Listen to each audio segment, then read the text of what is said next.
Welcome to Tyler Walker Romance.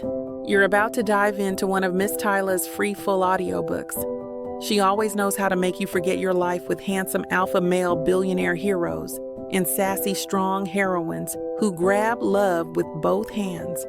In order for this content to be free, we have to take out the dirty details. Otherwise, we risk disrupting this platform's rules and guidelines. Buy the unabridged version of any Tyler Walker audiobook from tylerwalker.com, and with code SAVE40, you can get 40% off any digital product at checkout. Take this moment to subscribe to the channel, and remember that liking and commenting is what makes these free full audiobooks possible. Thank you for choosing to treat yourself with Miss Tyler.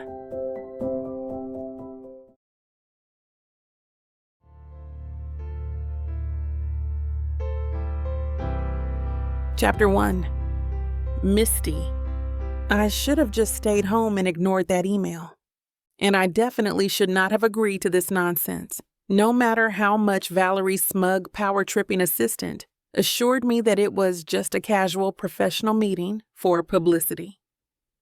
It's supposed to show that he's getting better and is even reconnecting people from his past, because nothing about Daniel Mercer has ever been casual. And standing here watching him now, yeah, it's a goddamn train wreck waiting to happen. Daniel is exactly as I remember him, except worse. Time has only made him stronger, sharper, and sexier in the kind of way that makes my stomach do stupid, treacherous things. He's leaning against the front desk of this bougie-as-hell hotel like he owns the place. A lazy smirk tugging at his lips as he chats with some poor receptionist who is 5 seconds away from melting into a puddle of lust.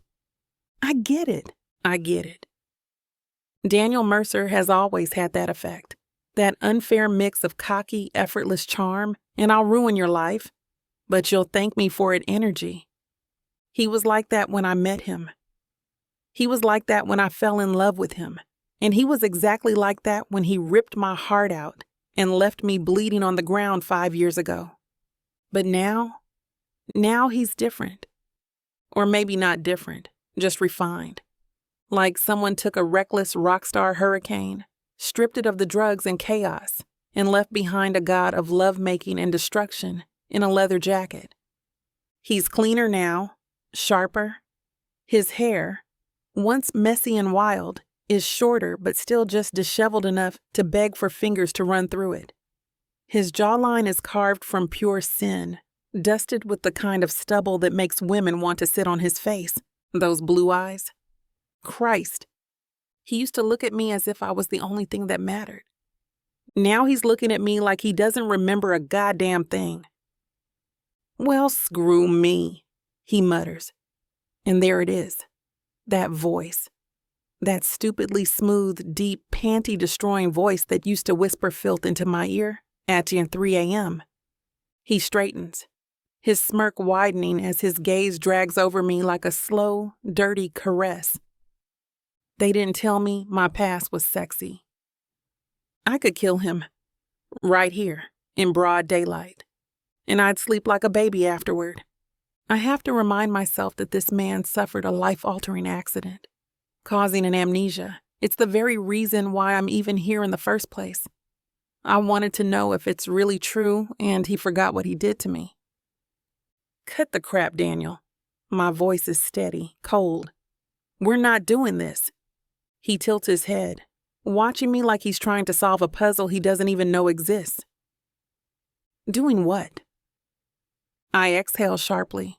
Whatever the hell this is, the flirting, the cocky nonsense, the let's pretend we don't have a history act. He raises his eyebrows, and for a heartbeat, there's real confusion behind his eyes. It's not fake. It's not an act. That makes it so much worse. Because this isn't just some rockstar mind game. He really doesn't remember. A slow, uneasy realization slithers through me, cold and bitter. Valerie wasn't lying. Daniel Mercer, the man who loved me, screwed me, and destroyed me, really has no idea what he did to me. No clue. I think that might piss me off more than anything else. I fold my arms, ignoring the way his gaze flickers down for half a second, because of course he's still a perverted piece of trash. "What do you want, Daniel?" He chuckles, low and lazy, and if I didn't know better, I'd think he was undressing me with his eyes. "Isn't it obvious?" He takes a slow step toward me, voice dropping just enough to make the hairs on my arms stand up. "I want to know why the hell I can't stop staring at you." I refuse to let my traitorous body react. I refuse to acknowledge the heat pooling low in my stomach. I refuse to let this man, this liar, this heartbreaker, this selfish jerk, think for one goddamn second that he still has power over me. So I tilt my chin up, keep my voice cool and controlled. "Maybe it's because you're a dog in heat." He laughs. "Maybe." Another step closer. His voice dips lower. "Or maybe, deep down, I know I've already had you, and I want to remember how it felt." What the hell? I clench my fist so hard my nails bite into my palms. "That's never happening again." His smirk flickers, just for a fraction of a second. I see something in his expression that doesn't match the cocky jerk I used to know.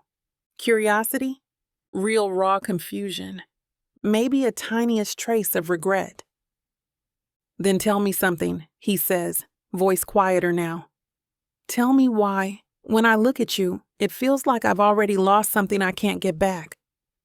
I freeze, because for a moment, a split second, I almost tell him, I almost scream the truth in his face, that he lost everything.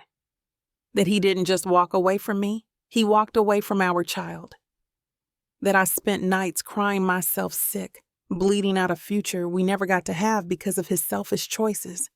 But I don't say it. I don't say a word. Because if I do, I might never stop. So I inhale sharply, take a slow step back, and pull my armor back on. "You don't get to ask me that, Daniel." My voice is cold. "Not when you're the one who threw it all away." His brows furrow. "Misty, forget it," I snap. "Forget me." I do what I should have done the second I walked in here. I turned my back on Daniel Mercer. I left him there. Chapter 2. Daniel. I don't get it. I watch Misty walk away, that tight little behind swaying with every pissed-off step, and all I can think is, what the hell did I do to her? Because whatever it wasn't small. It wasn't just a bad breakup or some stupid miscommunication. No, this woman hates me. She looks at me like I'm the devil who personally crawled out of the underworld to ruin her life. And the worst part? She's right. I don't remember a goddamn thing about our past, but I don't need to. I feel it. I feel the loss, the regret, the phantom ache of something beautiful that slipped through my fingers. If that wasn't bad enough, she's gorgeous, like life-ruiningly hot. And no, I don't mean the kind of Hollywood Instagram model nonsense that I'm used to. Misty Johnson isn't perfect. She's real. Her long auburn hair is pulled back in a loose bun. But I can tell she's the kind of woman who lets it down at night and forgets how sexy she looks with it all wild around her shoulders. Her eyes. Damn, those green eyes could cut a man in half. And her mouth? I know for a fact that mouth was made for sin, which, if the sharpness in her tone is anything to go by, is probably why she hates me so much. I exhale sharply, dragging a hand through my hair, trying to push past the fog in my head. It's been like this ever since I woke up in that hospital. I know things. Basic stuff. My name, my music. How to play guitar well enough to make panties drop. But when it comes to the last 5 years, nothing. It's like someone took an eraser to my life and scrubbed out everything except the fame and the mistakes. Apparently, whatever the hell happened with Misty was one of my biggest. Jesus, dude, you're staring like you want to bend her over the concierge desk. Blake's voice snaps me out of it, and I turn to glare at my drummer, who's now standing beside me with a cocky grin. Shut the hell up! He raises his hands in mock surrender. Hey, don't get mad at me, just 'cause your ex looks like she's 2 seconds away from slapping your member clean off your body. I rub a hand on my jaw, ignoring him. You knew her, right? Back then? Blake snorts. Yeah, we all knew her. She was your girl, man. Like, for real. Not just some quick lay or one of your tour flings. You actually cared about her. That makes my stomach turn. 'Cause if I actually cared about her, then what the hell happened? Tell me what went down. Blake grimaces. I don't know everything, but I remember the fights, the way you changed near the end. And I remember Valerie losing her goddamn mind about Misty being bad for your image. It doesn't surprise me. Valerie Sterling has been running my life since the moment I signed my first contract.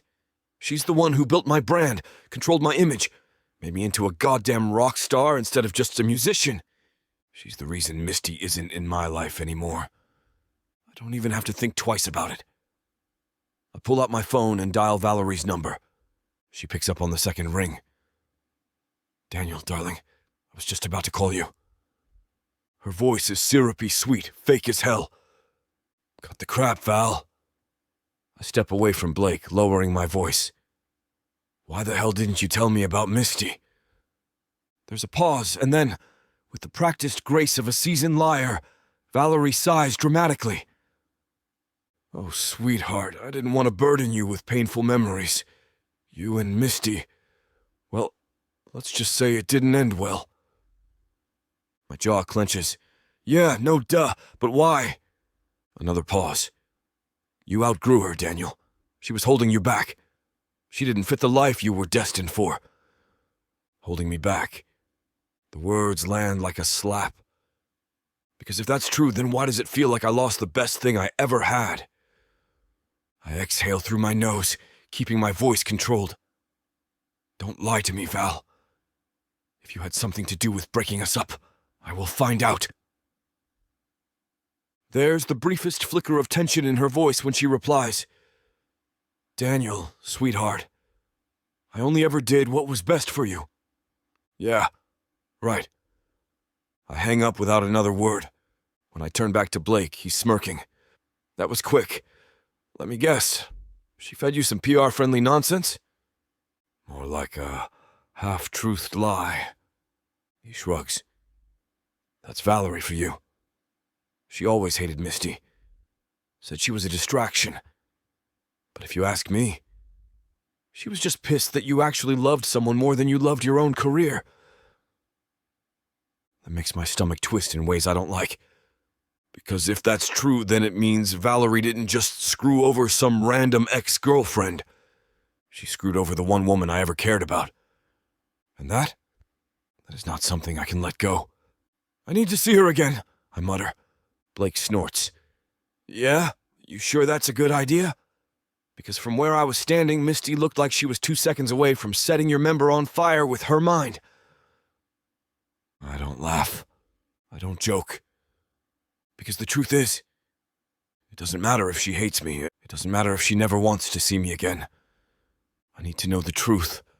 I need to know exactly what I lost. And if there's even the smallest chance that I can get it back, I'm not leaving this town without a fight.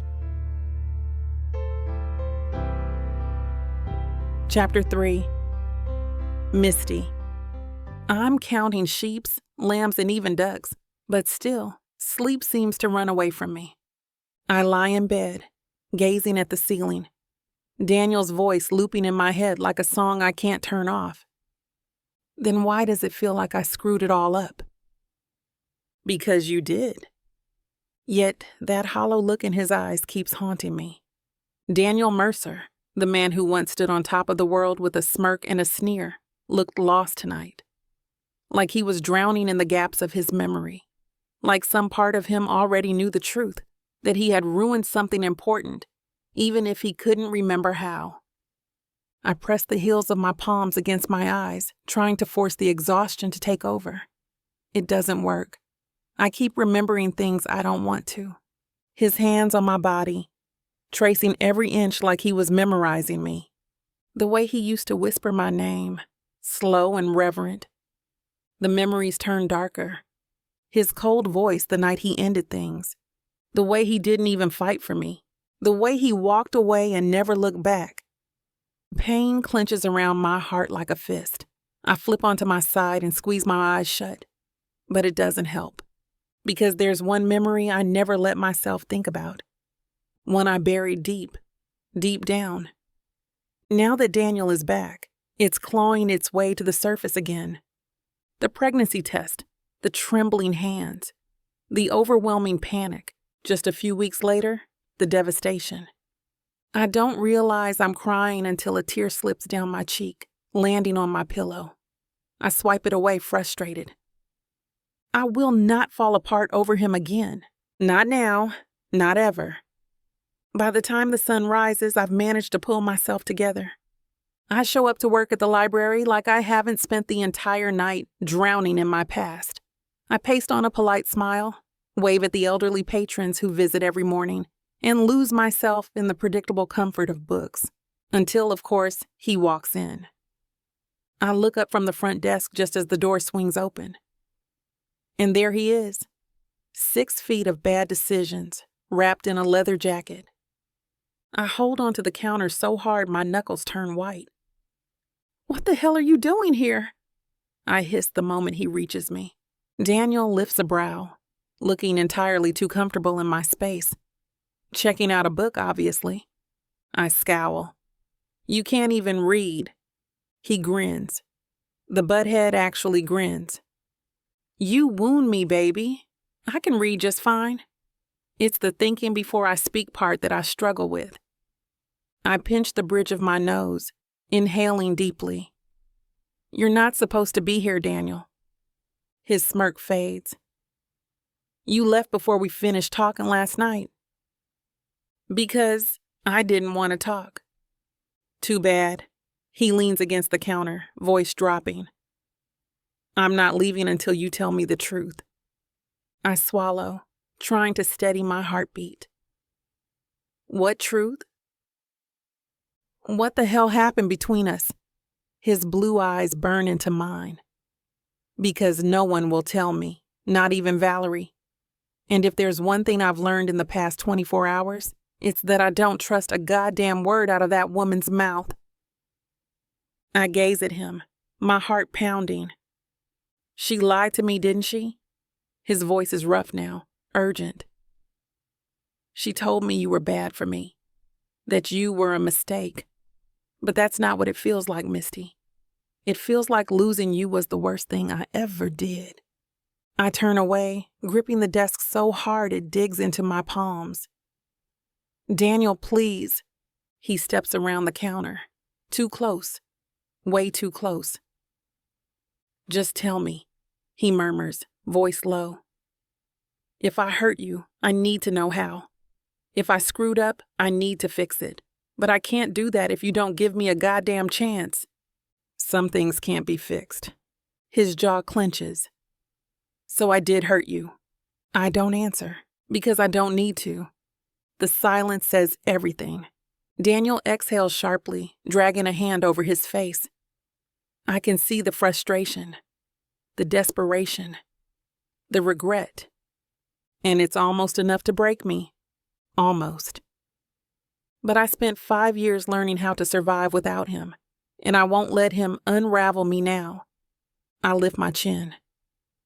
"You want the truth?" My voice is steady, even as my heart pounds. "Here it is, Daniel. I loved you. I loved you more than anything in the world, and you destroyed me." His face goes blank, like my words just knocked the air right out of him. And for a second, just a second, I see something in his expression that almost looks like guilt. Slowly, he nods. "Okay?" I blink. "Okay?" "Yeah." His voice is rough. "I don't remember what I did, but if I hurt you that badly, I'm gonna make up for it. Even if it kills me." My stomach twists. I believe him and I dislike it. Chapter 4. Daniel. I don't go back to my hotel. I drive aimlessly, my mind racing. every nerve in my body wired too tight. Misty's words keep playing in my head like a bad song on repeat. You destroyed me. Jesus. I don't even remember doing it. That's what makes it worse, the fact that I have no idea how I broke her. Only that I did. That she looked at me today with so much anger and hurt. It practically burned into my skin. I should have let it go. I should have just walked out of that library and accepted that maybe some things are meant to stay buried. That's never been who I am. I don't let things go. I don't walk away when something matters. And Misty? She matters. 45 minutes later, I pull into a gas station and sit there for a moment, gripping the steering wheel so hard my knuckles go white. I need to think. I need a plan. But my head is a mess. A tangled storm of memories that don't exist and emotions that feel too real to ignore. The way Misty's lips parted when she looked at me, like she wanted to scream and cry all at once. The way her voice shook when she said she loved me. Past tense. The way my own stomach twisted, my entire body reacting like some primitive animal to the pain I caused her. It's not fair. She remembers everything. I'm stuck in the dark, feeling my way through a past I don't even know if I want back. Except I do. I do, because if I didn't, I wouldn't be here, sitting in a gas station parking lot like some idiot, my heart still pounding in my chest. I take my phone and scroll through my contacts until I find the name I should have called first. Valerie. I don't hesitate. I hit dial. She picks up on the second ring, all syrupy sweetness and manufactured concern. Daniel, darling. What a pleasant surprise. I grit my teeth. You lied to me? A pause. Then smoothly she laughs. Oh, sweetheart, you're going to have to be more specific. I lie to a lot of people. Misty, I snap. You told me she was a mistake, that I was better off without her. But that's not what it feels like. So tell me the truth, Valerie. What happened between us? Another pause. But this time it's not amused. This time it's calculating.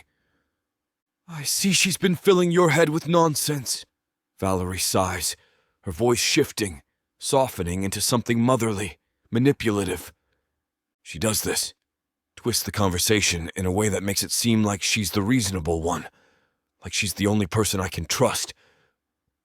And maybe 5 years ago I would have let her. Maybe I would have swallowed down whatever sugar-coated lies she fed me. But I don't trust my past self.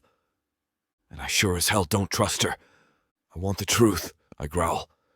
Not your PR spin. She sighs again. Daniel, sweetheart, you're overthinking this. The past is irrelevant. You're a different person now. I clench my jaw. I don't want to be different. I want to know what you did. That shuts her up. For a long moment, all I hear is static. Fine, she says smoothly. Let's meet in person. I'll explain everything. A chill skates down my spine because suddenly I know. She's hiding something big. She doesn't want me to figure it out on my own. I force my voice to stay steady. Name the time and place.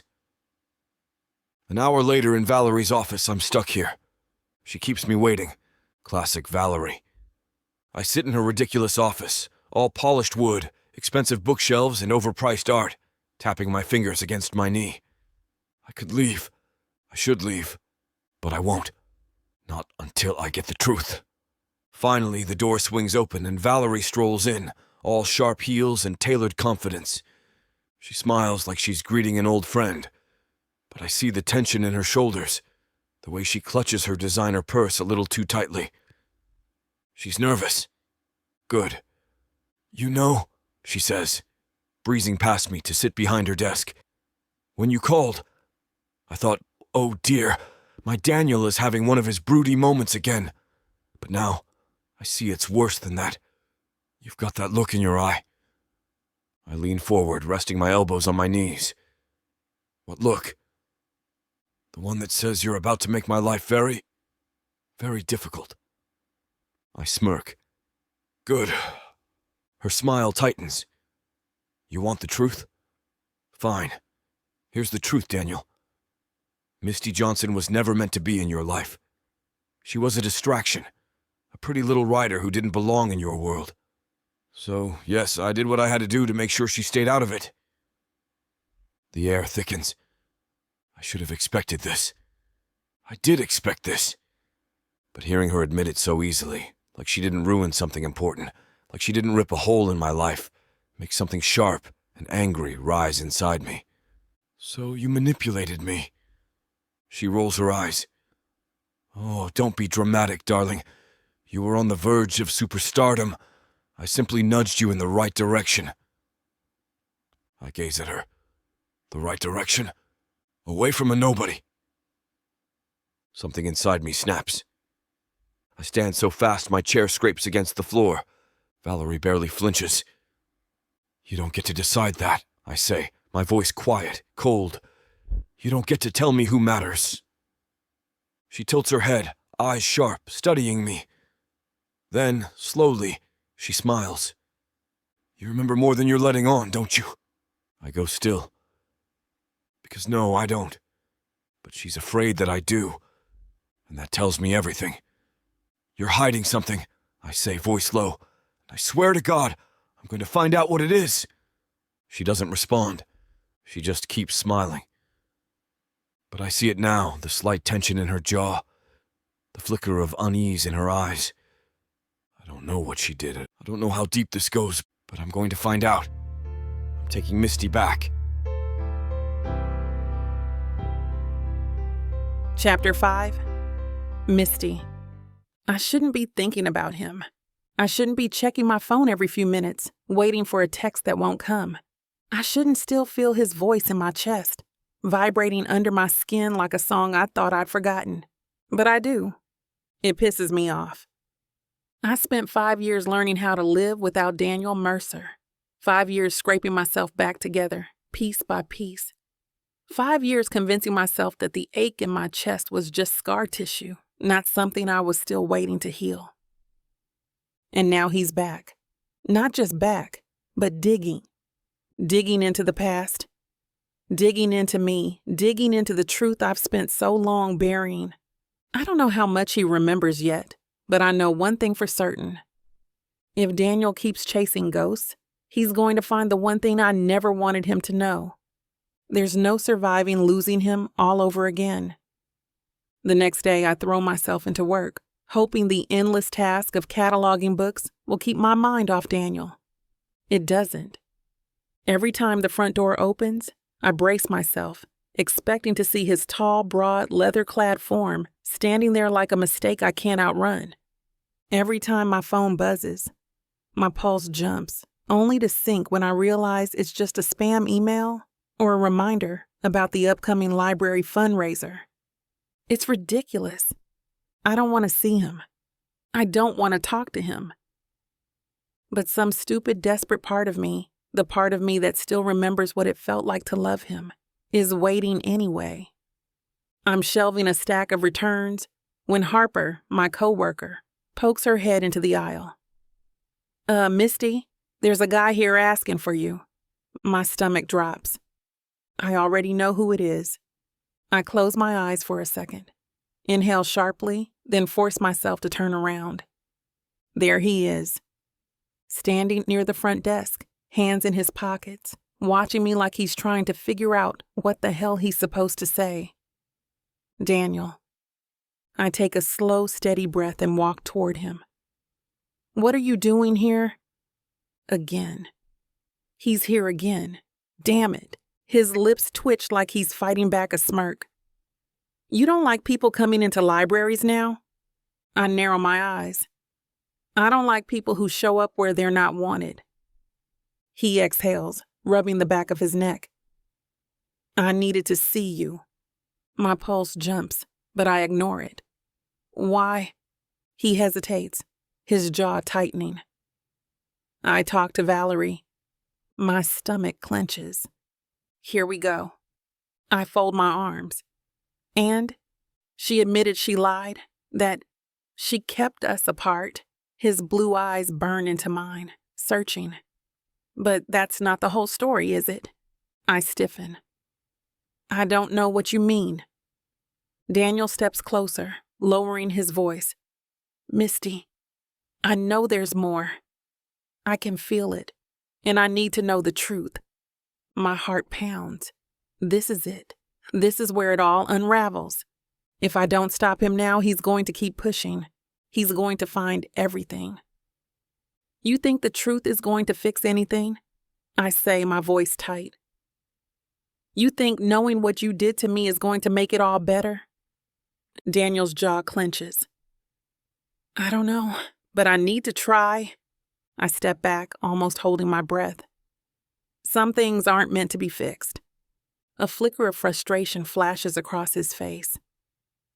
You keep saying that, but if you really believed it, you wouldn't be looking at me like that. I go still. Like what? His voice drops lower. Like you still feel this. Like I still matter to you. A sharp breath catches in my throat. Because he's right. And I hate him for it. Hate him for knowing me so well, even after all this time. Hate him for standing here, peeling back the layers I spent years building. Forcing me to face something I don't want to face. Because the truth is, he does still matter. He's always mattered. But I can't let him see that. I won't. So I lie. You don't matter to me, Daniel. His face barely changes, but I see the flicker of something in his eyes. Something raw. Something that makes my chest ache. Nonsense, he says quietly. I press my lips together, forcing myself to hold his gaze. Because if I let my walls crack now, even for a second, I won't be able to put them back up. If Daniel Mercer gets inside me again, he will break me all over again. I step back. You need to leave. He doesn't move at first. Just watches me, his expression unreadable. He nods once. All right, Misty. He turns and walks away, even though this is exactly what I wanted. I feel like I've just made the biggest mistake of my life. Later that night, I drink 2 glasses of wine after work and stare at my phone like an idiot. I don't text him. I don't call him. But I think about it. And that's bad enough, because I know Daniel. I know that even though I pushed him away today, he's not going to stop. He's going to keep digging. Eventually, he's going to find the thing I've been hiding from him for 5 years. The truth about what we lost. And when he does, there won't be any coming back from it. Chapter 6. Daniel. Misty is lying to me. I saw it in her eyes today, the way she shut down the second I pushed too hard. The way she told me I don't matter to her, even though every single thing about her body language said otherwise. She's trying to push me away. I don't want to let her. Not this time. Not when I know there's more to this than just some old heartbreak. Because here's the thing. I've had breakups before. I've walked away from people, left a trail of wreckage behind me like a true rockstar cliché. But nothing, not a single one of those women, has ever looked at me the way Misty does. Like she loved me once, like she's still bleeding over it. And I can't stand it. I need to know what I did. I need to know how to fix it. If she won't tell me, I'll find the truth myself. Blake is already on his second beer by the time I finish explaining everything. He leans back on his couch, exhaling hard. Damn it, man. I run my hands through my hair, restless. Yeah. He shakes his head. I mean, I knew some of this. I was there for most of it. But the way she sated at you the other day, that's different. That's some deep, soul-crushing, Shakespearean-level trauma. I glare at him. You're not helping. He smirks. I'm always helping. You just don't appreciate my genius. I roll my eyes, but my shoulders relax just a fraction. Blake has been my drummer and my best friend for years. He's the only person in this world who doesn't feed me nonsense.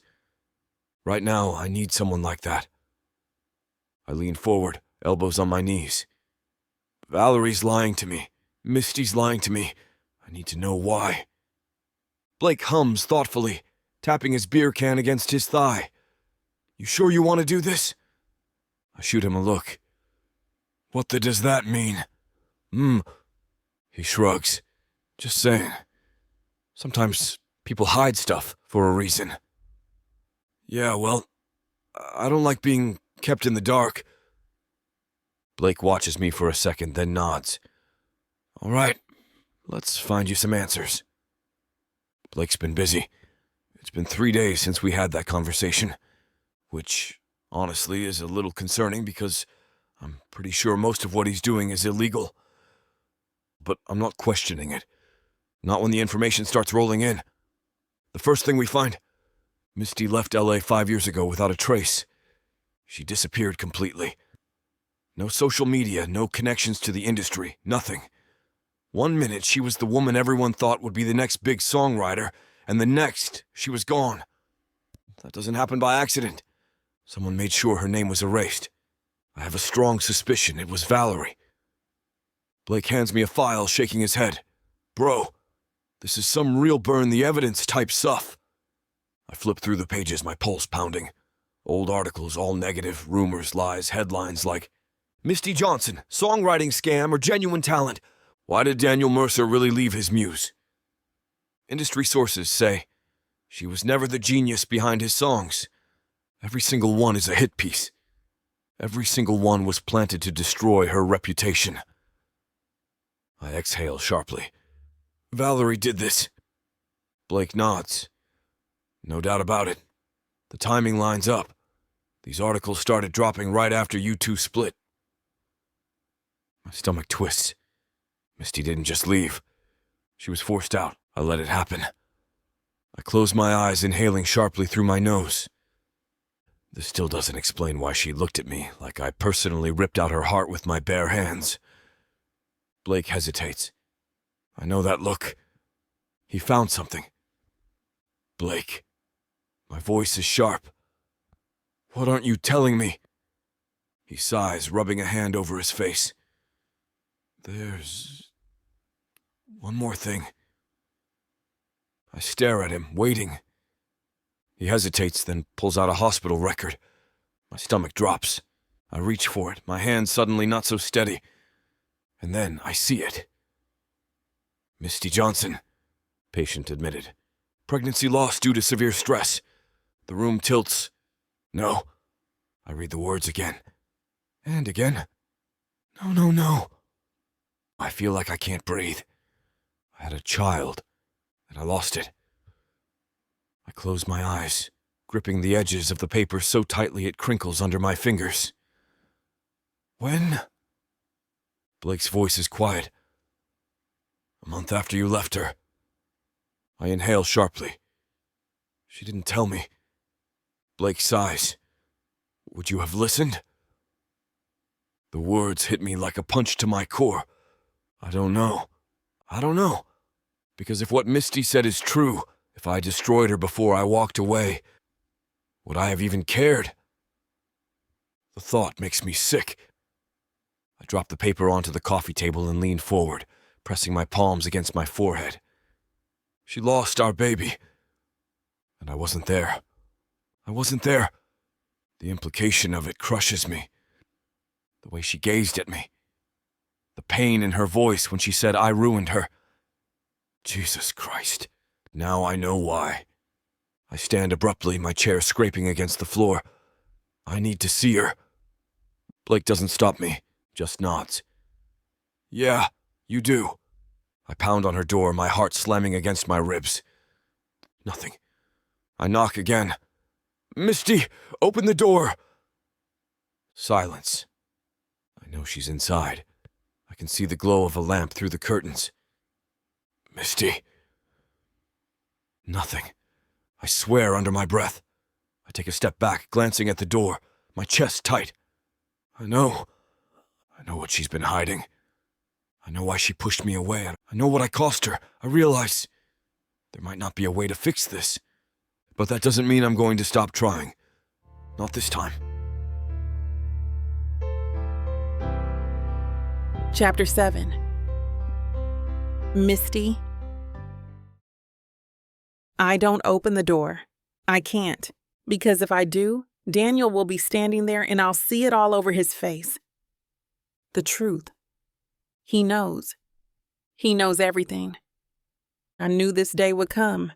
I knew the second he walked back into my life with that reckless determination that he wouldn't stop, that he wouldn't let me keep this buried. But knowing it was inevitable doesn't make it hurt any less. The pounding on my door stops. Silence stretches between us, thick and suffocating. I can feel him on the other side, waiting, hoping. My fingers curl into fists at my sides. I squeeze my eyes close, inhaling through my nose, forcing the panic back down. I can't do this. I can't let him in. Because if I do, I'll have to look him in the eye and say the words out loud. We had a baby, and we lost it. Not again. Or else I won't survive it. 20 minutes later, it finally stops. The knock doesn't come again. I wait another 10 minutes just to be sure before I peek through the curtains. Daniel's gone. I exhale, pressing my forehead against the door, my heart still pounding. He left. Good. At least, that's what I tell myself. I don't want to leave the house, so I curl up on my couch with a glass of wine and an old book, trying to pretend that tonight never happened. But my mind won't let it go. Daniel, the way he stared at me in the library, the way he asked for the truth, the way he didn't believe me when I told him he didn't matter anymore, because he knows. He knows. And now it's only a matter of time before he comes back. Because Daniel Mercer has never been the kind of man to walk away from a fight. Especially not when he thinks he still has something left to lose. I take a slow sip of wine, looking at ceiling, hating myself for the way my chest aches. Because some stupid, broken part of me still wants him to fight for me, even when I know it's too late. I'm barely halfway through my morning coffee when Harper, my coworker, slams her hands down on the front desk and stares at me like I just confessed to a murder. I blink. What the hell? She gapes at me. Oh my God, you don't know, do you? I set my coffee down warily. Harper, what? She grabs my shoulders. Misty, he wrote a song about you. My stomach drops. What? She whirls her phone around, showing me a video clip from last night. Daniel, sitting on a bar stool at some dimly lit venue, a guitar resting against his thigh. My pulse stutters as the video plays. This one's about someone I lost, Daniel says, voice rough. Someone I should have fought for. He starts playing, a slow, aching melody. The lyrics hit me like a freight train. I should have stayed, should have held you closer. But I let you go, let the darkness take over. Now I see you in every dream, every song. But I wake up and you're still gone. I can't breathe, because this isn't just some song. This isn't just lyrics. This is a confession. The video ends, but I can't stop gazing at the screen. Daniel went on stage last night and poured his heart out to an entire crowd. About me. My hands shake. I shouldn't care. I shouldn't feel like my heart is about to beat out of my chest. But I do. I don't expect him to come back. I should, but I don't. So when I hear the knock at my door, my stomach clenches. I stand there for a second, watching the wood like it's a goddamn time bomb. Slowly, I open it. Daniel is standing on my porch, hands in his pockets, looking wrecked. Dark circles under his eyes, jaw tense, like he hasn't slept since the last time I saw him. My heart twists, but I keep my face blank. You shouldn't be here. He exhales sharply. I know. A pause. Then, but I had to see you. I close my eyes, swallowing hard. Daniel? Why didn't you tell me? His voice is quiet, but I hear the pain in it. I open my eyes. Tell you what? His jaw clenches. Don't do that. Don't lie to me. I inhale sharply, my pulse hammering. I know about the baby, Misty. The world stops. Air rushes out of my lungs. I cinch the doorframe, my entire body going cold. No. Daniel steps forward. Yes. I step back a bit, licking my lips. You weren't supposed to... Weren't supposed to what? His voice is rough, shaking. Find out that I lost more than just you? That I lost a child too? My throat tightens. Daniel, please. Tell me why, Misty. His voice cracks. Tell me why you didn't tell me. Tears burn behind my eyes. Because I can't. I can't tell him how alone I felt. I can't tell him how much it broke me when I realized I was carrying his child and he wasn't there. I can't tell him how I sat in a hospital room, bleeding out every hope I ever had for us, and knew he was never coming back. I force myself to meet his eyes, and I whisper, because you weren't there, Daniel. Pain flashes across his face. I didn't know. His voice is rough, desperate. You didn't give me a chance to know? I inhale deeply. Would it have mattered? He flinches. I hate myself for saying it, but I don't take it back, because deep down, I still don't know the answer. Daniel steps closer, his voice shaking. I would have been there, Misty. I close my eyes. You weren't... Silence. I don't open my eyes, because if I do, I'll break. I've spent too long putting myself back together, his voice raw and broken. I'm here now. I finally open my eyes, and the way he's looking at me, as if I'm the only thing that's ever mattered to him, makes me want to believe him, even when I know I shouldn't.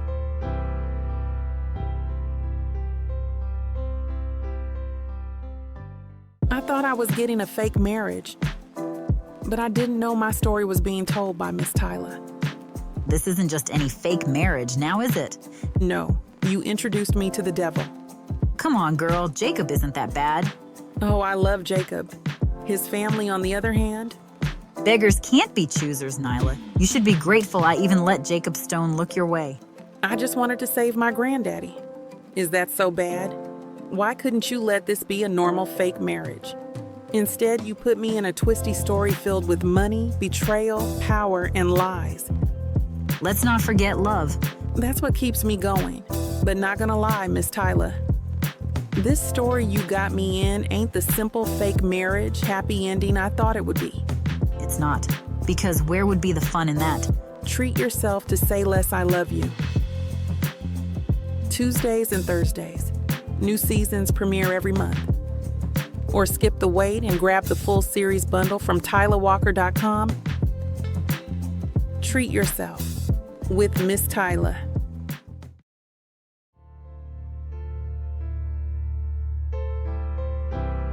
Chapter 8, Daniel. Misty doesn't slam the door in my face. She doesn't scream, doesn't cry, doesn't even tell me to go to hell. She just looks at me. That's somehow worse. Because in that silence, in the way her fingers grip the doorframe, I see the truth. She's barely holding it together. I did that to her. I did that. My chest tightens, my throat dry. Say something.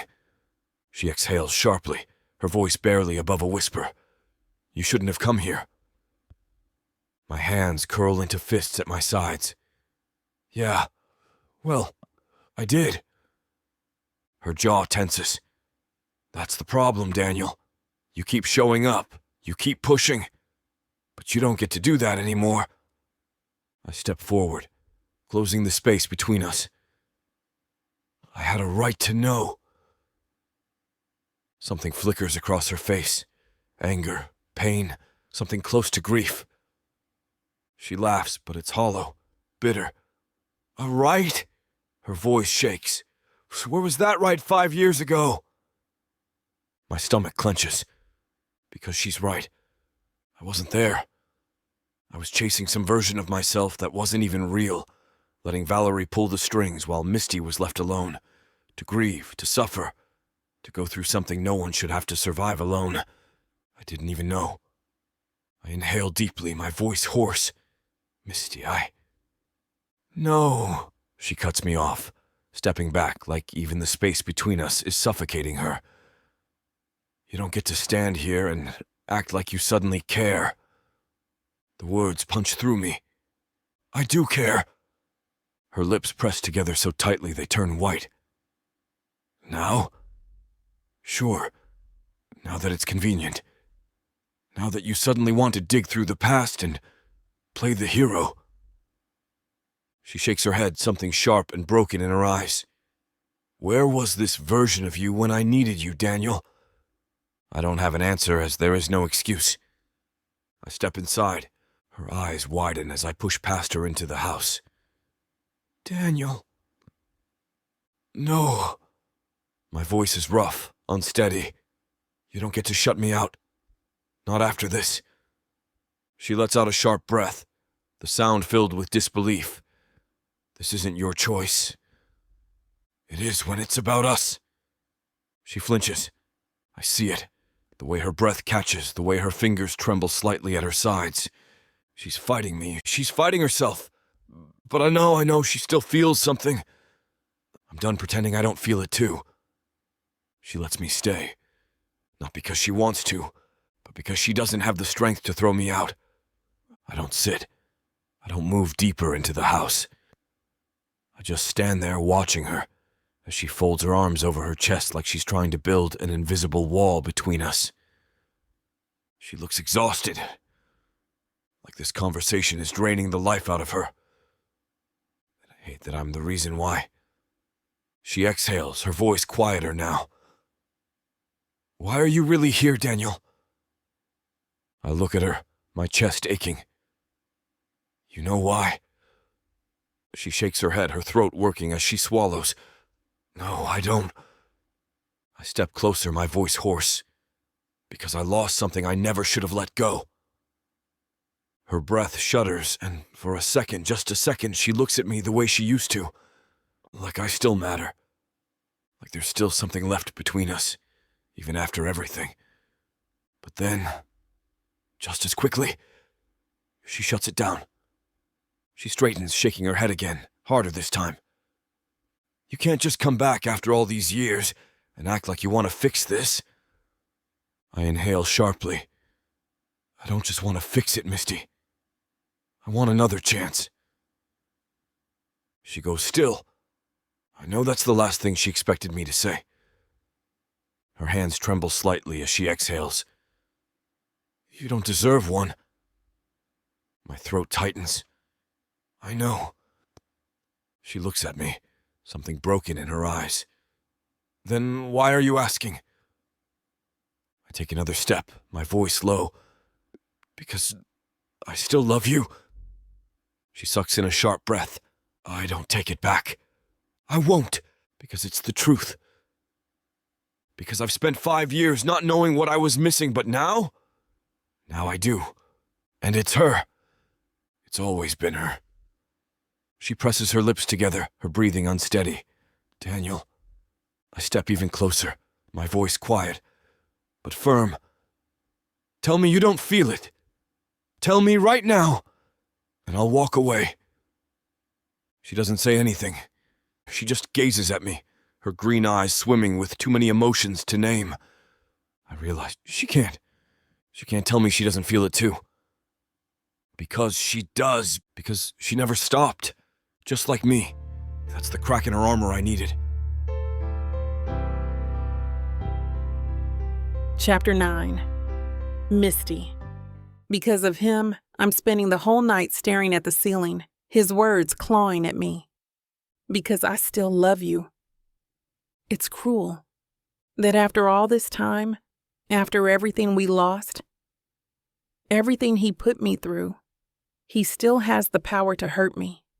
Because the truth is, I never stopped loving him either. That's the real tragedy. Morning comes, and the world continues turning, even if mine is crashing to pieces. I bury myself in work, hoping the endless routine will pull me out of my own head. It doesn't.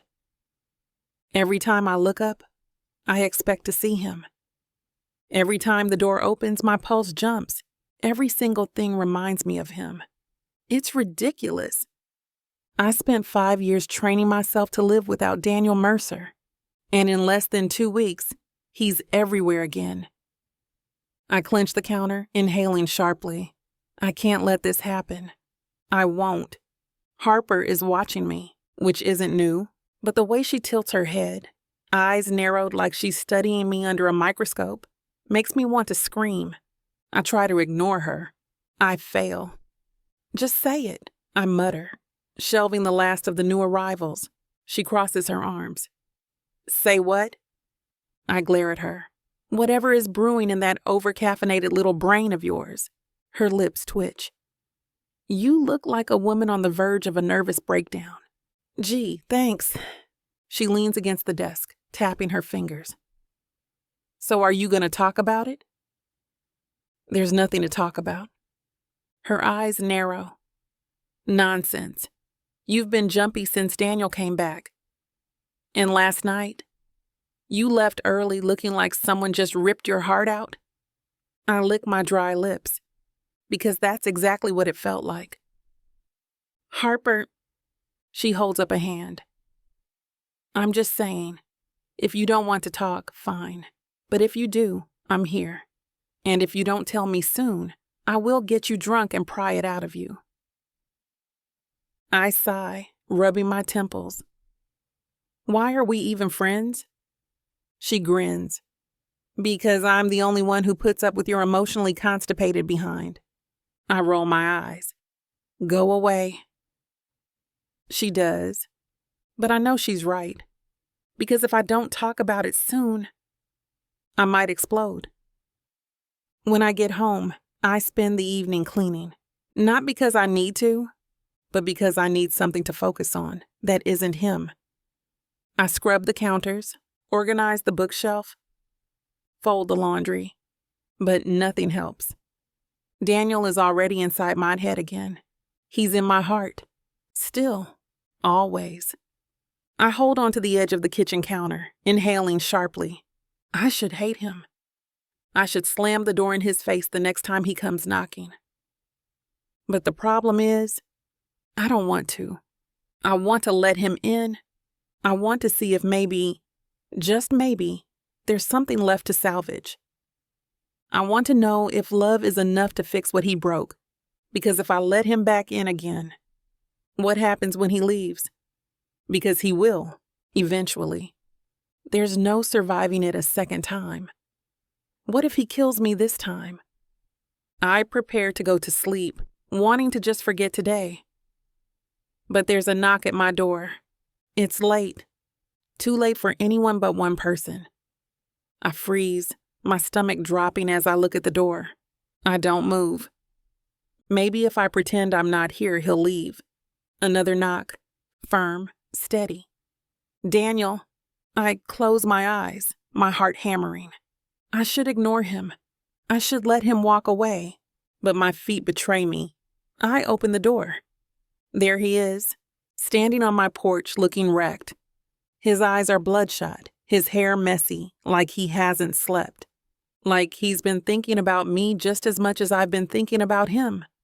I hold onto the doorframe as I whisper, Daniel, what are you doing here? His throat works as he swallows. I couldn't stay away. My chest tightens. I know the feeling. I step back and I let him in. Chapter 10. Daniel. I step inside and everything feels different. The last time I was here, Misty gazed at me like I was an unwelcome ghost. Like letting me inside meant letting the past destroy her all over again. But tonight, she let me in. Not just into the house, into her. I don't move right away. I just stand there looking at her, waiting for her to take it back, to tell me I made a mistake showing up, that she doesn't want me here. But she doesn't. She just closes the door and leans against it, exhaling softly like she's bracing herself. I know the feeling. I drag a hand through my hair, my voice rough. I didn't think you'd open the door. A humorless laugh escapes her lips. I didn't either. We just stand there, staring at each other, everything pressing in all at once as if it wants to crush us. I have a million things I should say. I should apologize. I should tell her I'd do anything to fix this. I should beg her to give me another chance. But none of those things feel big enough. None of them feel like enough. So instead I say the one thing that's been clawing at me since the moment I found out the truth. I should have been there. Her breath catches. I know I've hit the nerve she's been trying so hard to protect. Her eyes flash with something sharp and wounded. Yeah, you should have. I flinch.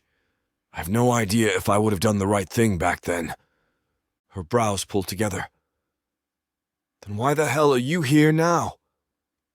I step closer. Because I'm not that guy anymore. I take another step. I know I don't deserve your forgiveness, Misty. I know I can't go back and change what happened. But I can be better now. I can be the man you needed back then. She exhales sharply, shaking her head. And what, Daniel? You expect me to believe that? Just because you say you've changed? Her voice is bitter, but there's something behind it. Fear. Fear of believing me. Fear of hoping. I exhale slowly. I don't expect anything from you. She blinks. I step even closer, close enough that I can see the flecks of gold in her green eyes, close enough that I can feel the warmth of her body. I just need you to know that I never stopped loving you. Her breath shudders. She looks at me like she wants to run and stay all at once, like she's trying to convince herself that the love she still feels doesn't exist. I know I shouldn't push her. I know I should give her space, but I can't. Because I need her to see what I feel, what I've always felt. So I do the one thing I shouldn't. I touch her, gently, carefully, like I'm afraid she'll break. I brush my fingers along the curve of her jaw, my thumb skimming the corner of her lips. She doesn't pull away. Her breath hitches. Her eyes flutter shut for a fraction of a second before she forces them open again. Daniel. I lean in, just enough to feel her exhale against my lips. Tell me you don't want this. My voice is low, steady. Tell me, and I'll walk away. Her lips part, her whole body tense like a wire. I see the war raging inside her. I see the part of her that wants to fight me. But more than that, I see the part of her that wants to give in. She doesn't say it. She doesn't tell me to go.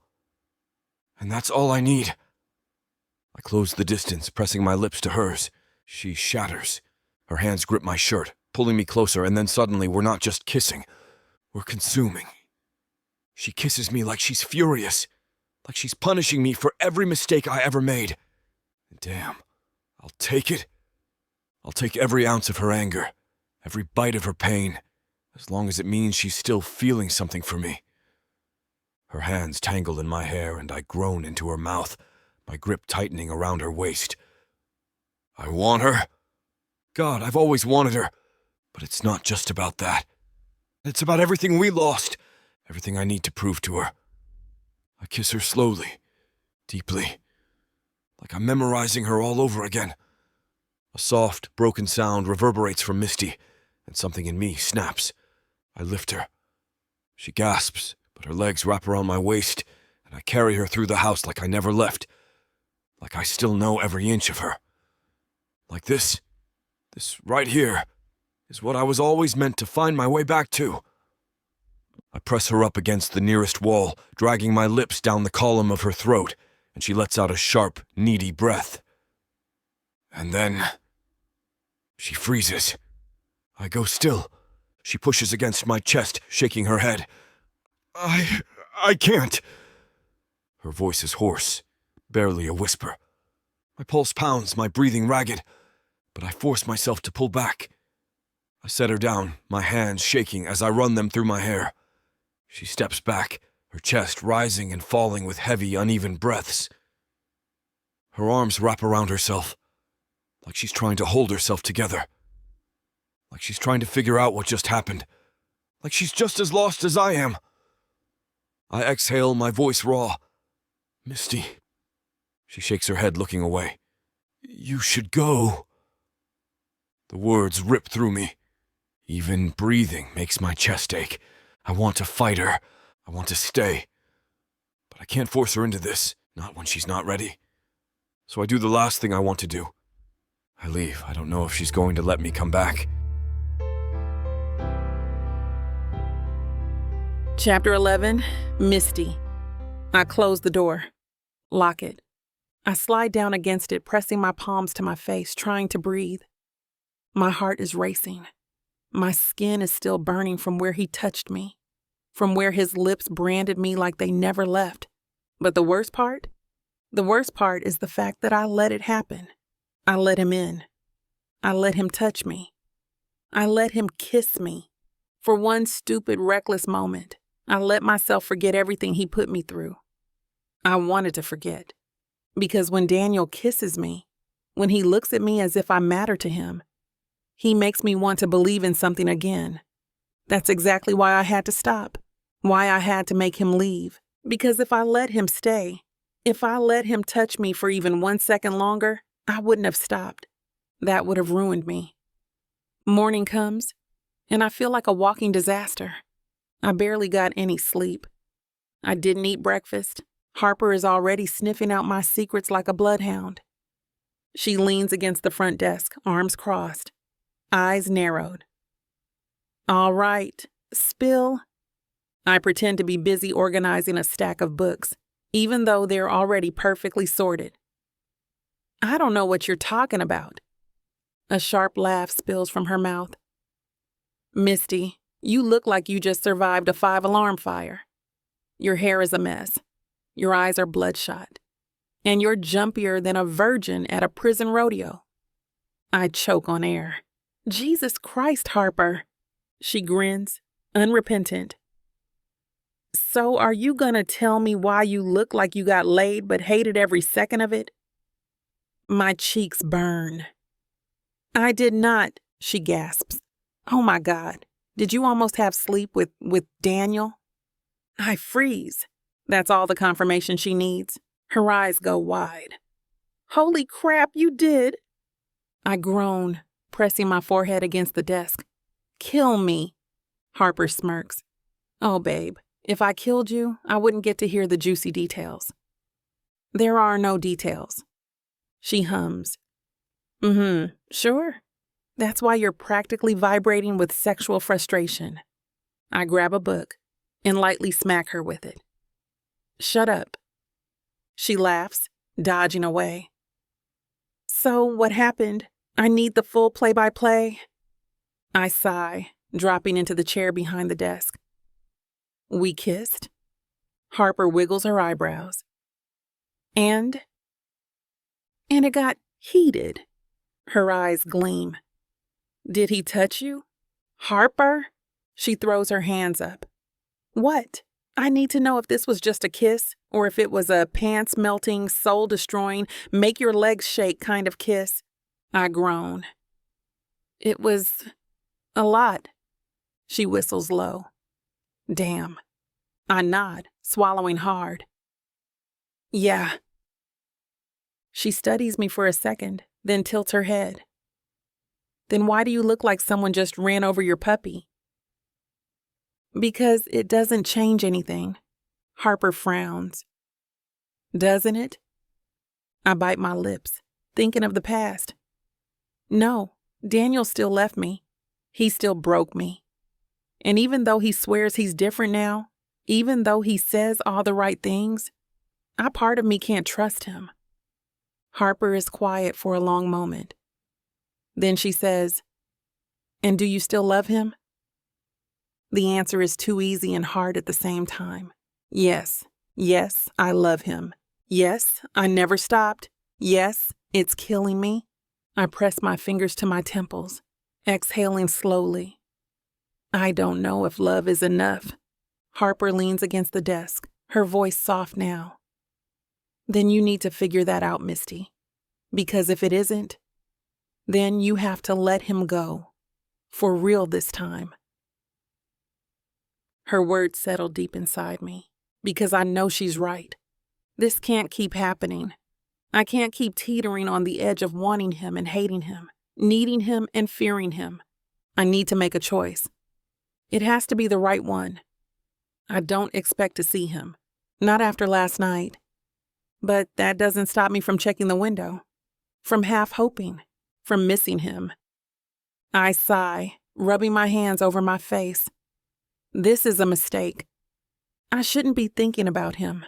I shouldn't want to call him.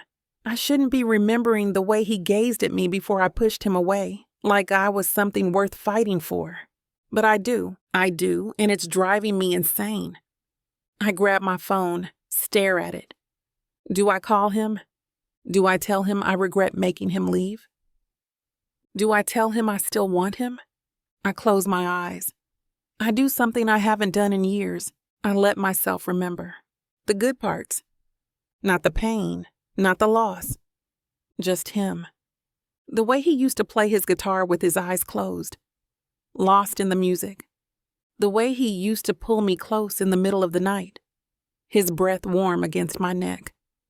The way he whispered my name like it was his favorite song. My throat tightens.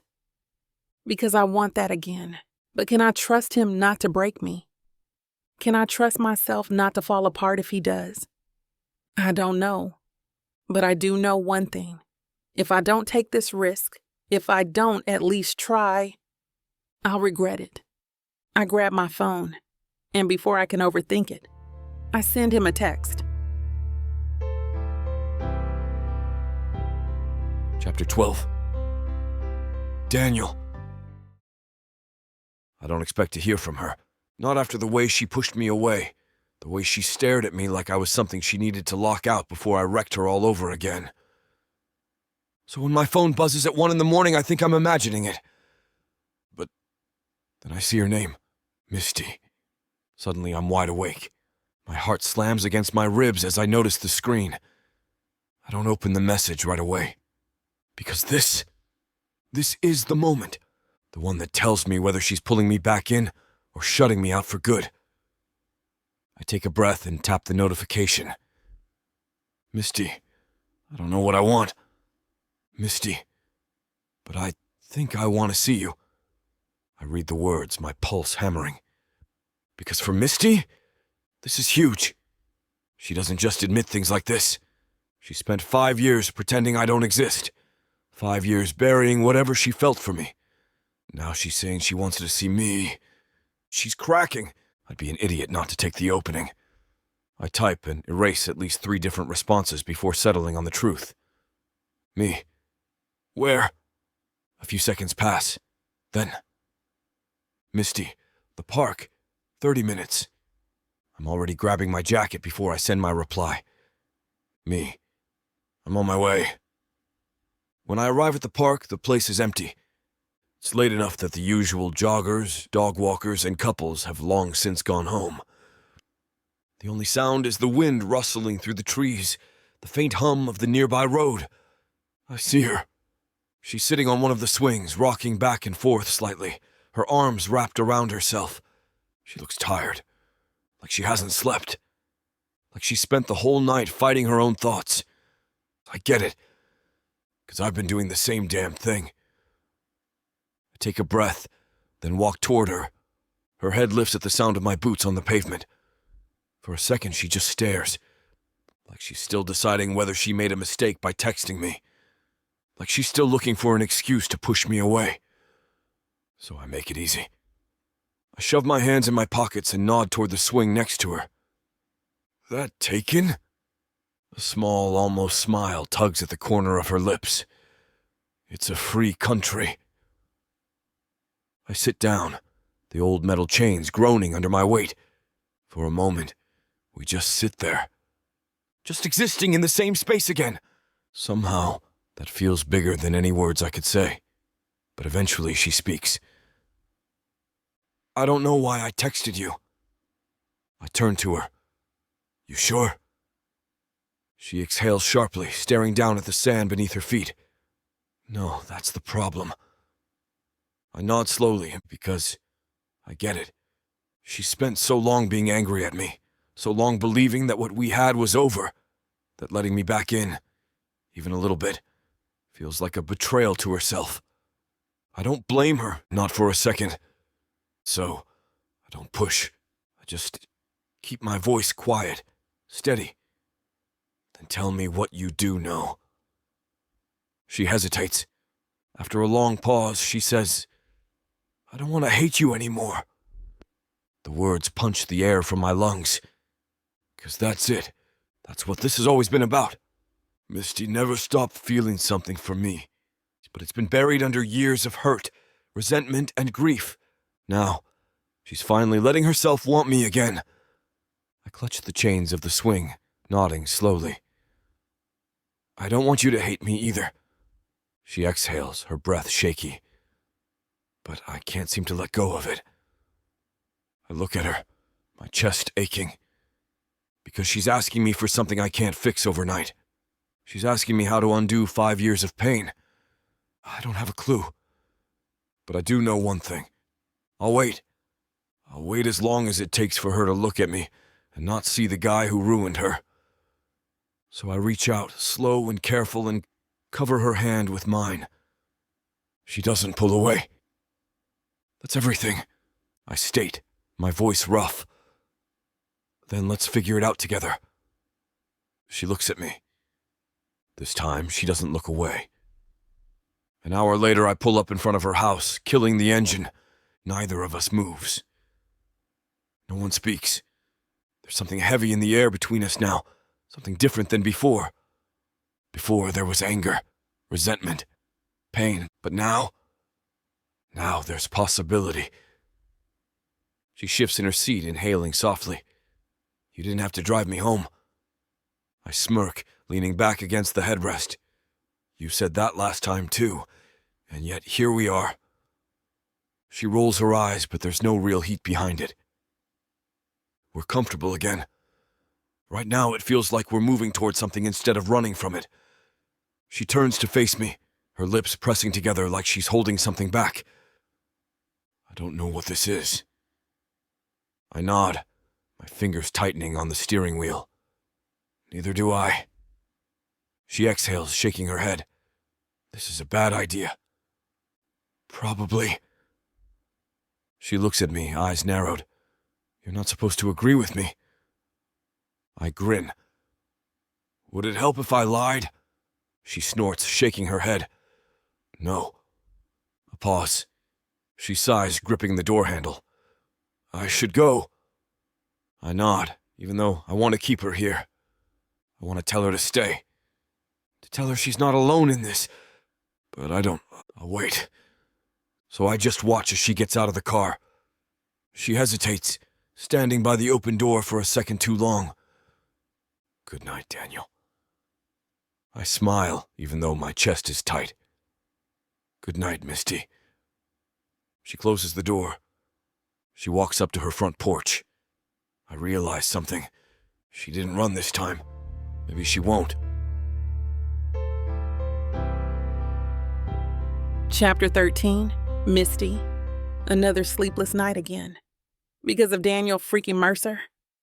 I toss and turn, my mind replaying every second of tonight.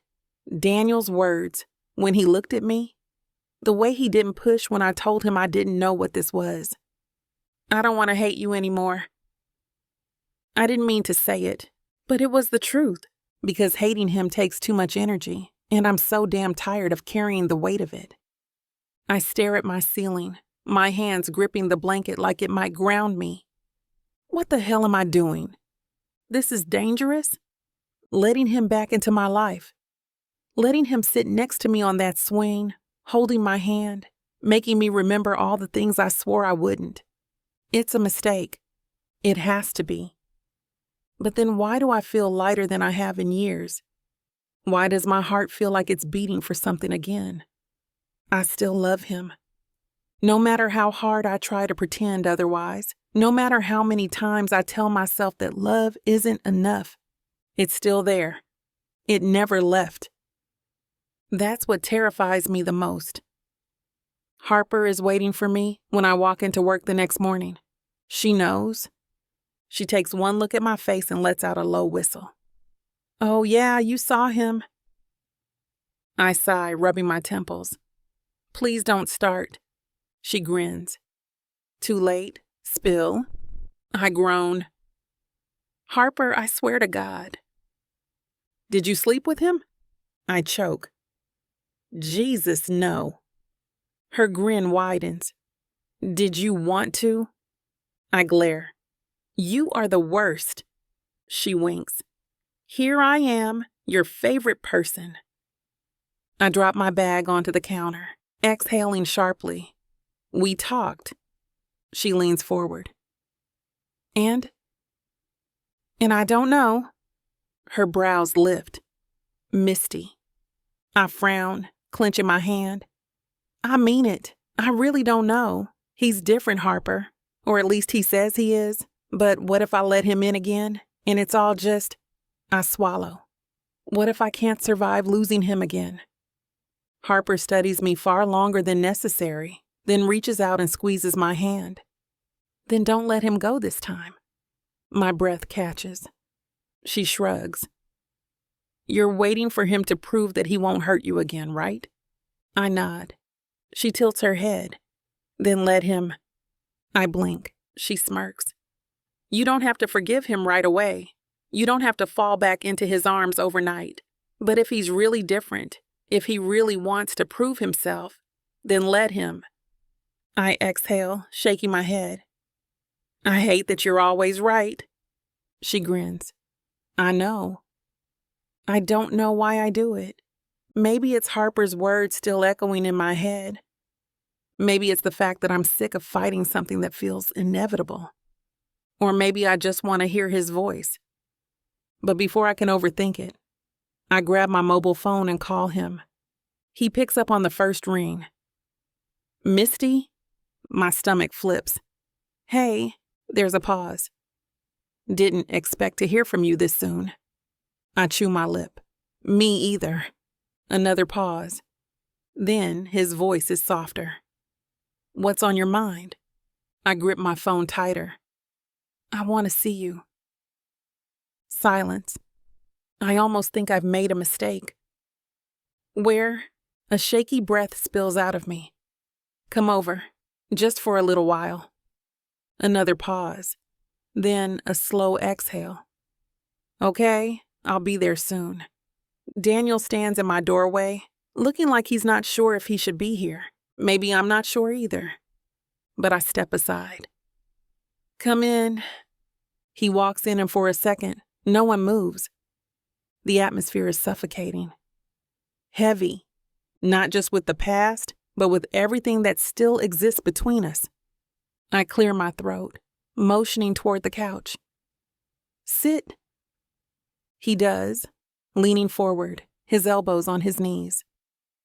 He watches me carefully, like he's waiting for me to run again. I don't. I sit across from him, my hands in my lap. Then I force myself to say the words I've been avoiding. How do I do this? His brows pull together. Do what? I swallow. You. Us. This. Whatever it is. He nods slowly, his gaze never leaving mine. Then we figure it out together. I let out a shaky breath. I need time. He exhales, leaning back. Take all the time for as long as you need it. I look at him, studying his face. He's different, not just in the way he looks, but in the way he holds himself, the way he doesn't try to force anything, doesn't try to charm his way back in. He's just here, waiting, letting me take the lead, maybe for the first time. That's enough. I nod. Okay. A slow, relieved smile tugs at his lips. Okay. We don't solve everything in this moment. We don't suddenly fix all the years of heartbreak and loss. But for the first time, we're on the same page. That feels like something worth holding on to.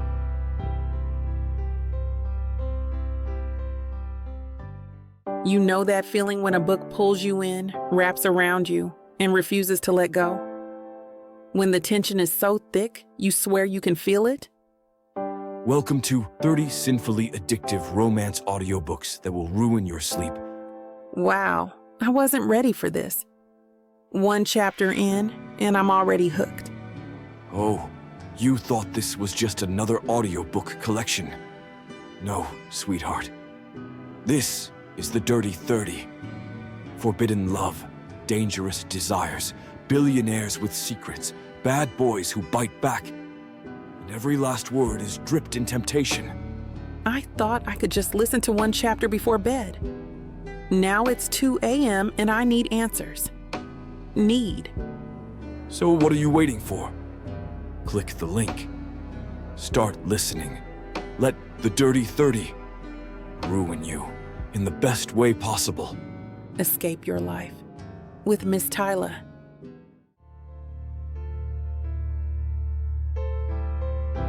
Chapter 14. Daniel. I don't know how long I sit in my car after leaving Misty's house.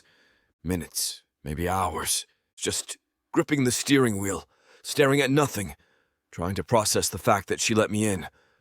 After 5 years of nothing, of silence and resentment, and knowing I was the last person she'd ever want to see again, something feels like a miracle.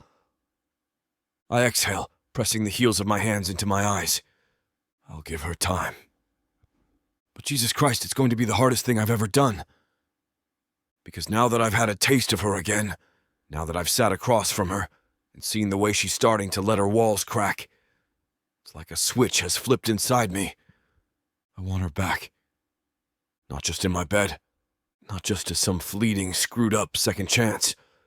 I want everything. Her laughter, her smart mouth, the way she used to look at me like I was the most important in her world. And this time, I'm not going to screw it up. Blake is already drinking when I show up at his place. Not that it's a surprise. He raises an eyebrow when he sees me standing in his doorway. Oh, that's a face. I grunt, stepping inside. Shut up and give me a beer. He smirks but doesn't argue, tossing me a cold one from the fridge. So, how's the Misty situation? I sigh, collapsing onto his couch. She's letting me in. Barely, but it's something.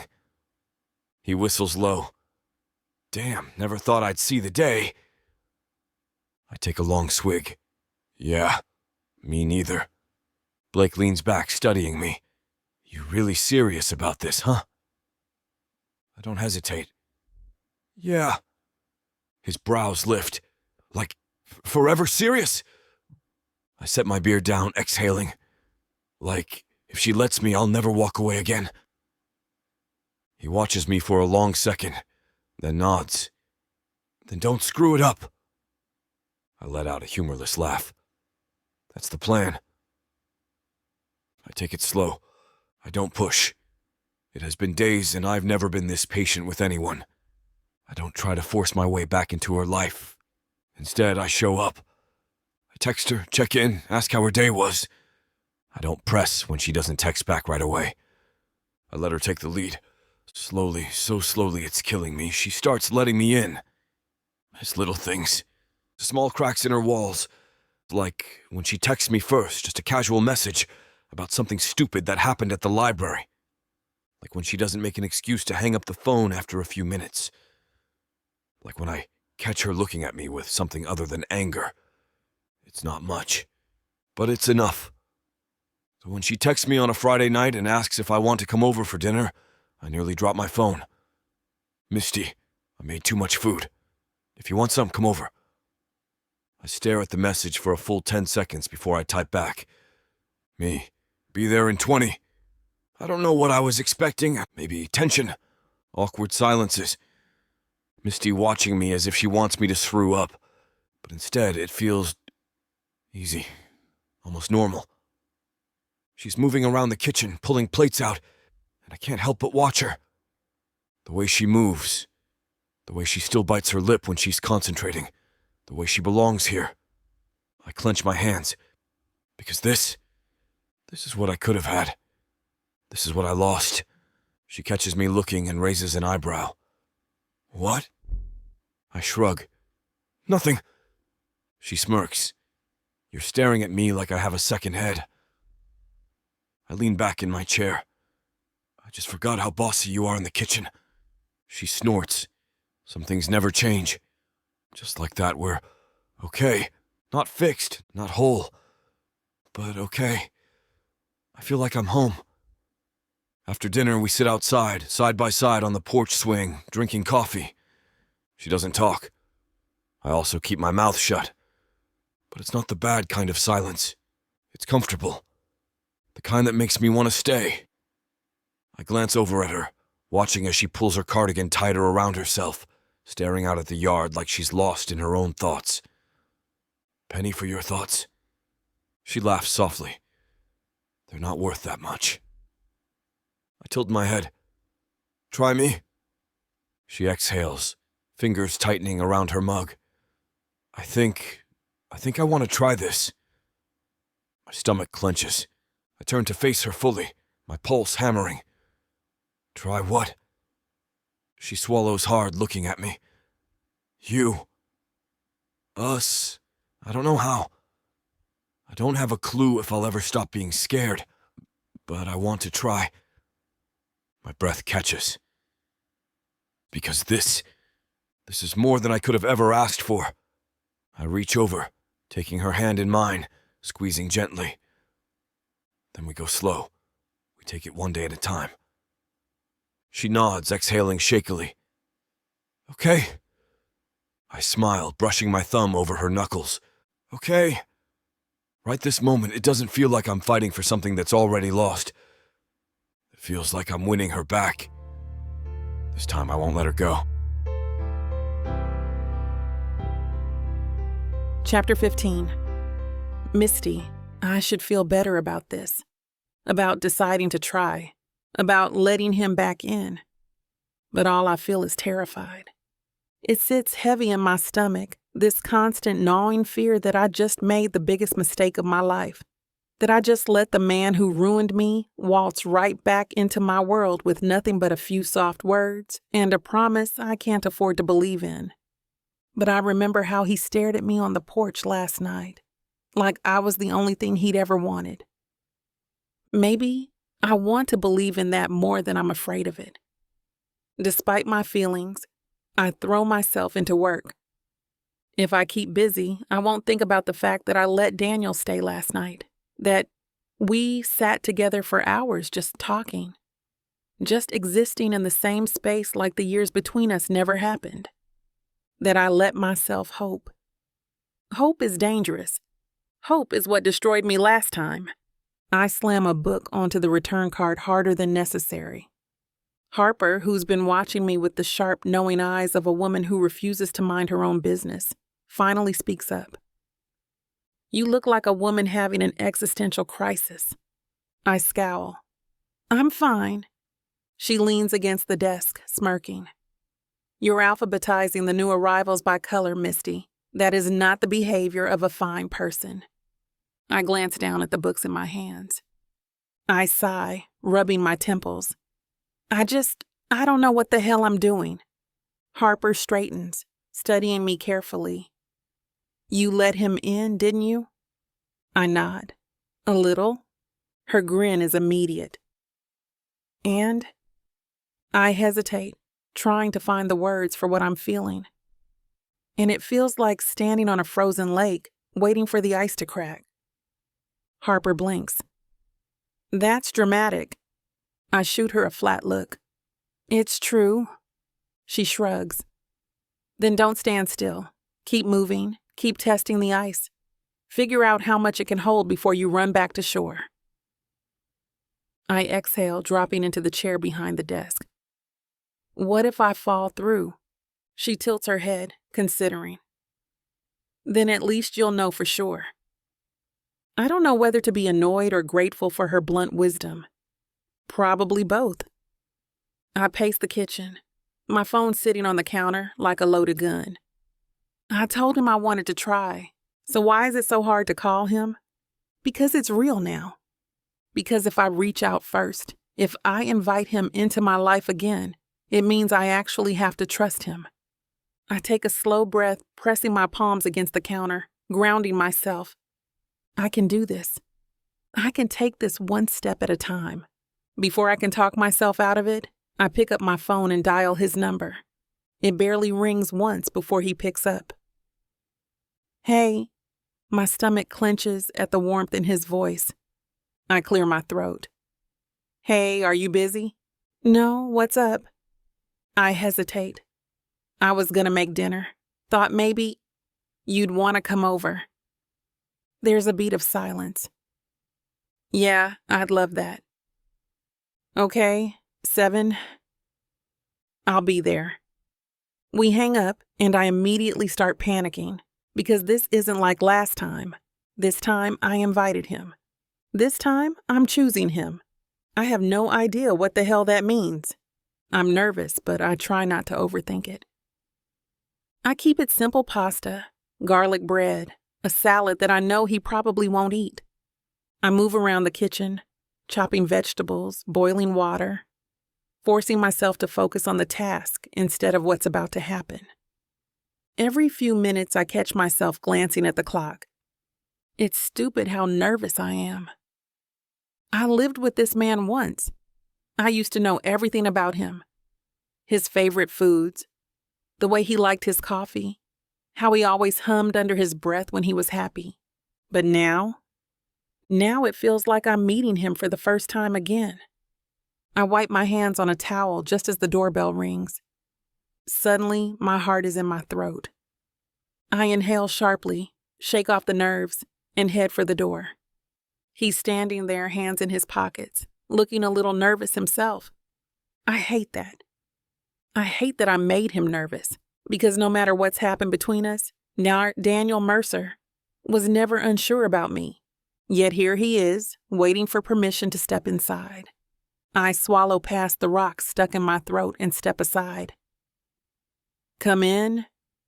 He does, glancing around the house like he's memorizing every detail, like he's trying to see what's changed. He meets my eyes. Smells good. I roll my eyes, leading him toward the kitchen. Don't sound so surprised. He smirks. I'm not. Just impressed. I look elsewhere, trying to ignore the warmth creeping into my chest. He's being easy with me. He's letting me control this. I didn't realize how much I needed that until now. We eat at the small table in the kitchen rather than the dining room, because anything bigger feels too much like the past.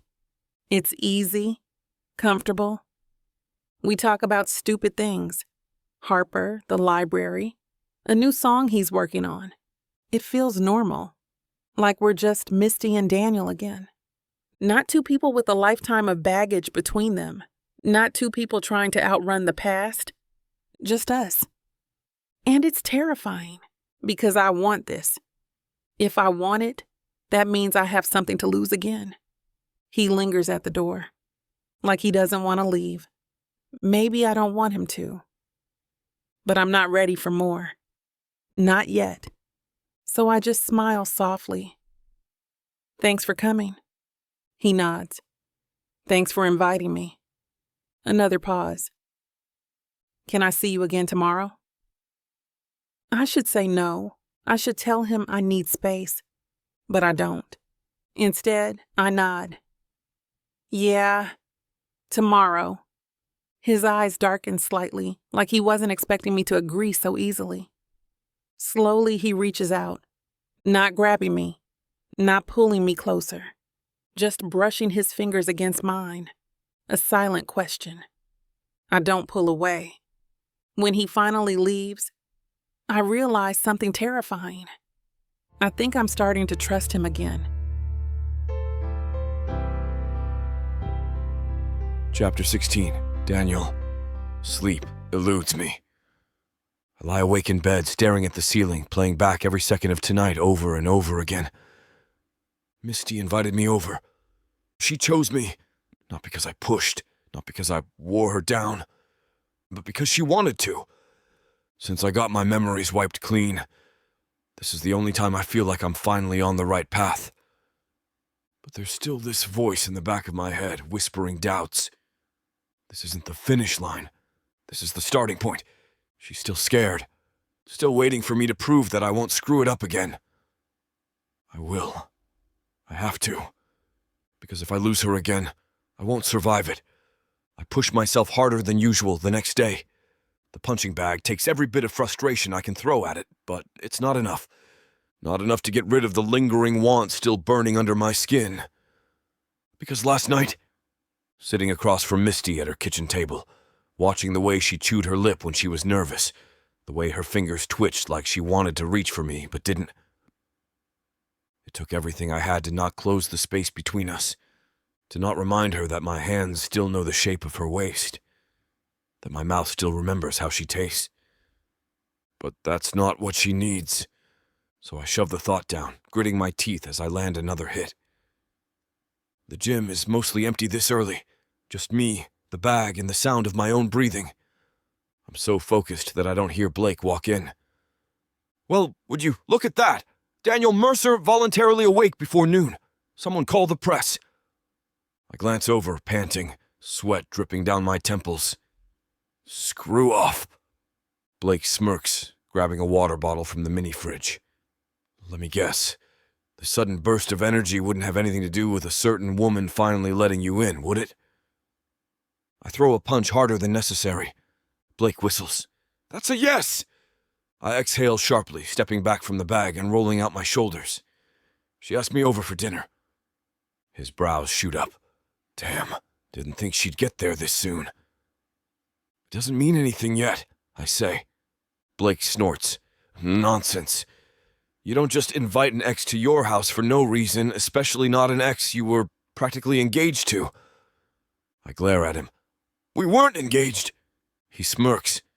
"Not officially, but you were getting there." I don't respond, because maybe deep down I know he's right. Blake takes a long sip of his water, then leans against the wall, crossing his arms. "So, what's next?" I grab my towel, wiping my face. I wait. Blake raises an eyebrow. "And you're okay with that?" I exhale, staring at the bag. I don't have a choice. He studies me for a second, then nods. Good answer. I sit in the recording booth, my guitar resting against my thigh, my fingers picking a slow, aimless melody. I'm supposed to be working, supposed to be writing something new, but all I can think about is her. Misty. I press my lips together, adjusting the microphone, then strum a chord. The words come slow at first, then all at once. I see you in dreams I don't want to wake from. A ghost in the places I left behind. If I reach for you, would you turn away? Or would you finally let me hold you this time? I close my eyes, letting the music carry me. Because this is the only way I know how to make sense of the mess inside me. The producer on the other side of the glass nods. That's got something. You want to lay down a rough cut? I nod. Yeah. I'm just getting home when my phone buzzes.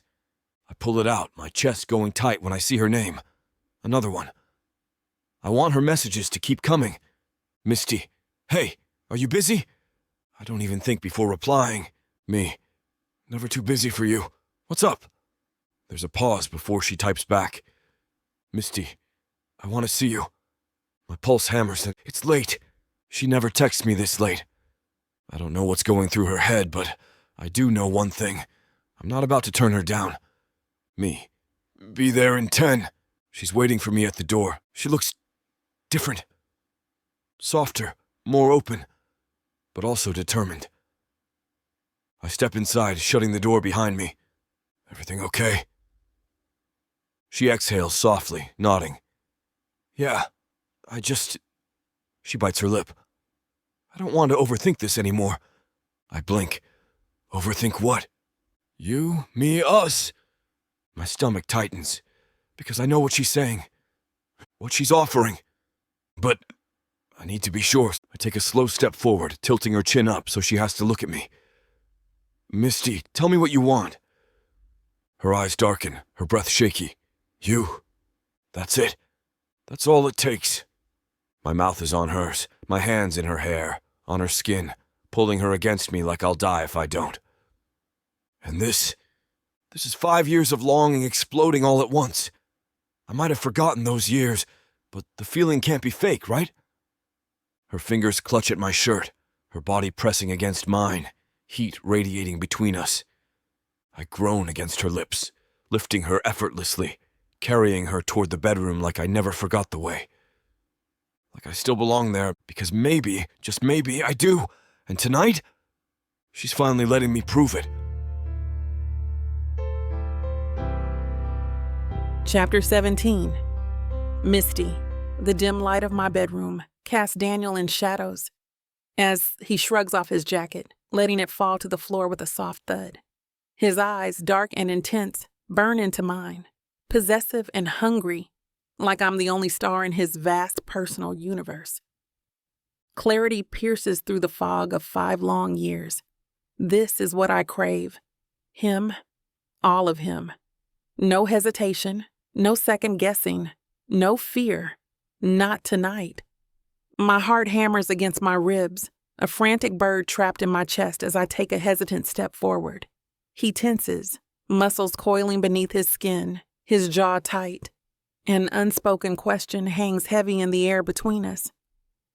Misty, are you sure? The words catch in my throat, dryness clinging to the back of my tongue. My fingers tremble, a nervous flutter against the sudden stillness of the room. But my voice, though a mere whisper, holds a surprising firmness, echoing the desire that throbs within me. Yes. That single word unleashes a torrent of pent-up longing. He's on me in an instant, his hands seizing my waist, pulling me flush against the hard planes of his chest. His mouth claims mine in a wildfire of a kiss, consuming all thought and reason, leaving only the raw sensations of heat, desperation, and a perfect, aching familiarity. Fear, my constant companion for so long, evaporates like mist, replaced by a searing warmth that spreads through my veins, pooling in the pit of my stomach. This is the home I lost, the missing piece of myself I've been searching for. This is us. I hate to put a stop to a good time, but it looks like we've hit this platform's limit for spiciness. This platform's got some rules we have to play by if we want to keep giving you these stories for free. And trust me, this scene isn't something you want to miss. While we can't get into all the details here, you can still dive into the full, uncut version at tylerwalker.com. Miss Tyler has an entire collection of unabridged audiobooks and ebooks waiting for you. And the best part? You can treat yourself with 40% off when you use the code SAVE40. That's right. You'll save on any digital product, even bundles that are already discounted. Miss Tyler would never let anyone feel the kind of disappointment you must be feeling right now. So why wait? Treat yourself with Miss Tyler. Daniel shifts beside me, propping himself up on one elbow. His fingers trace the curve of my cheek, feather light against my sensitized skin. I shiver, a ripple of pleasure, but don't pull away. His gaze searches mine, intense and unreadable. What are you thinking? Swallowing hard, I force the words past the lump in my neck, the honesty raw and vulnerable. That this feels real, too real to be true. His jaw tightens. It is real. I search his face for any flicker of doubt, any hint of hesitation. Then don't prove me wrong. Something flickers in his eyes, a spark of determination, a promise. I won't. Right now, I believe him. Chapter 18. Daniel, I should be asleep. Misty is. She's curled up beside me, her breathing slow, her bare skin warm against mine. One arm is draped over my chest, fingers resting lightly near my heart like she's still holding on. I don't dare move. Not because I'm afraid of waking her, but because I don't want to wake up from this. I don't want to roll over and find out this was just another dream. Because this is everything. Her! Here, with me! I feel like I can breathe again, but the relief is dangerous. Because if I let myself believe we're okay, if I let myself think that one night could erase everything that came before, I'll lose her all over again. I can't. I won't. The sun is barely rising when she stirs when it hits me. I watch as her eyelashes flutter, as her body shifts against mine, stretching. For a second, I let myself hope that when she opens her eyes, she won't panic. That she won't regret this. But the second she fully wakes, I see it. The hesitation, the walls rebuilding themselves. My stomach clenches. She pulls the sheet up around herself, sitting up slowly, her back to me. I sit up too, keeping my movements slow. Careful. Morning. She doesn't answer right away. Finally, morning. Her voice is quiet. Not cold, but not warm either. She doesn't look at me. Suddenly, the warmth in my chest turns to ice. She moves carefully, deliberately, like she's trying not to disturb the fragile peace we found last night. But I don't want peace. I want the truth. She stands, wrapping the sheet around herself, heading toward the bathroom without another word. I stare at the empty space where she was lying just a few minutes ago, my jaw tightening. I have two options. I can let her pull away, or I can stop her before she closes the door between us again. I take a breath, and then I go after her. I stop in the doorway just as she grips the sink, staring at herself in the mirror. She doesn't turn around. Misty. She inhales sharply, but still doesn't look at me. We should talk. I nod. Yeah, we should. Silence. I don't want this to be a mistake. I step closer, careful like I'm approaching a wounded animal. Is that what you think this was? She squeezes her eyes shut. I don't know. I exhale sharply, dragging a hand through my hair. You didn't seem unsure last night. Her grip on the sink tightens. Last night was different. I frown, jaw clenched. No, it wasn't. It was real. She finally turns to face me, her eyes dark with something I can't quite name. That's the problem, Daniel. It felt too real. So what? That scares you. She laughs softly, but there's no humor in it. Of course, it scares me. I take another step forward, closing the space between us. Then let me prove you don't have to be scared. She shakes her head. It's not that simple. I exhale, frustration creeping in. Why not? Her green eyes burn into mine. Can I even trust you, Daniel? With me. With my heart. The words cut me open.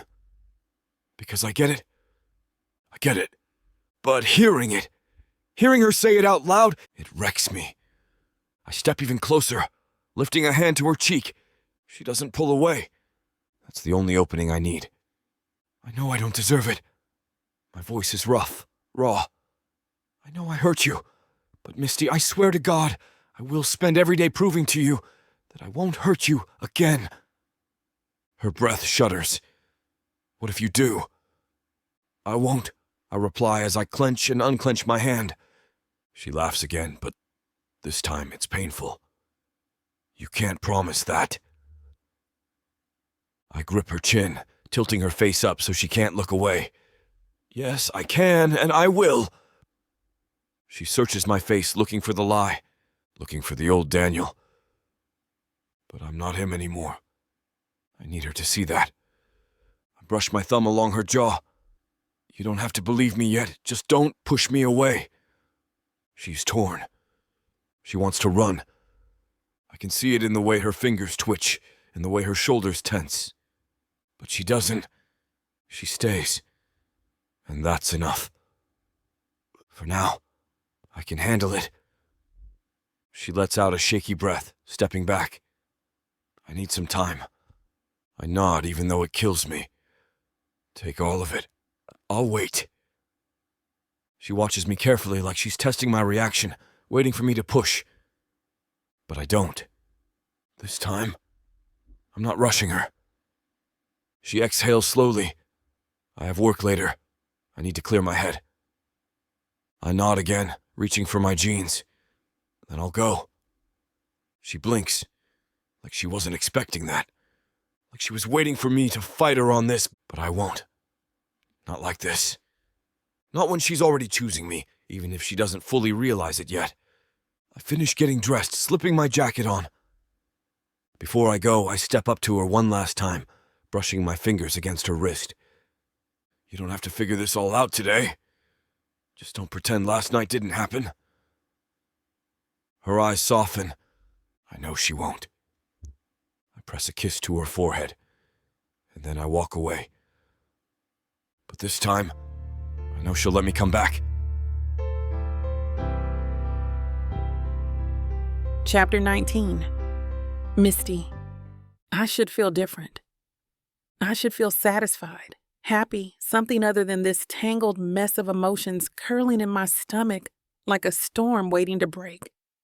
Instead, I feel unsteady, like I just stepped off a ledge and now I'm free-falling, with no idea whether Daniel is going to catch me or let me crash. I pull my robe tighter around me, standing by the window as I watch him walk away. He doesn't look back. Somehow that makes it worse, because I know he's doing it for me, for us. For the first time, he's not pushing, not trying to fix things too quickly. He's waiting for me to figure out if I can handle this. I try to go through my morning like normal. Shower, coffee, get dressed. But nothing feels normal, because no matter what I do, I can still feel him. The way his hands moved over my skin, like he was trying to relearn me, trying to etch every curve of my body back into his memory. Like he knew, even before I did, that I was going to panic. And God, I hate that he was right. I clutch the counter, taking a deep breath, forcing the memories away. I can't do this. I can't sit here and let myself spiral. I have work, routine, a life that isn't wrapped up in Daniel Mercer, even if it feels like maybe it is. I should have known I wouldn't get through the morning without Harper sniffing out my secrets. She's already waiting when I walk in, leaning against the front desk, arms crossed, smirk locked and loaded. I don't even get a chance to put my bag down before she pounces. So you look, she tilts her head, eyes narrowing like a detective piecing together a crime scene. Thoroughly ruined. I freeze. Excuse me? Her grin widens. You got laid. Harper. Don't you dare deny it, Misty. She circles me like a shark, eyes sharp and infuriatingly smug. You have the look. I sigh, pinching the bridge of my nose. There is no look, she snorts. Oh, there's a look. I just had mind-blowing lovemaking, and now I don't have any idea what to do with myself. Look. I groan, because she's not wrong. I have no freaking idea. The fact that Harper sees it so clearly only makes it worse. I move behind the desk, grabbing the day's returns, desperate to distract myself. It's not what you think. She props her chin on her fist. Oh, so Daniel didn't show up at your house last night, and you two didn't finally rip each other's clothes off in a 5 years overdue moment of passion. I choke on air. Jesus Christ, Harper. She grins. So I'm right. I slam the book down on the desk. Can you not be psychic for 5 seconds? Nope. Now spill. I sigh, defeated. Because she's not going to drop this. I rub my temples, lowering my voice. Fine, yes, it happened. Her eyes widen. Holy crap, it actually happened. I groan again. Lower your voice. She waves me off. Please, this is the most exciting thing to happen in this town in years. Everyone should know. I glare. I will actually kill you. She laughs, then leans closer, voice dropping. So, was it worth the wait? My cheeks heat. Because yes, it was. Too much. It was too good. Too right. And that's exactly why I feel like I'm on the verge of a breakdown. I cross my arms. That's not the point. Harper raises an eyebrow. Isn't it? My stomach's twisting as I say, I don't know, Harper. Her smirk fades, her eyes softening. You don't have to do anything yet, Misty. I exhale shakily. What if I'm just setting myself up to get hurt again? She leans back, arms crossed. Then let me ask you this. When you were with him last night, did it feel like a mistake? I swallow hard, because the answer is too easy. No. She nods. Then maybe it's worth the risk. I'm back home, and I can't help but think of Harper's words. Maybe she's right. I stare at my phone for a long time. Daniel hasn't texted me. He's waiting for me, like he said he would, like he always said he would. The worst part? I want to text him. I want to tell him that today was hard, that I spent the whole morning wrestling with my own head, that Harper saw right through me, that I still feel raw from last night, not just physically but emotionally. But I don't. I'm not ready to meet him again, to fall again. I bite my lip, my fingers hovering over the keyboard. Before I can overthink it, I send a single message. Me. Hey. The reply comes almost instantly. Daniel. Hey, you. I inhale sharply, my heart stupidly flipping. I hesitate, then type another. Me. Can we talk? A pause. Daniel. Always. With his message, I finally feel like I can breathe. Chapter 20. Daniel, Misty wants to talk. She sent the message, and I replied without hesitation. But now I'm just sitting here, waiting for her to tell me what the hell she's thinking. I hate it. Not the waiting. Not even the uncertainty. I hate that she still feels like she has to hold back. Like she's tiptoeing around her own emotions, trying to convince herself that last night wasn't the best damn thing that's happened to either of us in 5 years. I let her take the lead. I told her I'd wait. But if it isn't the hardest thing I've ever done, when she finally walks into the cafe where we agreed to meet, looking hesitant but determined, I realize I'd wait forever for her if I had to. She sees me before I see her. I know because when I finally look up from my coffee, she's already watching me, arms wrapped around herself like she's preparing for battle. I stand before she even reaches the table. Hey. She stops, exhales, then nods. Hey. Her voice is soft, uncertain. I hate that I'm the reason she sounds like that. I got you a coffee, I say, sliding the cup toward her as she sits down. Figured you might need the caffeine. Her lips twitch, almost a smile. You guessed right. Lucky me. A pause. Then she grips the cup but doesn't drink. We need to talk. I nod. Yeah, we do. But she doesn't dive in right away. Instead, she stares at the dark liquid, her fingers idly tapping the side of the cup, like she's trying to map out every possible answer before she even speaks. I let her sit in the silence, but only for so long.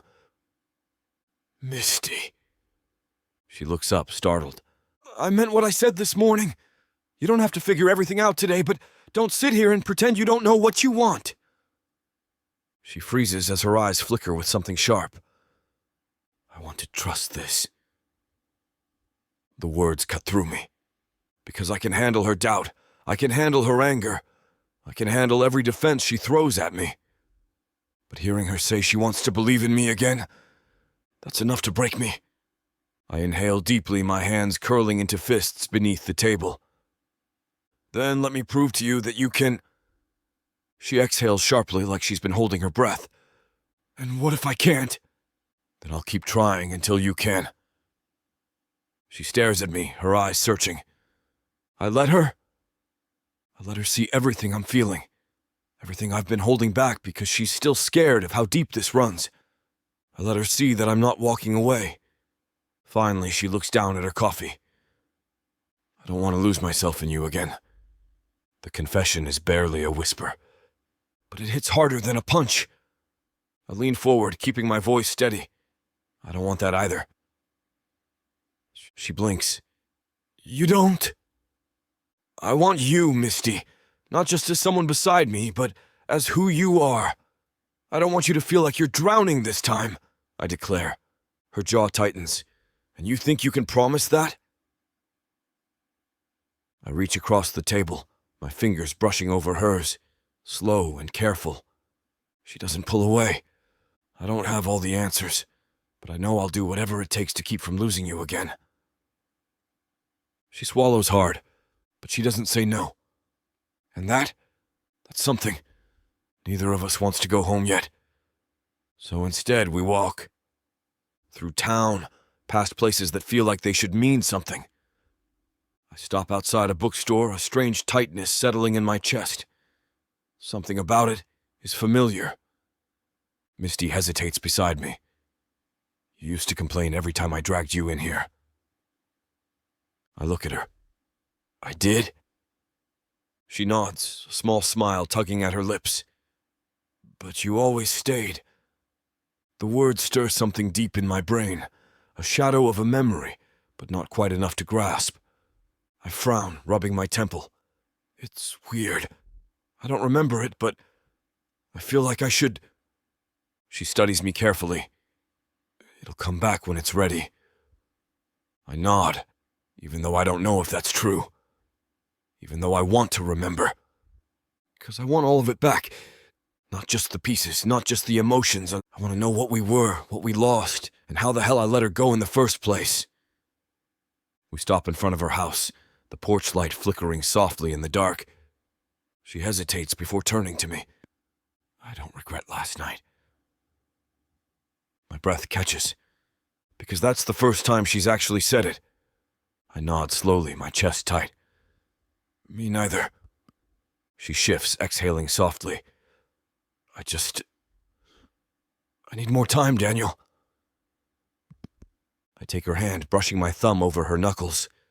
She let me back in? I think she actually believes me. Chapter 21. Misty. It starts with a phone call. I should have known. The past doesn't just stay buried. It claws its way back at the worst possible moment, right when you start thinking maybe you can move forward. I don't recognize the number. I'm standing in the kitchen, stirring sugar into my coffee, when my phone vibrates on the counter. The screen flashes no caller ID. I hesitate before answering. Hello? A pause. Then, Misty, long time no see. My stomach plummets. I grip the edge of the counter, the warmth from my coffee suddenly too much against my palms. I know that voice.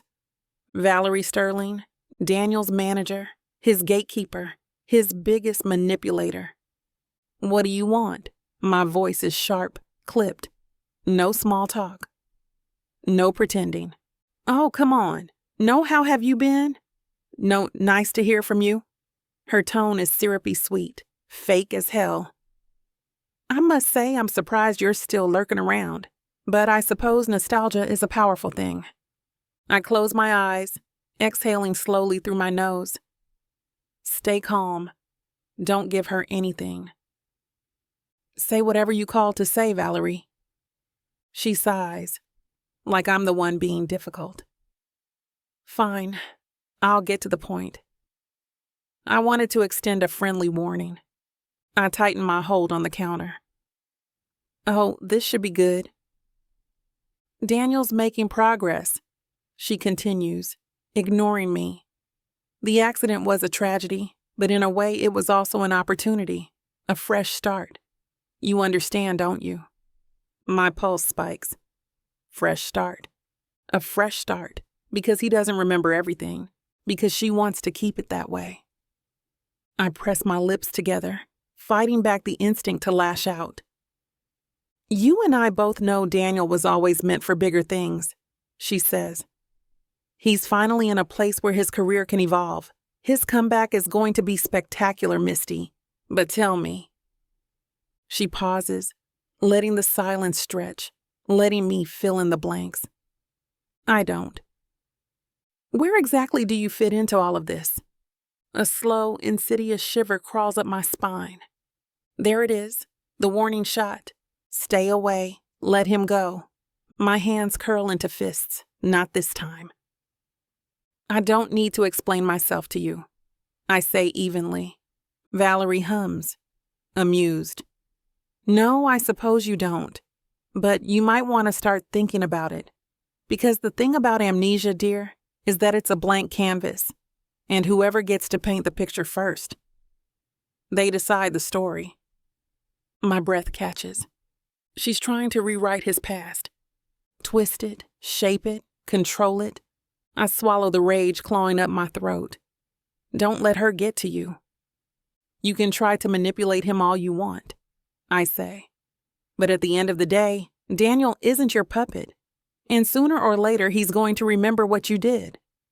A pause, then a slow, taunting laugh. That's the thing, Misty. What if he remembers, and it's not what you expect? The call disconnects. I don't move. I can't. I just stand there, heart thundering, mind racing. For the first time since Daniel came back into my life, I realize I'm not just fighting against time. I'm fighting against her.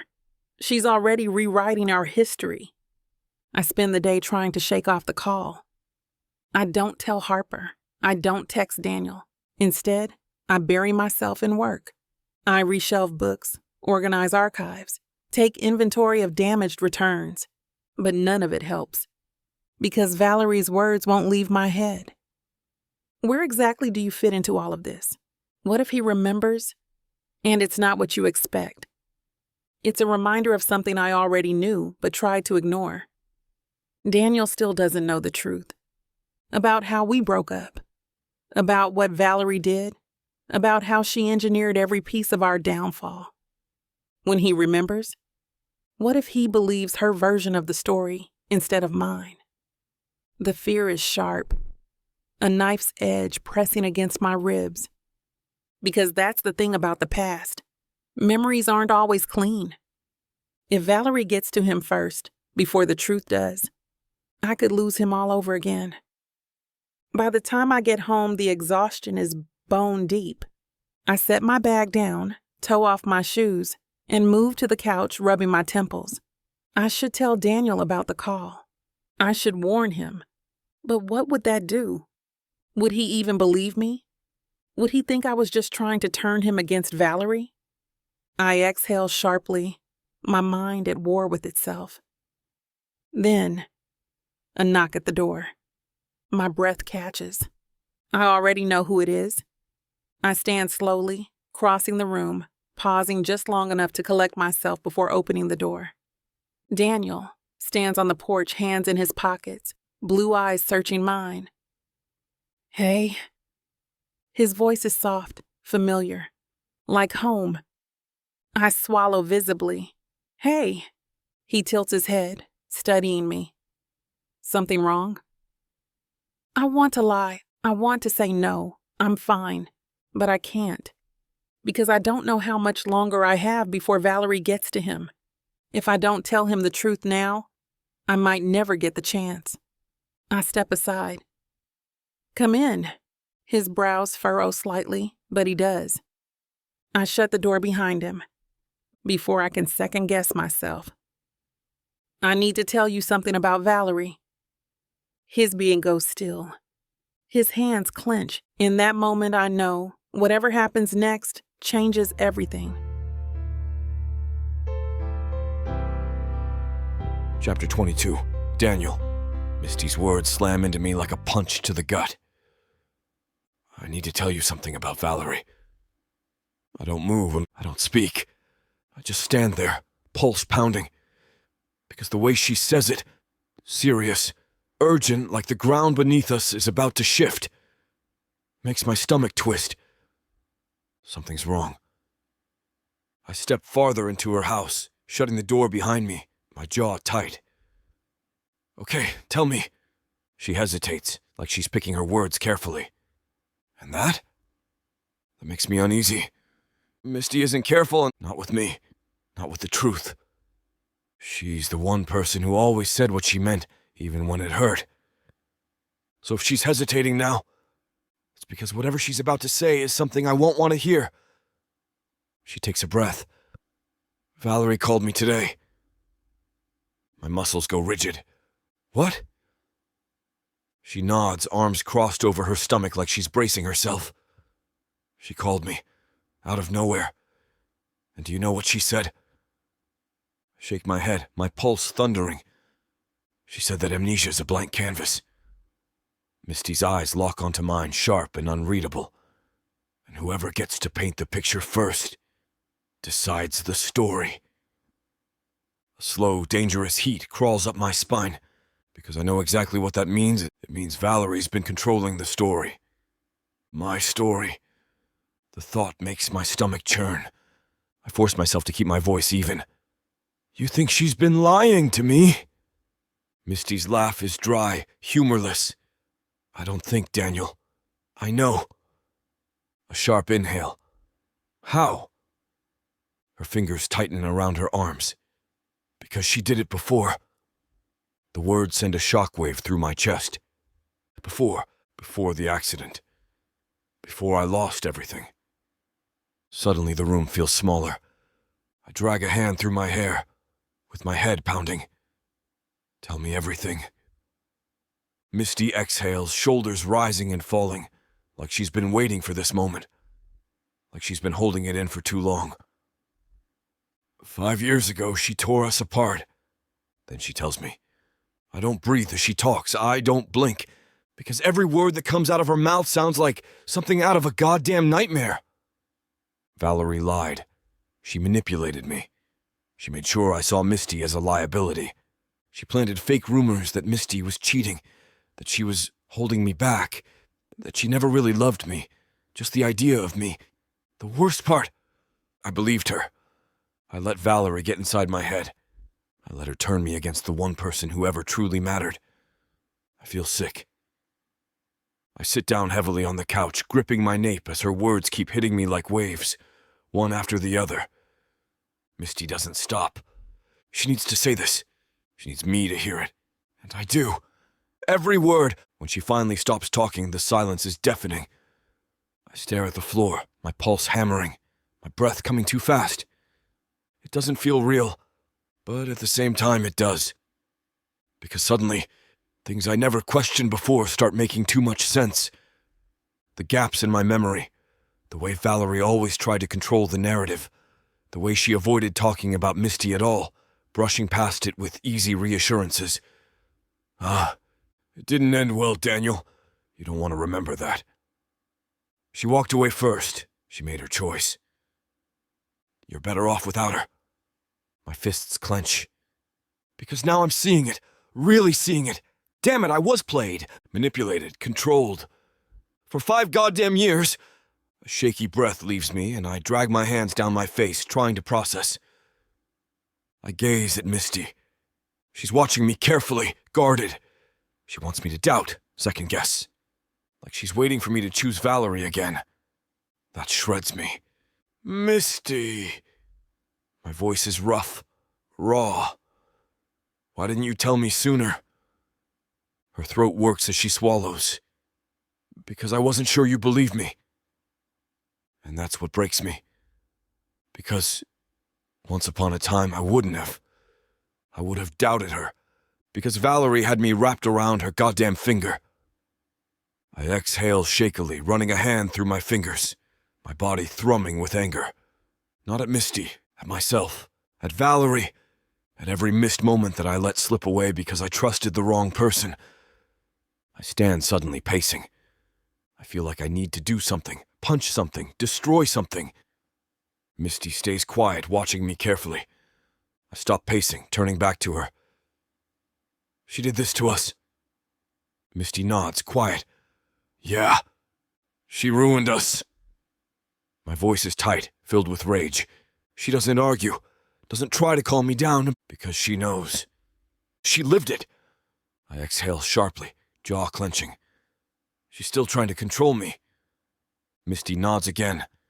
Yes. And she thinks I'm still stupid enough to fall for it. Misty's lips press together. She thinks you're still hers to control. The words make my stomach churn. Because that's what this is about, isn't it? Control. Valerie never saw me as a person, just a commodity, a product. Now that she's losing control, she's getting desperate. I look at Misty, my voice hard. She called you today to scare you off. She doesn't flinch. Yeah. I step forward, my hands shaking with fury. She thinks she can rewrite my memories. Yes. Another breath. Another pulse of rage. She's wrong. Misty's eyes flicker. She tilts her head slightly, cautious. What are you saying? I swallow, my body buzzing with something sharp, electric. I'm saying I'm done letting her control my life. A pause. She exhales, nodding slowly, like she's finally seeing it. Like she's finally seeing me. The real me. The one who isn't going to let Valerie win this time. The one who is ready to fight. For myself. For my truth. For Misty. I feel like I'm finally waking up.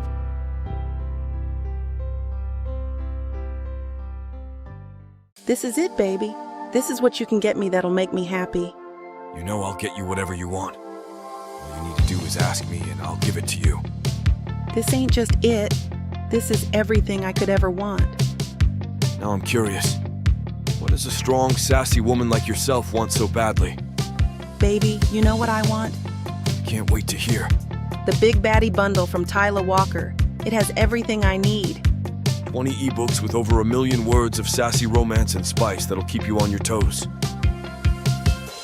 10 audiobooks containing over 60 hours of that seductive voice telling me naughty things all night long. You don't need an audiobook for that, baby. Right here.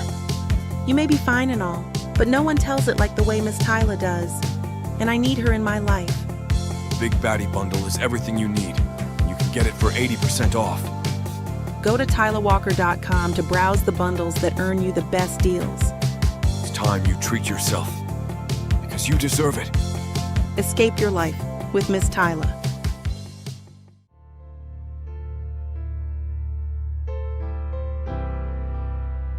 Chapter 23. Misty. The moment Daniel says, "I'm done letting her control my life," something inside me shifts. I've waited 5 years to hear him say that. Now that he has, I don't know whether to feel relieved or terrified. Because this isn't just about Valerie anymore. This is about everything. Everything he lost. Everything he's trying to remember. Everything I've been too scared to hold on to because I thought it would slip through my fingers all over again. But the way he's looking at me now, sharp, determined, angry in a way that makes me believe him, maybe he might be strong enough to fight for this. For us. I don't realize I've been holding my breath until I let it out. Daniel is still standing in the middle of my living room, his fists clenched, his jaw tight with rage. I've seen him angry before. But this is different. This isn't reckless, blind fury. This is controlled fire. If there's one thing I know about Daniel Mercer, it's that when he sets his mind on something, nothing can stop him. I sit down on the couch, gesturing for him to do the same. Okay, if you're serious about this, we need to be smart. He exhales sharply, but nods, dropping down beside me. I can still feel the tension radiating off him, but he's listening. That's good. I keep my voice steady. Valerie didn't call me today just to chat. She wanted me to know she's still in control, that she has the power to shape the narrative however she wants. His eyes darken. She thinks I'll believe whatever she tells me. I nod. She's been doing it for years. You didn't even question her before. He flinches. I know. The guilt is there.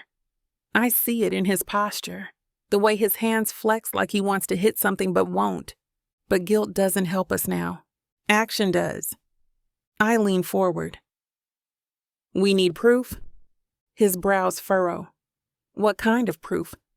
I wet my lips, my mind racing. Something solid, something that exposes what she did. There has to be a paper trail, emails, messages. People she manipulated the same way she manipulated you. Daniel is already shaking his head. She's too careful. She wouldn't leave anything that obvious. I hesitate. Maybe not, but she's powerful, Daniel. People like her. They get comfortable. They make mistakes. His expression flickers with something dangerous. Then we find her mistakes. It's late, but I'm not in any hurry to sleep. So does he. We sit at my kitchen table, his laptop open between us, searching. I never thought I'd be here again, back in his world, back in his orbit. But this isn't like before. Before I was just trying to keep up. Now I feel like I'm fighting alongside him. Daniel clicks through old articles, interview transcripts, anything we can find on Valerie's influence over his career. I scan a page filled with tabloid headlines and grimaces. God, I forgot how much of a circus your life used to be. A humorless chuckle escapes from him. Trust me, so did I. I skim through another article. One from the year we broke up. Here, I tilt the screen toward him. This was the moment she started publicly distancing you from me. The headline reads, Daniel Mercer, single again? Insiders say he's focusing on his career. Daniel's jaw tightens. I don't even remember this interview. I nod. Because you never gave it. He turns to me sharply. What? I exhale. I remember this article. I remember you telling me you never said those things, that it was all Valerie's PR spin to make it look like you walked away willingly. His grip on the laptop tightens. She fed the press a fake breakup story. I nod. And she controlled the aftermath. She painted you as the rock star who outgrew his relationship, and me as the forgettable girl who couldn't handle the pressure. Daniel doesn't move for a long moment. He pushes away from the table, running both hands through his hair. I was such an idiot. I stand, crossing the space between us. No, you were manipulated. His eyes flash. I should have seen it. I reach out, hesitating before resting a hand on his arm. Now you do. He exhales slowly, nodding. Now I do. A beat of silence. Then he turns back to the laptop. Okay, we keep looking. It takes another hour before we find something. Something big. Daniel is scrolling through archived footage from an old industry event when he suddenly stops. Holy crap. I lean closer. What? He presses play. On the screen, a younger Daniel, pre-amnesia, pre-accident, pre-everything, is being interviewed on the red carpet. He looks different. Sharper, cockier, like a version of himself I almost forgot existed. The reporter asks about his upcoming tour, about his latest album. And what about Misty Johnson? You two were seen together last week. Any chance of a reconciliation? On the screen, Daniel's expression shifts. I brace myself, because I already know it's going to hurt. Misty? He lets out a dry laugh, shaking his head. That ship has sailed. She made her choice, and so did I. The reporter pushes. She made her choice? Daniel shrugs. She left. What else is there to say? My stomach drops. I remember this interview. I remember watching it back then, heartbroken, because I never left. Daniel thrust the laptop away like it physically burned him. I said that. I don't speak. I just watch as realization hits him like a brick wall. That's not true. His voice is hoarse. You never left. I left you. I admit. Yeah, you did. His hands curl into fists. But I don't remember saying that. I don't remember any of it. A thought hits me. A terrifying, earth-shattering thought. I kneel beside him, my voice steady but urgent. Daniel, what if Valerie didn't just spin the story? He lifts his gaze to mine, eyes dark, furious. What if she planted those words in your head? Chapter 24. Daniel. My mind replays that video over and over again like it's broken record in my head. The realization slams into me like a wrecking ball each time. What if Valerie didn't just spin the story? What if she planted those words in my head? The more I think about it, the more my gut twists, a sickening weight pressing down on my chest. Because something about this doesn't feel like just a PR stunt. It feels intentional, calculated, like she didn't just control the media, she controlled me. And the worst part? I let her. I sit on Misty's couch, staring at the laptop screen, my fingers twitching as I rewind the interview, watching my past self speak with an arrogance that makes me want to punch a hole through the wall. Misty, that ship has sailed. She made her choice, and so did I. I was so damn sure, so damn certain. But if I don't remember that moment, if I don't even remember thinking that way, then how the hell do I know it was even my decision? Misty sits beside me, quiet but watching. She hasn't said anything in a while. She doesn't have to, because I already know what she's thinking. That if I never fully believed Valerie's lies before, this moment right here just shattered whatever trust I still had left in her. I exhale, pushing the laptop away like I can't stand to look at it anymore. I feel like I'm losing my mind. Misty's voice is soft but firm. You're not! My pulse hammers. Then how the hell do I explain this? She hesitates. Maybe it's more than just manipulation.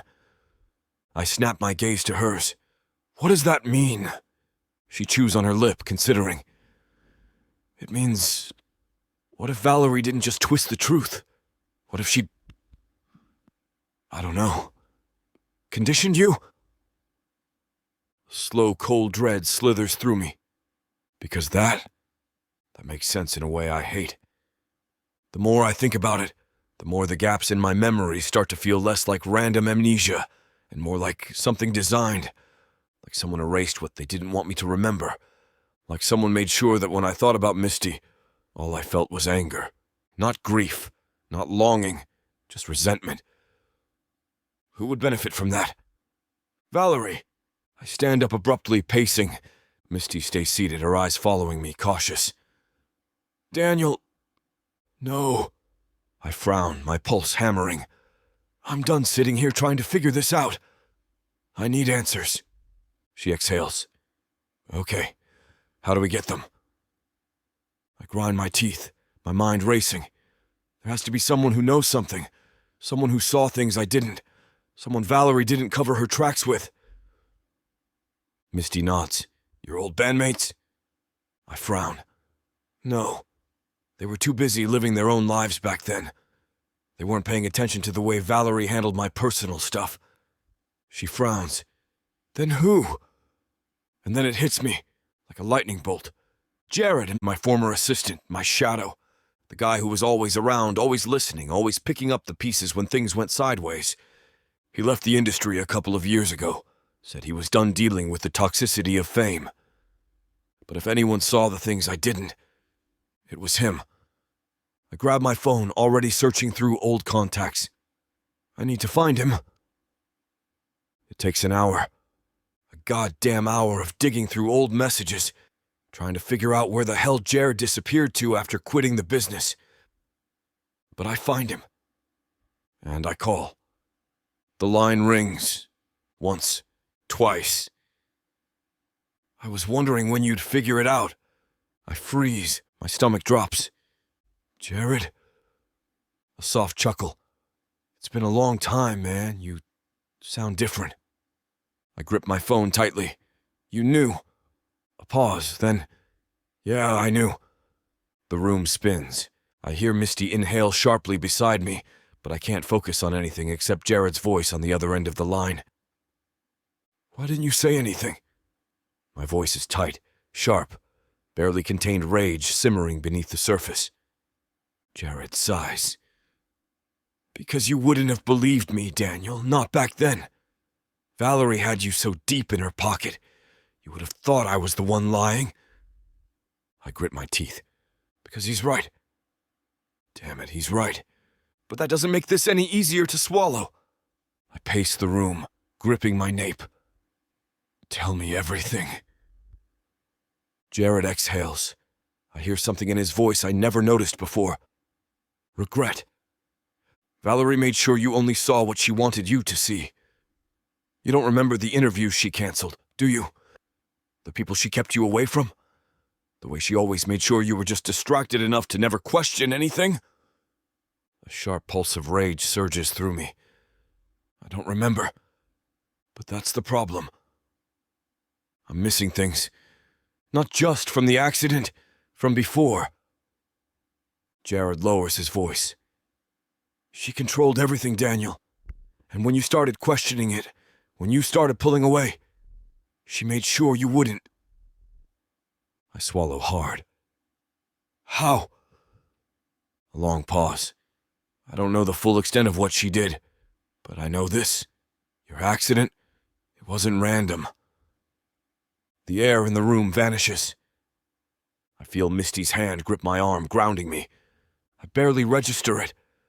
What the hell are you saying? My voice is low, dangerous.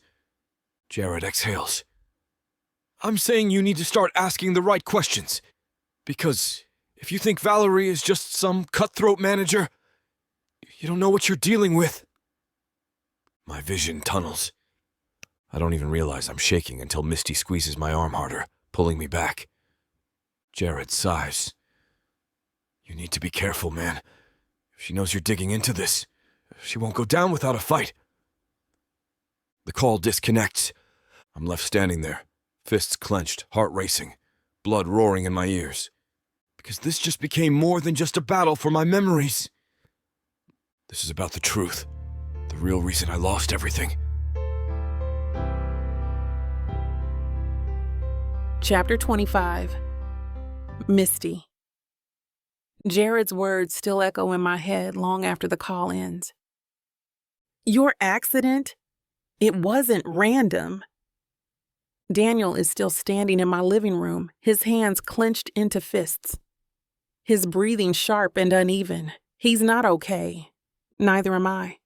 Because this just turned into something so much worse than I ever imagined.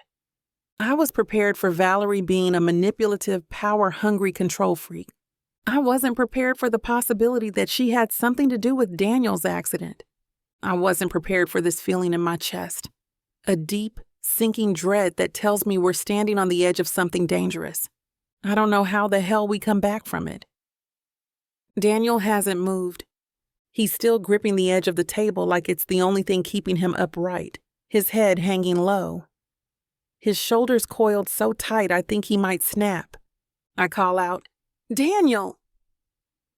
He doesn't look at me. He doesn't even blink.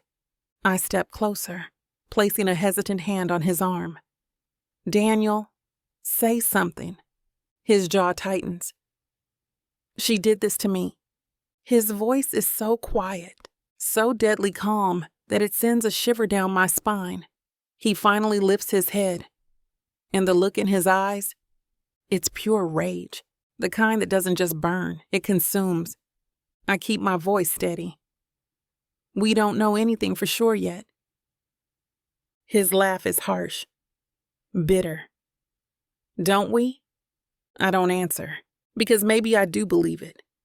Maybe I believe that Valerie, the woman who ruined us, who twisted the truth to fit her own agenda, who controlled every move he made for years, is capable of something this monstrous.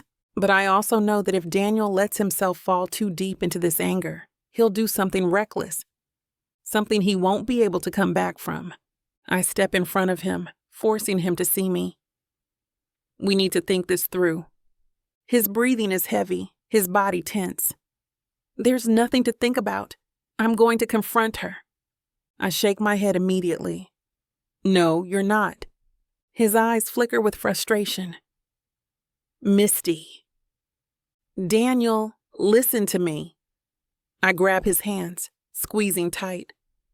You go to her now. She's going to twist this. She's going to make you doubt everything you just learned. His muscles flex under my touch.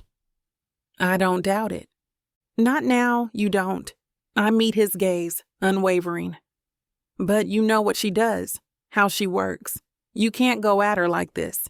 Angry, desperate. That's exactly what she wants. She's counting on you acting impulsively so she can spin this in her favor. So she can make you question yourself all over again. I can see the conflict in his eyes, the way his brain is fighting with his emotions. But then his shoulders drop, and a muscle in his jaw ticks. Then what do? We get proof. We do what people with purpose do.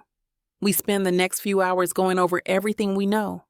The fake interviews, the public breakup spin. The way Valerie kept Daniel isolated from people who might have told him the truth. But none of it is enough. We need something bigger, something that ties her directly to what happened that night. Daniel taps his fingers against the table, his mind clearly racing. Jared knows more than he's telling us. I nod. Probably. Then we need to meet with him. I hesitate. Do you think he'll talk? Daniel's eyes darken. He owes me the truth. And I know that no matter what happens next, Daniel isn't going to stop until he has it. By the time we stop for the night, exhaustion weighs on my body. Daniel leans back on my couch, rubbing his temples, eyes squeezed shut. He looks drained. I hesitate before sitting beside him, careful, like I might spook him. He opens his eyes, glancing at me. You should get some sleep. I study him for a long moment. So should you. He exhales, staring at the ceiling. I might not be able to do it. Silence stretches between us. You're scared, I say quietly. His jaw tenses, but he doesn't deny it. He shifts, turning his head toward me. Aren't you? Yeah. He holds my gaze. I keep thinking, she really intend to kill me that night. I flinch. That thought is so much worse than anything I was prepared for. I shake my head, my throat tight. Don't say that. His lips press together. But what if it's true? What if she was trying to get rid of me? A sharp, visceral kind of fear grips my chest, because I don't know the answer to that. I hate that Daniel has to ask the question at all. I reach for his hand, lacing my fingers with his. You didn't die, Daniel. You're here, and we're going to figure this out. His grip tightens around mine. Yeah, he murmurs. We are? Something shifts between us. The exhaustion, the tension, the weight of everything we've uncovered. It's like the only thing keeping us standing is each other. His eyes flicker to my lips. I barely have time to process before he's leaning in, his hand sliding to the side of my face, fingers threading through my hair, and then his mouth is on mine. It's not soft, it's not careful. It's desperate, it's raw, like he needs this, like we both do. I kiss him back just as fiercely. My hands fisting in his shirt, pulling him closer. His body presses against mine, warmth spreading through my chest as his hands slide down, gripping my waist, pulling me onto his lap. Our lips move in sync, urgent and hungry, his fingers pressing into my skin. Like he wants to claim me, anchor himself to something real. I feel his breath hitch when my hands slip under his shirt, fingertips grazing against his skin. His grip tightens. He deepens the kiss. And for a second, just one reckless, beautiful second, I think I might let this happen. But then reality slams into me like a freight train. I break away, pressing a shaky hand against his chest. Daniel, we can't. His breathing is ragged, his forehead pressed against mine. Why not? I squeeze my eyes shut, trying to steady myself. Because we're high on emotions. because we're spiraling. And if we do this now, it won't be for the right reasons. He's quiet. His hands flex against my waist before he slowly, reluctantly lets go. His head drops back against the couch, his chest rising and falling heavily. I exhale, heart still pounding, my body still humming from the feel of him. But I know I made the right choice, even if every part of me wishes I hadn't. Chapter 26. Daniel. Jared wants to meet. That alone tells me everything I need to know. If he was really trying to stay out of this, if he thought it wasn't his problem anymore, he would have ignored my call. But he didn't. Instead, he told me a place and a time. Tonight. Which means there's more. More he didn't say over the phone. More he didn't want Valerie to hear. That has my pulse pounding. Because if I'm right, if this meeting confirms what I already suspect, then I wasn't just manipulated. I was almost killed.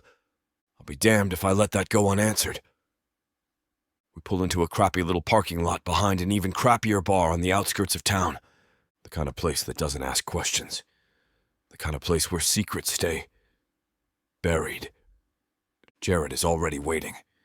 He's leaning against a rusted-out truck, arms crossed, eyes scanning the lot like he's expecting someone to be watching. When I step out of the car, he pushes off the truck, exhaling sharply. Mercer. I nod once. Jared. Misty steps out beside me, pulling her coat tighter around her, her expression tense. Jared's eyes flick to her, then back to me. I figured she'd be with you. I don't bother answering. He already knows the truth. We're in this together. No one is backing down between us. Let's talk inside, Jared mutters. Too many eyes out here. We follow him in. The bar is nearly empty. Dim lighting, old rock music playing low, the smell of stale beer thick in the air. We take a booth in the far corner, away from the door, away from anyone who might be listening. Jared doesn't waste time. I should have told you sooner, he says, pinching his nose bridge. But back then, you wouldn't have believed me. And after the accident, he shakes his head. I figured it wasn't my place anymore.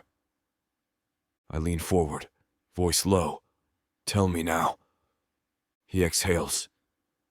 Valerie didn't just manage you, man. She owned you. She controlled everything. The press, the contracts, the people around you. She made sure you didn't talk to anyone who'd question her. She isolated you, kept you moving so fast you never stopped long enough to see it. None of this is new. But hearing it now from him, from someone who saw it firsthand, it hits differently. Jared hesitates. And when you started pushing back, she got desperate. My stomach tightens.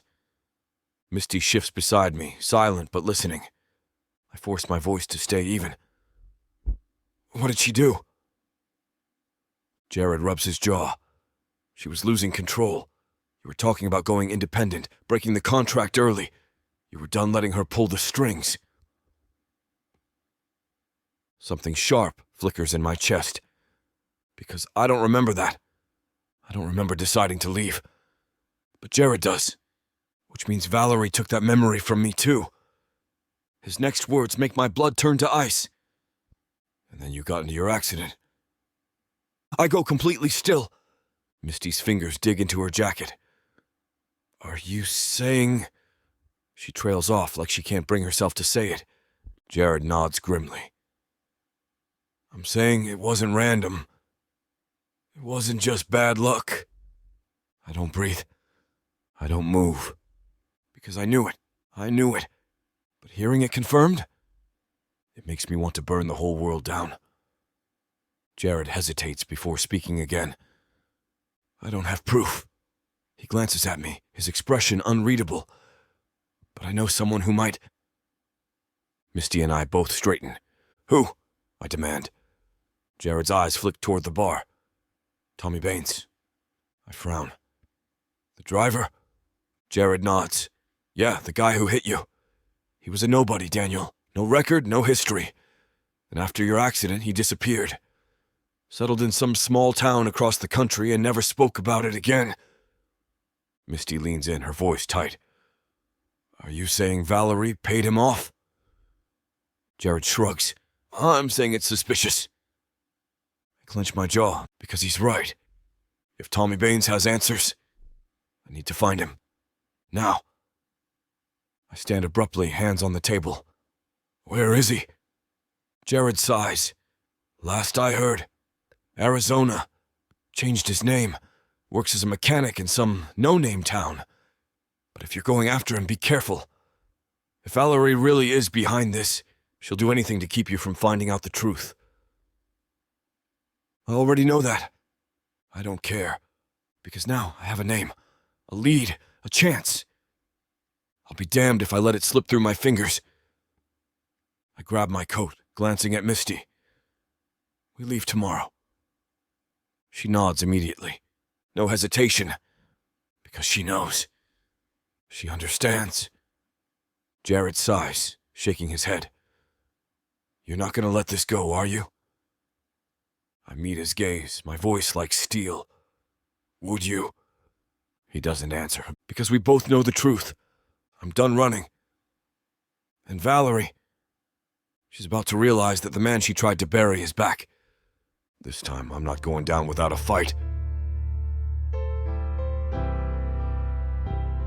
Chapter 27. Misty. Packing shouldn't feel this heavy, but as I stand in my bedroom, shoving clothes into my bag, my hands shake. Because this trip, this isn't just about finding answers. It's about what happens after we get them. I swallow hard, pressing my palms against the dresser, my pulse hammering. We're leaving in the morning.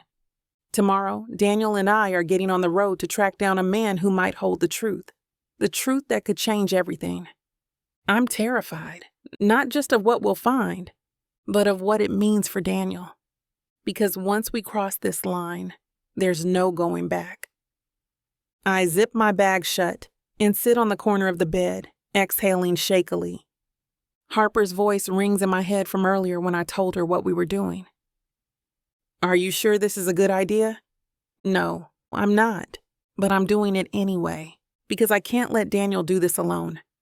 I won't, even if it means dragging myself back into the fire that burned me alive 5 years ago. Even if it means risking everything all over again. A sharp knock on my bedroom door makes me jump. Daniel, I already know before I even look up. He leans against the doorway, arms crossed, watching me carefully. You okay?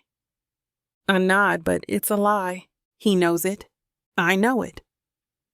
Still, he doesn't call me on it. Instead, he steps inside, sitting on the other side of the bed. Silence stretches between us.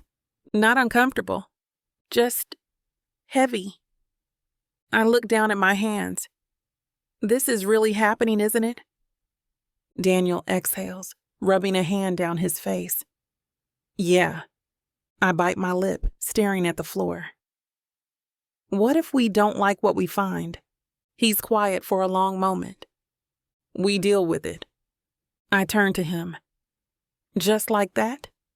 His jaw tightens. I don't have another option, Misty. I need to know. I close my eyes, my chest tightening. I know. Of course I know, because if I were in his shoes, I wouldn't be able to walk away either. But that doesn't make this any easier. What if Valerie knows we're looking for him? I ask softly. Daniel's expression hardens. She knows. That sends a chill through me. And you're still okay with going? He turns to me fully now. His blue eyes dark with determination. No, he admits. I'm not okay with any of this, but I don't have a choice. I can't let her control me anymore. I hold his gaze, my heart aching for him, for the boy I used to know, for the man sitting beside me now, the one who spent 5 years lost in the shadows of his own life. I just don't want you to get hurt again, I whisper. Daniel's eyes soften. Slowly he reaches out, tucking a strand of hair behind my ear. His fingers linger. I can't promise I won't, he murmurs. But if I do, at least this time, I won't be alone. I shatter. Because that's the truth, isn't it? Neither of us is alone this time. Maybe that's the only thing keeping us both from falling apart completely. I shift, turning to face him fully. I'm with you, Daniel. His breath catches. You sure? Yeah. I nod, even as my stomach twists. No matter what we find, I'm with you. Something flickers in his eyes. Something grateful, something raw. He swallows hard, nodding. Okay. Just like that, it's decided. Tomorrow, we leave. Tomorrow, we face the past head on. Tomorrow, we take the first step toward the truth. For better or worse. There's no turning back now. Chapter 28. Daniel, we leave before sunrise.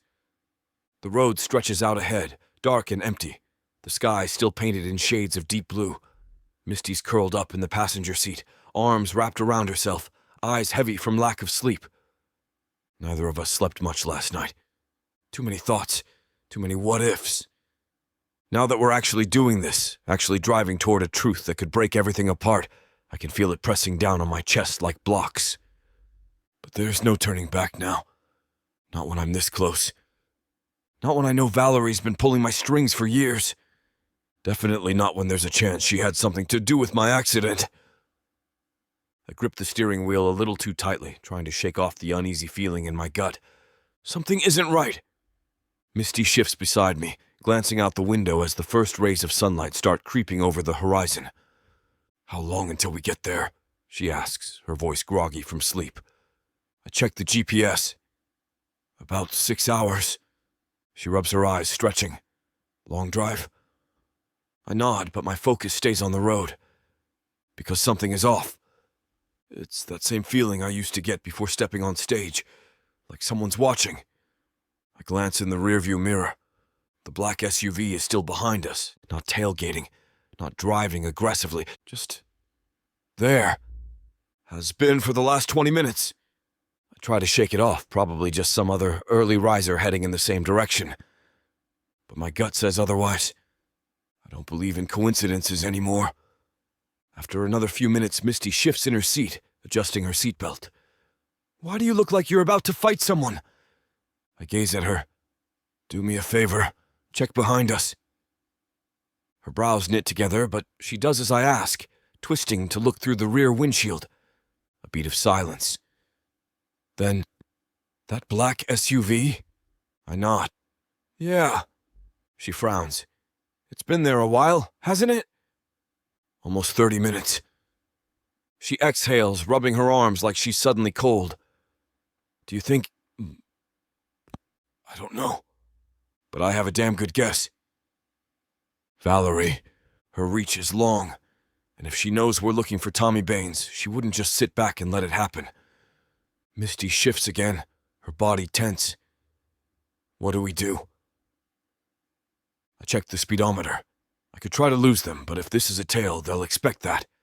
Instead, I take the next exit. The SUV follows. Misty swears under her breath.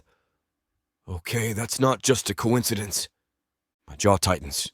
No, it's not. I keep driving, taking another turn down a side road, a long, deserted stretch leading toward an old gas station. The SUV follows. That's it. I pull into the lot, cutting the engine. Stay in the car. Damn it, lock the doors! Misty grabs my arm before I can get out. Daniel, don't be an idiot. I meet her gaze, my pulse hammering. I just want to see who they are. She doesn't look convinced, but she lets go. I step out, leaving the door open, my body tense as the SUV slows, then keeps driving, disappearing down the road. Coward, or smart enough not to start something out in the open. I watch until the taillights fade, my fists clenching at my sides. Misty steps out beside me, arms crossed. They saw you stop. That's why they didn't. I exhale slowly. Yeah. She tilts her head, watching me carefully. You think it was her? I think it was her people. She swallows, so she knows. Yeah, she knows. She's not going to just let this go. We don't talk much after that. Misty stares out the window, fingers playing with the hem of her sweater, lost in thought. I can't stop thinking about what comes next. We're still heading straight into this, but now there's a target on our backs. I know Valerie. If she's watching us, it's not just to scare us. It's because she's planning her next move. We reached the small Arizona town by late afternoon. It's the kind of place that time forgot. Dusty roads, old buildings, not a chain store in sight. Misty checks her phone. The address Jared gave us should be a few streets down. I nod, pulling into a diner parking lot across from the mechanic shop where Tommy Baines supposedly works. I killed the engine, scanning the lot. Nothing out of the ordinary. But that doesn't mean we're safe. Misty watches me carefully. You good? Yeah. She doesn't look convinced. But she doesn't press. Instead, we step out together, crossing the street toward the shop. I can feel my pulse picking up with every step. We're about to get answers, and I'm not be ready for them. The shop is old, but the garage doors are open. The sound of tools clanking and country music playing low in the background. A man in his 40s, broad-shouldered, grease-stained, eyes shadowed with something like guilt, glances up from under a car. His expression freezes when he sees me. I know immediately. It's him. Tommy Baines, the man who hit me, the man who changed my life. His wrench slips from his fingers, clattering to the ground. He knows who I am. From the way his face drains of color, I can tell. He knows exactly why I'm here. Chapter 29. Misty. The moment Tommy Baines drops that wrench, I know we're not leaving this town without answers. He knows why we're here. He knows what we're about to ask. I'd bet anything that he's been waiting for this moment, dreading it. Daniel doesn't move, doesn't blink. He's waiting too. Waiting to see if Tommy bolts. Waiting to see if the man who wrecked his life will finally tell him the truth. The air is thick with tension. The low hum of the shop's radio, the only sound cutting through the silence. Tommy does something that surprises me. He doesn't run. He swallows hard, wipes his hands on a rag, and slowly, carefully straightens up. Figured you'd come knocking one day. His voice is gruff, worn, like a man who's been carrying something too heavy for too long. Daniel's fists clench at his sides. Then start talking. Tommy eyes Daniel warily, then flicks a glance at me before nodding toward the back of the garage. Not here. Too many years. Daniel hesitates for half a second before nodding sharply. We follow Tommy past the rows of tools and oil-stained workbenches, deeper into the shop where an old office sits, cluttered and dimly lit. He gestures for us to sit, but neither of us does. Daniel crosses his arms, eyes dark and unblinking. Tell me what happened that night. Tommy sighs, running a hand over his stubbled jaw. Straight to it, huh? Daniel doesn't answer. Tommy exhales, then leans against the desk. Look, I don't know how much you already figured out. Enough to know my accident wasn't an accident. Tommy flinches. That's when I realize he's afraid, not just nervous. Genuinely afraid. Daniel must see it too, because his voice drops, tight with barely controlled anger. Who paid you off? Tommy rubs a hand over his face. Damn it. Daniel steps closer. Say her name. Tommy's gaze flickers to the door like he expects someone to storm in and stop him. It wasn't supposed to be like that. My pulse spikes. Daniel's hands curl into fists. What wasn't? Tommy exhales sharply, shoulders sagging. That night, I was supposed to scare you. That's it. My stomach drops. Daniel stays perfectly still. Keep talking. Tommy looks like he wants to be anywhere but here. She told me where you'd be. Said you'd be leaving town, heading out late. Told me to follow you, get close, maybe clip your car, just enough to send a message. I stare at him, my pulse roaring in my ears. You were supposed to run him off the road?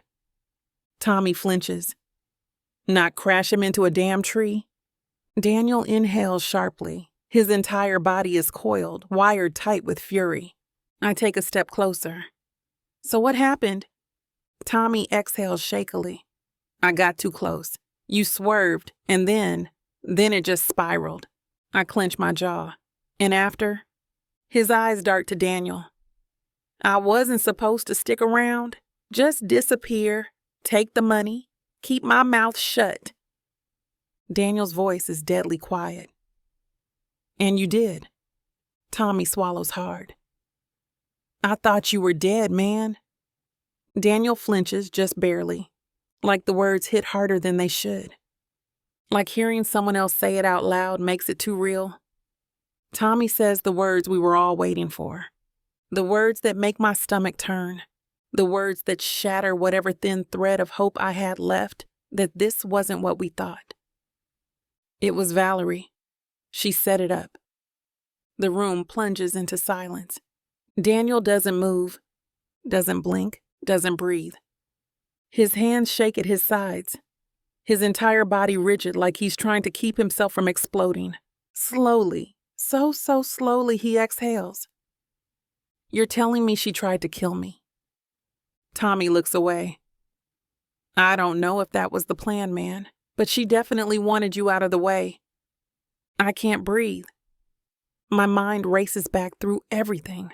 The amnesia, the years lost, the way Valerie controlled every single piece of Daniel's life. Now we know why. Because she didn't just want to control him. She wanted to erase him. Daniel lets out a sharp, hollow laugh. I turn to him, and what I see in his face chills me to my core. He looks empty, like the anger is there, but it's buried beneath something worse, something colder. He nods once, slow and deliberate. Okay, I tense. Daniel, he turns, already walking toward the door. Tommy straightens. Hey, look, I told you what I know. Daniel doesn't stop. That's when I realize he's going after her. Now. Like this. I rush after him, grabbing his arm. Daniel, stop. He does, barely, but he doesn't turn to me. She tried to kill me, Misty. His voice is eerily calm. And I let her keep pulling the strings for 5 more years. My chest tightens. I know. He shakes his head, jaw clenched. No, you don't. You don't know what this feels like, to wake up and realize your whole life has been a lie. I inhale sharply. I don't. But I do know that if you go after her like this, you're walking straight into whatever trap she's already setting for you. His muscles flex beneath my grip. He's vibrating with rage, with pure, unfiltered hatred. But then his breathing slows. Just enough. Just enough for me to see that he's still in there. Still my Daniel. Still ours. I step closer, lowering my voice. You are not going to let her win. His throat bobs. Then what do? I exhale shakily. We be smart. We take what we know and we end this the right way. Silence. His fingers tighten around mine. When he finally looks at me, I know I have him. At least for now. Because this isn't over. Not by a long shot, but we're going to finish it. Together. She also owes me as much as she owes him.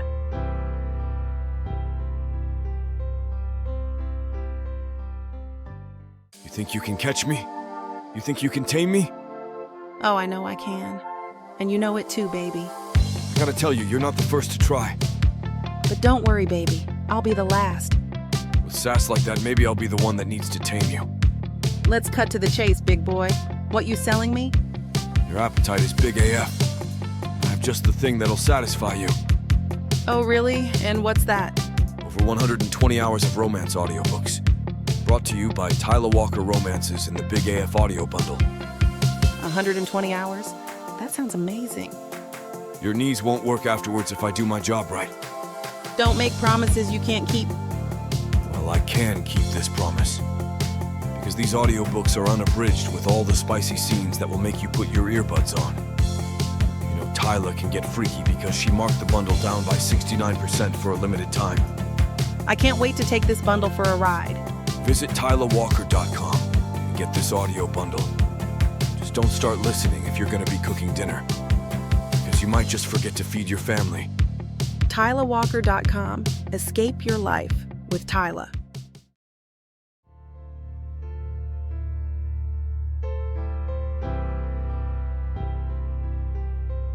Chapter 30, Daniel. I've never been good at handling rage. For most of my life, I let it fuel me. On stage, in the studio, in every fight I picked, just because I could. But this is something else. This is the kind of rage that settles deep, threading itself into every muscle, every bone, making it impossible to breathe without feeling like I might snap. Because Valerie didn't just control me. She didn't just manipulate my past. She tried to erase me. And now she's going to pay. Misty won't let go of my arm. Even as we walk out of that garage, even as we get into the car, she keeps her fingers tight around my wrist, like she thinks I'll disappear if she lets go. Or worse, that I'll drive straight to Valerie and rip her apart with my bare hands.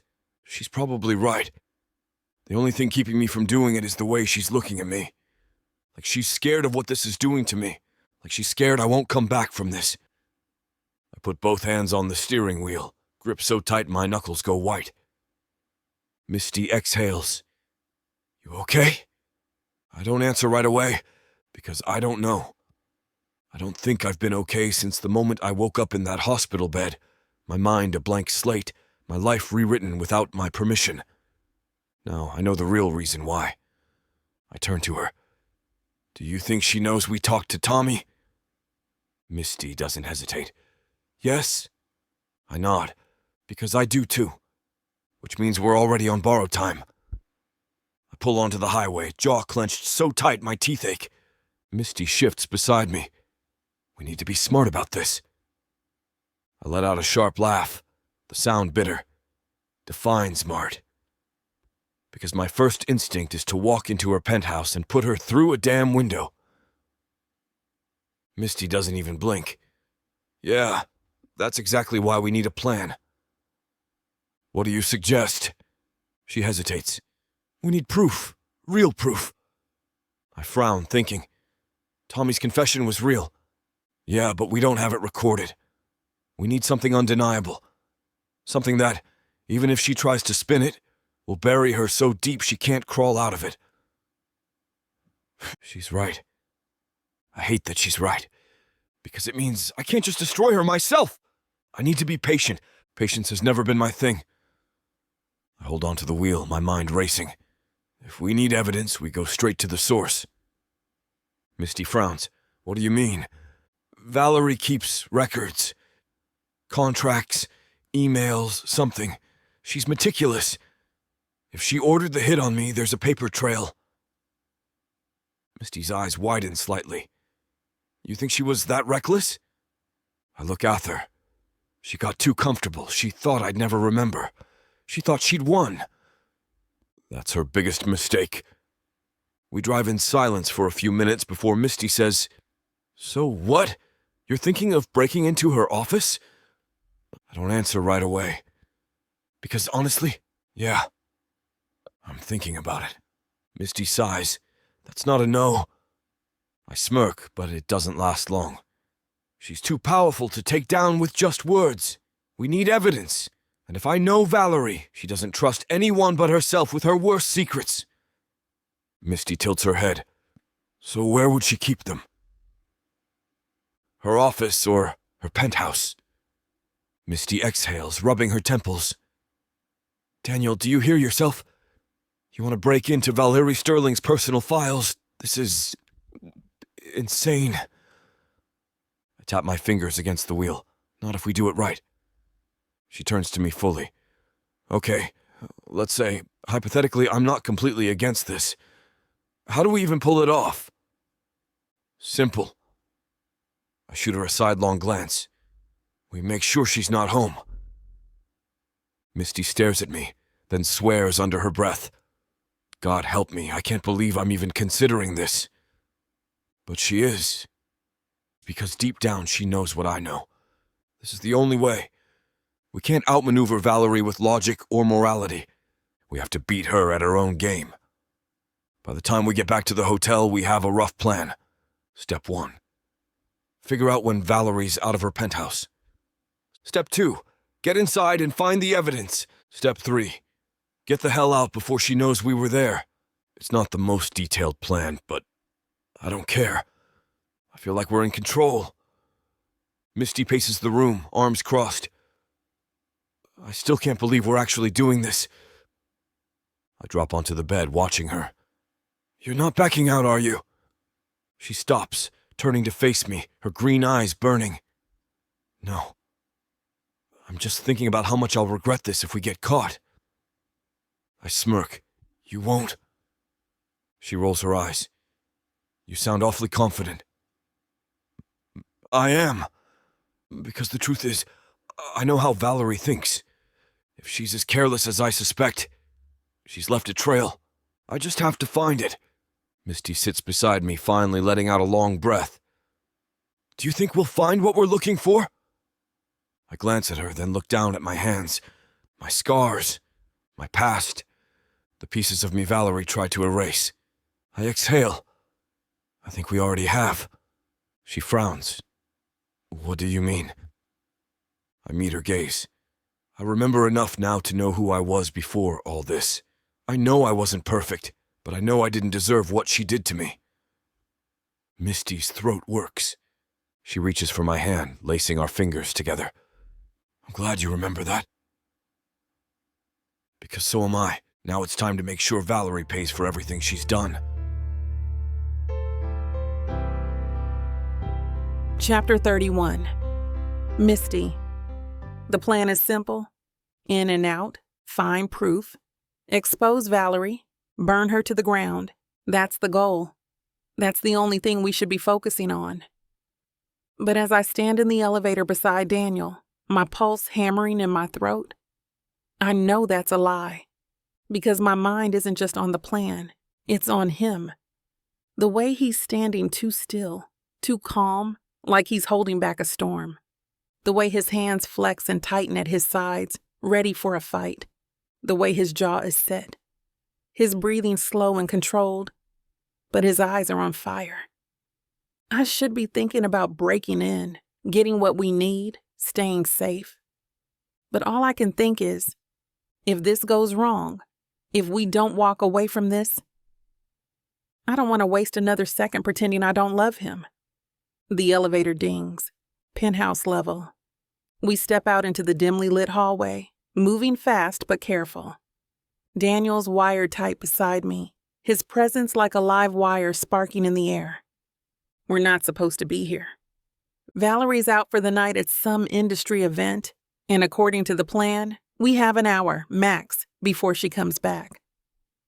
Daniel's intel says her private office is in the back of the penthouse. That's where we'll find whatever she's been hiding. Emails, contracts. Proof she tried to erase him. I glance up at Daniel. Still think this is a good idea? He smirks. No, but that's never stopped me before.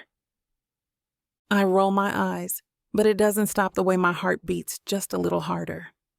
Because this is us. Dangerous. Reckless. All in. Daniel picks the lock like he's done it 1,000,000 times. I don't ask where he learned how. The door clicks open, and we step inside, swallowed by quiet luxury. I hate it here. The penthouse is sleek, soulless, expensive without warmth. Cold, just like her. Daniel moves first, scanning the room, his eyes sharp. Office is down the hall, come on. We move fast, keeping low. Every second we're in here is a risk. Every sound feels too loud. When we reach the office, Daniel tries the door. Locked. I pull a pin from my hair, kneeling to pick it. Daniel watches me, amused. Didn't know you had that skill set. I don't look up. We all have our secrets. The lock clicks, and I push the door open. Inside, the office is just as cold and sterile as the rest of the place. But we're not here to admire the decor. We're here to destroy her. We don't waste time. Daniel starts rifling through drawers, looking for anything physical. I go straight to the computer. Fingers flying over the keyboard. We need something big.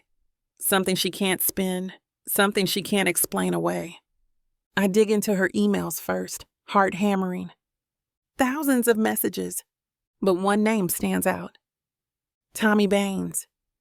My stomach clenches. I open the thread and skim the messages. My vision blurs with rage. Valerie paid him. She paid him a week before Daniel's accident. Ensure the message is received loud and clear. No loose ends. I feel sick. This was never just about controlling Daniel. She wanted him gone. My fingers tremble as I plug in a flash drive, downloading everything. Daniel, I whisper, voice shaking. I found it. He turns to me, eyes blazing. What is it? I swallow hard. Proof? He stalks over, scanning the screen. His face darkens as he reads. I watch the moment it happens. The moment he realizes this is it. The moment he realizes Valerie is done. He exhales slowly, but his voice is lethal. We end her with this? But then, the sound of a door slamming shut. My stomach drops. She's home. Daniel moves fast. The flash drive finishes copying just as footsteps echo down the hall. No time. We need a way out. We're trapped in her office. No windows, no back door. Footsteps get closer. Daniel pulls me against him, eyes flicking around, thinking fast. Closet, now. I don't argue. We slip inside, pressing into the darkness just as the door swings open. I hold my breath. Valerie steps inside. I can feel Daniel's body tense against mine. His heartbeat is thudding, his muscles tight. We're so close I can feel the heat of him, smell the faint traces of cologne mixed with adrenaline. I should be terrified. But all I can think is, if we make it out of here alive, I don't want to waste another second pretending I don't want him. I peek through the slats of the closet door, my pulse pounding. Valerie stands by her desk, setting her bag down. She hesitates, her head tilts slightly, like she knows, like she senses something is off. Daniel's hand slides over mine, steady, grounding. He's ready to move, to fight if we have to. But then, her phone rings. She answers, voice sharp. What do you mean you lost them? I stiffen. She's talking about us. Daniel's hand tightens over mine. I don't care if you had them in sight 2 hours ago. I want them found. Valerie snaps. If they're digging, they're getting too close. Handle it. My breath catches. She knows. She knows we're after her. She's not just going to let us walk away. She's going to bury us. Daniel shifts beside me, his mouth near my ear. We have to get out, now. I nod, my body wired with fear, because now it's not just about exposing her. Now it's about surviving her. Chapter 32. Daniel. The second the closet door clicks shut, I know this is a mistake. Valerie is too smart, too calculated. If she didn't know we were here before, she will soon. Misty's pressed against me, her body tense, her breathing shallow. I can feel every inch of her. The heat of her skin. The way her pulse races against mine. It's a bad time to notice. A dangerous time to let my brain short-circuit because we're locked in a dark space. Hearts hammering, adrenaline burning through us.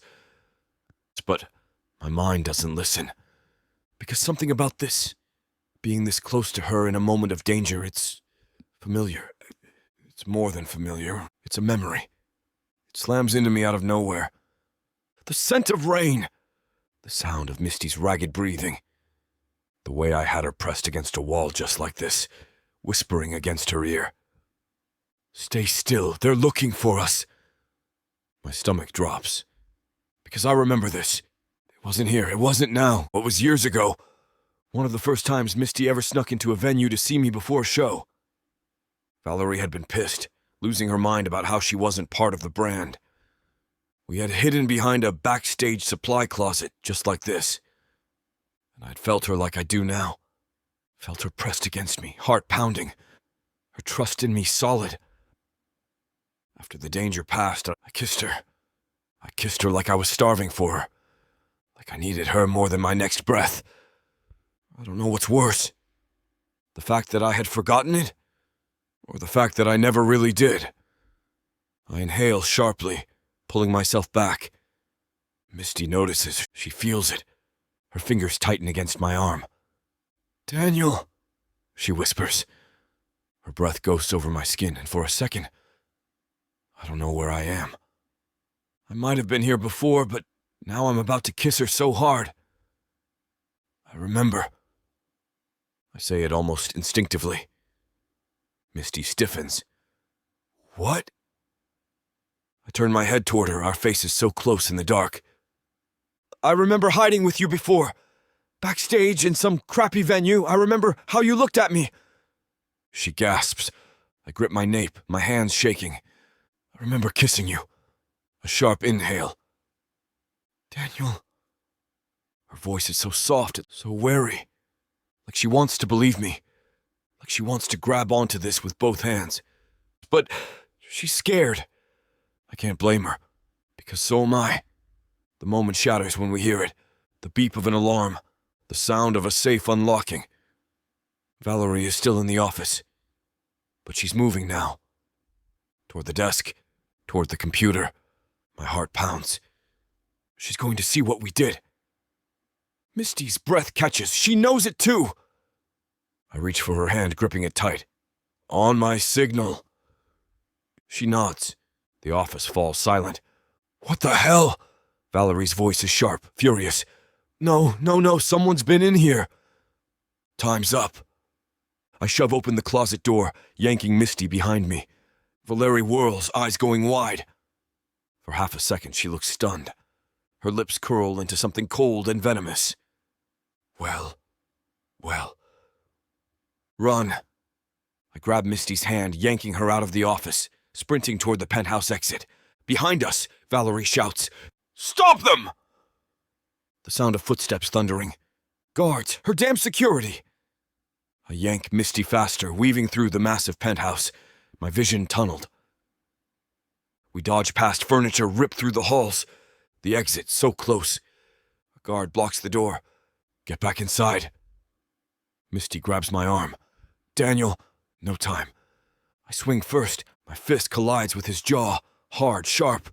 He stumbles, dazed. Misty kicks his knee out, sending him down. We burst through the door. We don't stop running. Not until we're free. We make it to the car. Barely. Misty jumps in first, hands shaking. I slam the driver's side shut, gripping the wheel like a lifeline. That was close.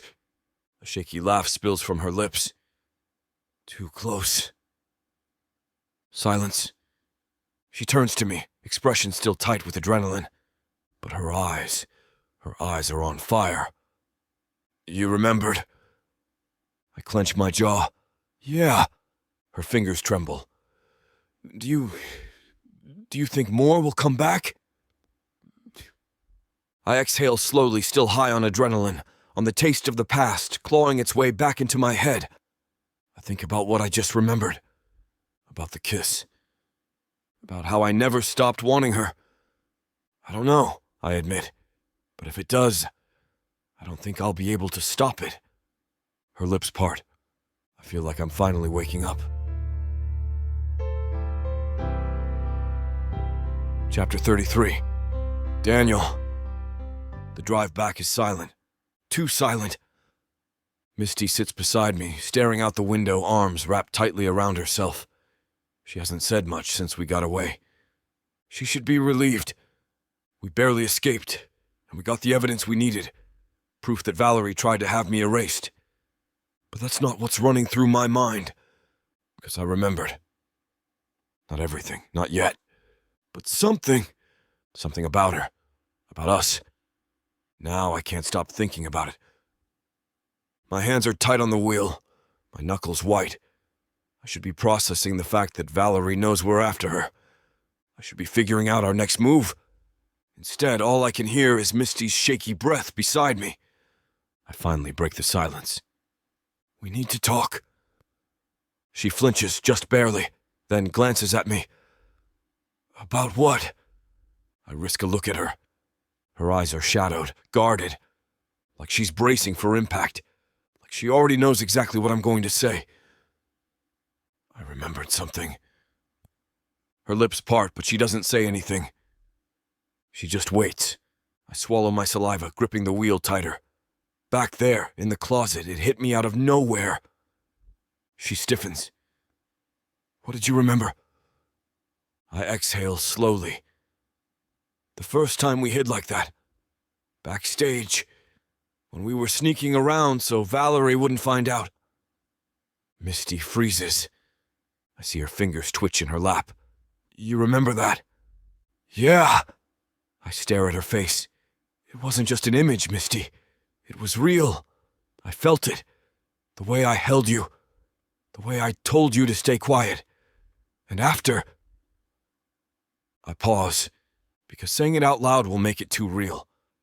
Misty swallows. After... I inhale sharply. I kissed you. Her breath catches. She looks away, staring out the windshield. That was a long time ago.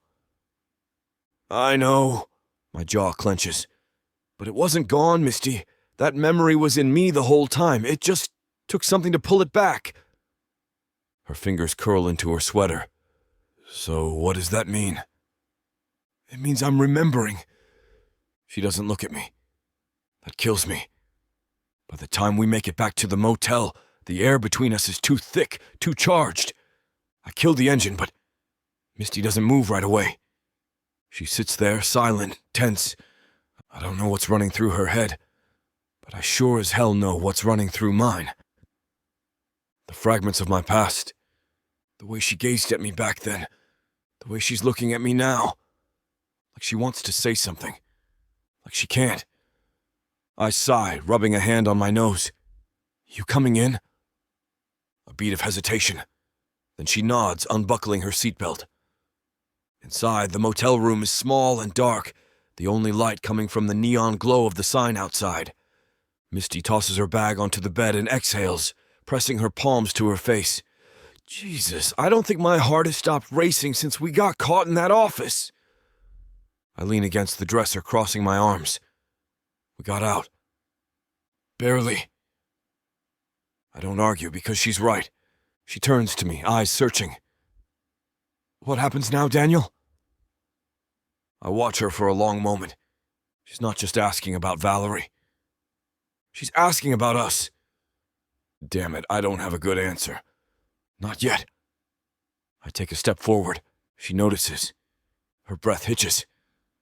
Misty. My voice is low, careful. I need to know something. She swallows. What? I don't blink. Why are you pulling away from me? Her lips press together. I'm not. Yeah, you are. I shake my head. I can feel it.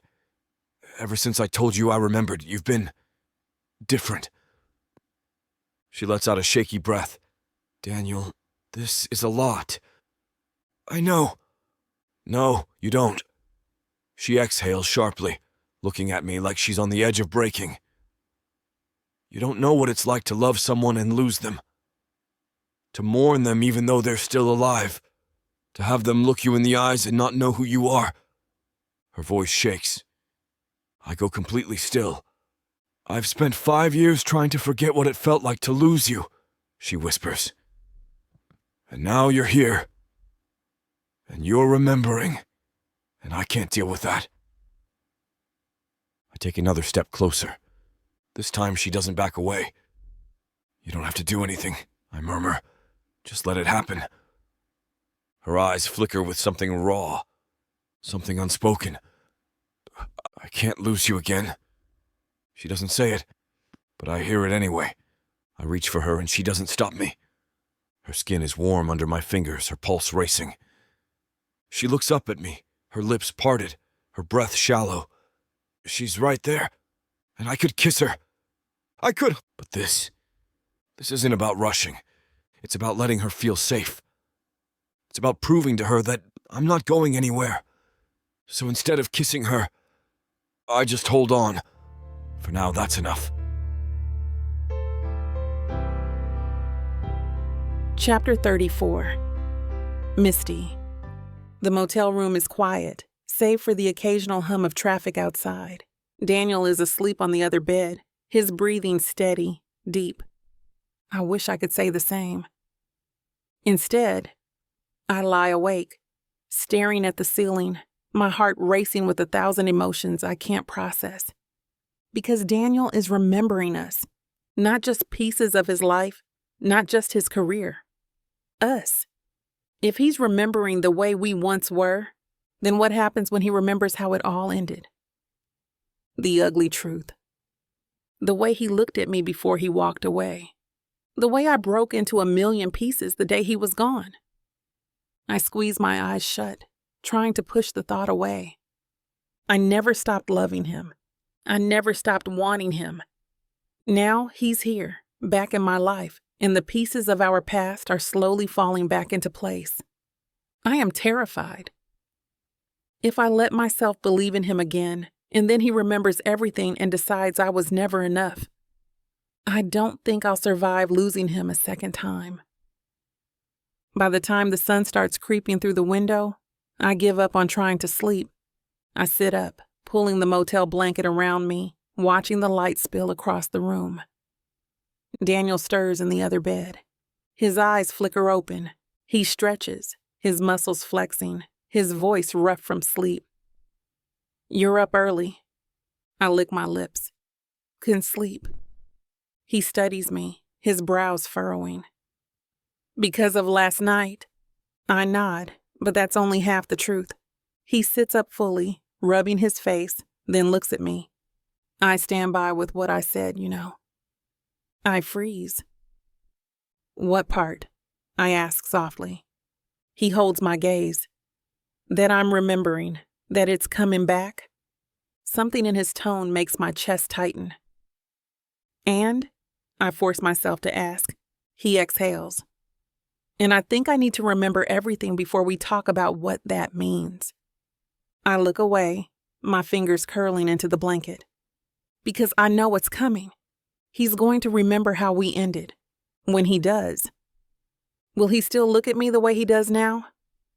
A sharp knock on the door makes us both jump. Daniel is up in an instant. His body tense. I hold my breath as he moves to the door, peering through the peephole. He sighs. "It's Jared."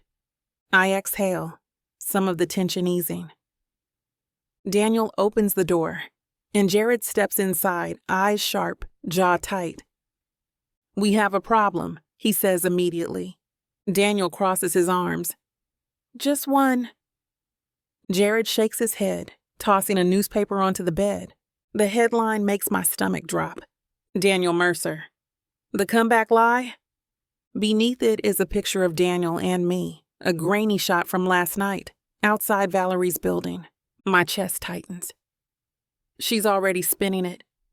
Jared nods. "She's making it look like you're an unstable rock star chasing ghosts, that your memory loss was fake, that this was all some PR stunt." Daniel's jaw flexes. "Of course she is." Jared exhales. "She's trying to discredit you before you can even make a move." I bite my lip. "So what do we do?" Daniel is silent for a long time. "We go public first." I blink. "What?" His blue eyes burn. We take this to the media before she does. We show the truth. We release the evidence and control the story before she can twist it. Jared whistles. That's a hell of a risk, man. Daniel nods. I know, but if we wait, she wins. He's right. This is bigger than us now. And if we don't fight back, Valerie will bury him all over again. Jared leaves after making a few calls, saying he'll set up a meeting with a journalist he trusts. That leaves me alone with Daniel again. Everything we just decided settles heavy between us. I watch him carefully. The way his hands shake just a little. The way his breath is just a little too sharp. Are you okay? I ask softly. He slowly exhales, shaking his head. No. I wait. I'm exhausted, he admits. But I can't stop now, not until she's done. I nod, stepping closer. Then we'll finish this? Daniel looks at me, really looks at me. Suddenly I can't breathe, because in that moment, I know if we win this fight, if we take Valerie down, there won't be anything left standing between us. No amnesia, no lies, just the truth. Chapter 35. Daniel, the weight of this decision sits heavy on my chest. Going public is a gamble, a big one. But I'm out of options. Valerie is already spinning her own narrative, painting me as an unstable rock star faking my amnesia for attention. If I don't move now, she wins. She controls the story. She buries the truth before it ever has a chance to come out. And I'm not letting that happen. Not again. Jared calls with an update in the afternoon. I have a journalist. She's solid. Doesn't bow to industry pressure. She'll run the story, but we need hard proof. You ready to send what you got? I glance at the flash drive in my hand. The proof that Valerie paid Tommy Baines to run me off the road. The proof that she's been controlling me for years. My grip on it tightens. Yeah, I'll send it over. Jared pauses. You sure? Because once this goes live, there's no taking it back. I don't hesitate. I'm sure. Because this isn't just about me. This is about getting my life back. This is about finally being free. But as I hang up, the pressure hits harder. Because once this story is out, Valerie will do whatever it takes to silence me. And Misty? She's right in the middle of it. That's the part that kills me. Misty hasn't said much since this morning. She's been quiet, thoughtful, like she's processing something big. I know what it is. Me. Us. The fact that I'm remembering. I step out onto the motel balcony, finding her sitting on the railing, staring at the parking lot below. Her auburn hair catches the sunlight, making her look almost unreal. For a second, I just watch her. Because I remember a time when I thought I'd never see her again.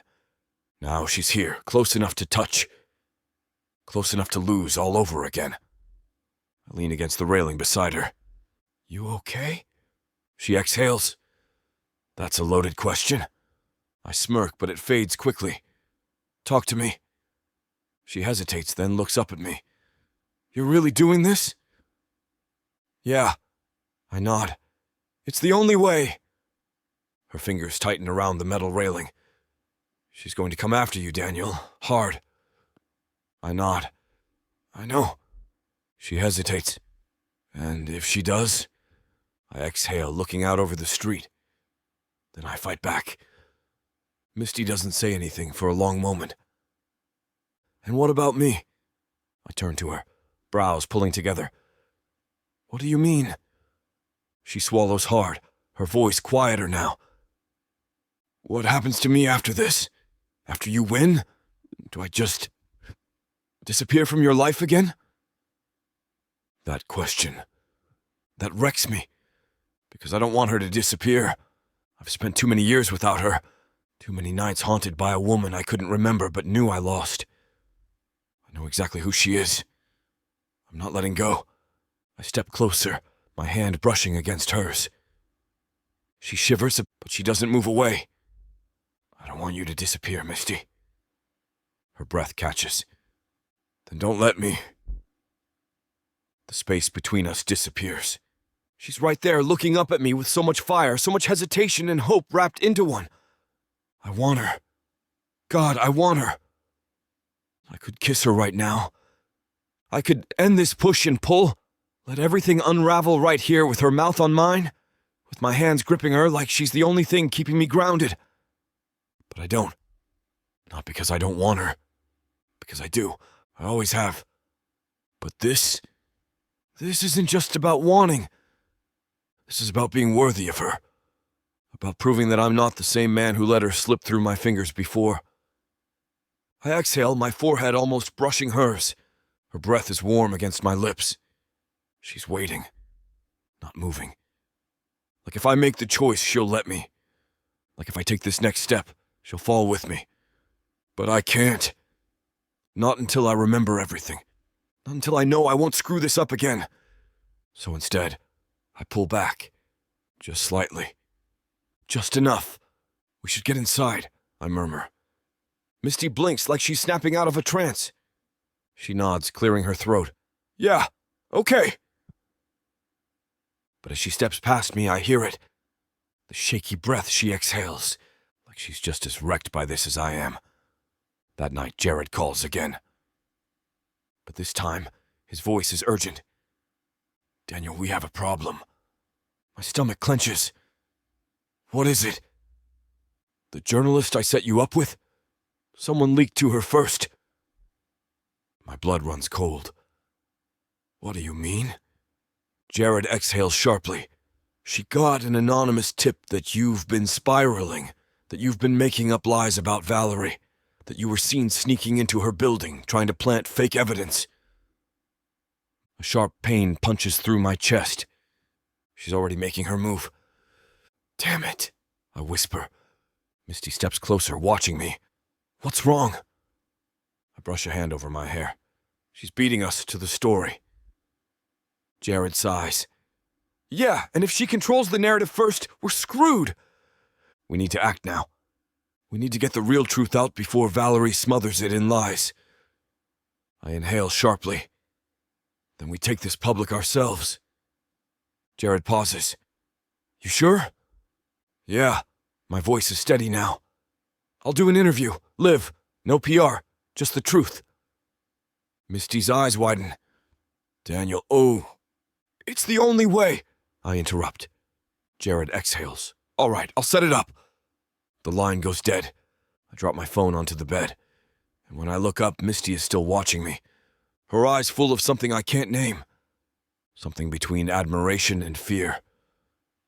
This is it, she whispers. I nod. Yeah.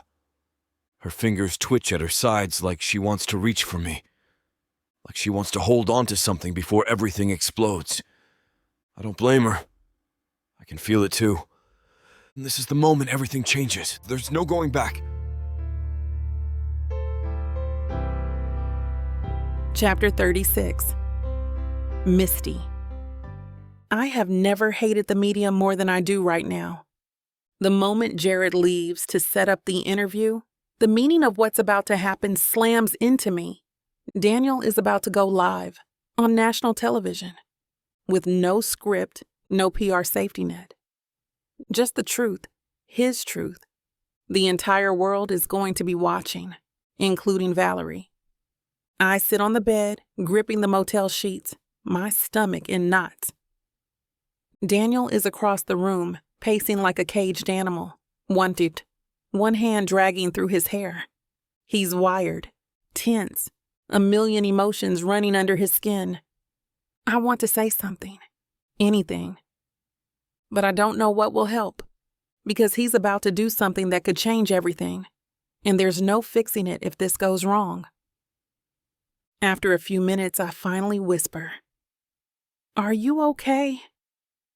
He stops, looks at me, lets out a sharp, humorless laugh. "No, not really." I swallow. "Do you want to talk about it?" He shakes his head, eyes dark and unreadable. "I just want this to be over.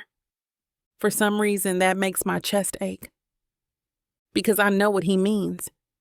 He doesn't just want the interview over. He wants the war with Valerie over. He wants his life back. He wants to stop fighting to exist. I stand up slowly. Daniel. Knock, knock, knock. The sound shatters whatever moment we were about to have. Daniel's eyes flick toward the door. That'll be Jared? He moves to answer it, and just like that, we're out of time. Jared walks in, looking serious. Behind him, a woman follows. She's tall, sharp-eyed, professional. Her name is Mara Calloway, the journalist who's about to blow this story wide open. Mara wastes no time. She sets down her laptop, pulls out a recorder, and dives straight in. Okay, Daniel, let's go over this one more time. This is live. No edits, no takebacks. The network is giving us exactly 20 minutes, and you need to make every second count. Daniel nods. Got it. She looks at him, assessing. Are you ready for this? I hold my breath. Because this is the moment. The moment where he could back out, where he could say, no, this is too much. I'm not ready. But he doesn't. His jaw sets, his shoulders square. When he speaks, his voice is steady, unshakable. I've never been more ready for anything in my life. The studio is small, dark. A single spotlight on Daniel as he sits across from Mara. The cameras are rolling. A producer counts down. Live in 5, 4, 3, 2. I watch from the sidelines, barely breathing. Mara's voice cuts through the silence. Daniel, let's start with the question everyone wants to know. You were in a near-fatal car accident 5 years ago. You lost your memories. And now, suddenly, you claim there was foul play involved. Why now? Daniel doesn't blink, doesn't falter. Because I finally have proof. Mara leans in. Proof that someone was behind your accident? He nods. And then, with a voice that shakes the entire room, he says, Valerie Sterling tried to have me killed. The words land like a bomb. The air in the studio shifts. Mara's expression flickers with shock. The producer's eyes go wide behind the cameras. Twitter is probably imploding as we speak, but Daniel doesn't stop. He doesn't waver. I was never supposed to survive that night. Valerie had my entire career in her hands, and when I started making decisions she didn't like, when I started falling in love with someone who didn't fit her perfect rock star image, she made sure to cut the problem out of my life. Permanently. He's talking about me. I swallow hard, my hands curling into fists. Mara exhales sharply. Daniel, these are serious accusations. Do you have any actual evidence? Daniel nods. Yes. And before this interview is over, I'll be giving it to the public. The second the cameras stop rolling, the room explodes. Producers, assistants, people yelling, scrambling, phones blowing up. The story is already everywhere. And Daniel just sits there, silent, still, like the weight of what he just did is finally sinking in. I rush forward, pushing past the chaos, dropping down beside him. Daniel? He looks at me, his blue eyes unreadable. He exhales. It's done. I nod. Yeah, it is. Silence. His hand moves, fingers brushing against mine. This wasn't just about taking down Valerie. This was about freedom. This was about him finally being able to breathe again. I squeeze his hand, and Daniel smiles. The smile of the Daniel that I loved. You won't know what hit you, baby. I'm going to take you, break you, and make you mine. When I'm done, you're... Now hold on just a minute. What? I got something to say. What's the meaning of this? Now you may be some fine-looking white boy, Got that right, baby. It takes hard work. and you might got the money, Fat stacks, baby, to spoil you with. but that doesn't mean I'm going to give it up to you without a fight. fight? You want some limp wilting flowers? Go to historical romance, baby. But you want sassy and spicy strong black queens that tame their alpha male bad boys? I think our listeners do. Then you go on and look at Miss Tyla's Bougie Brides and Billionaires audio bundle. 50 hours of me whispering the most romantic things in your ears.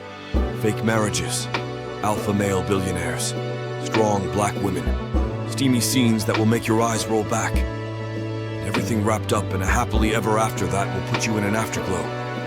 Use code SAVE40 to get 40% off this bundle and any other digital product in Miss Tyla's store. Unabridged and uncut. Just like you, You're gonna have to find out. Tyla Walker Romances. Escape your life with sassy romance.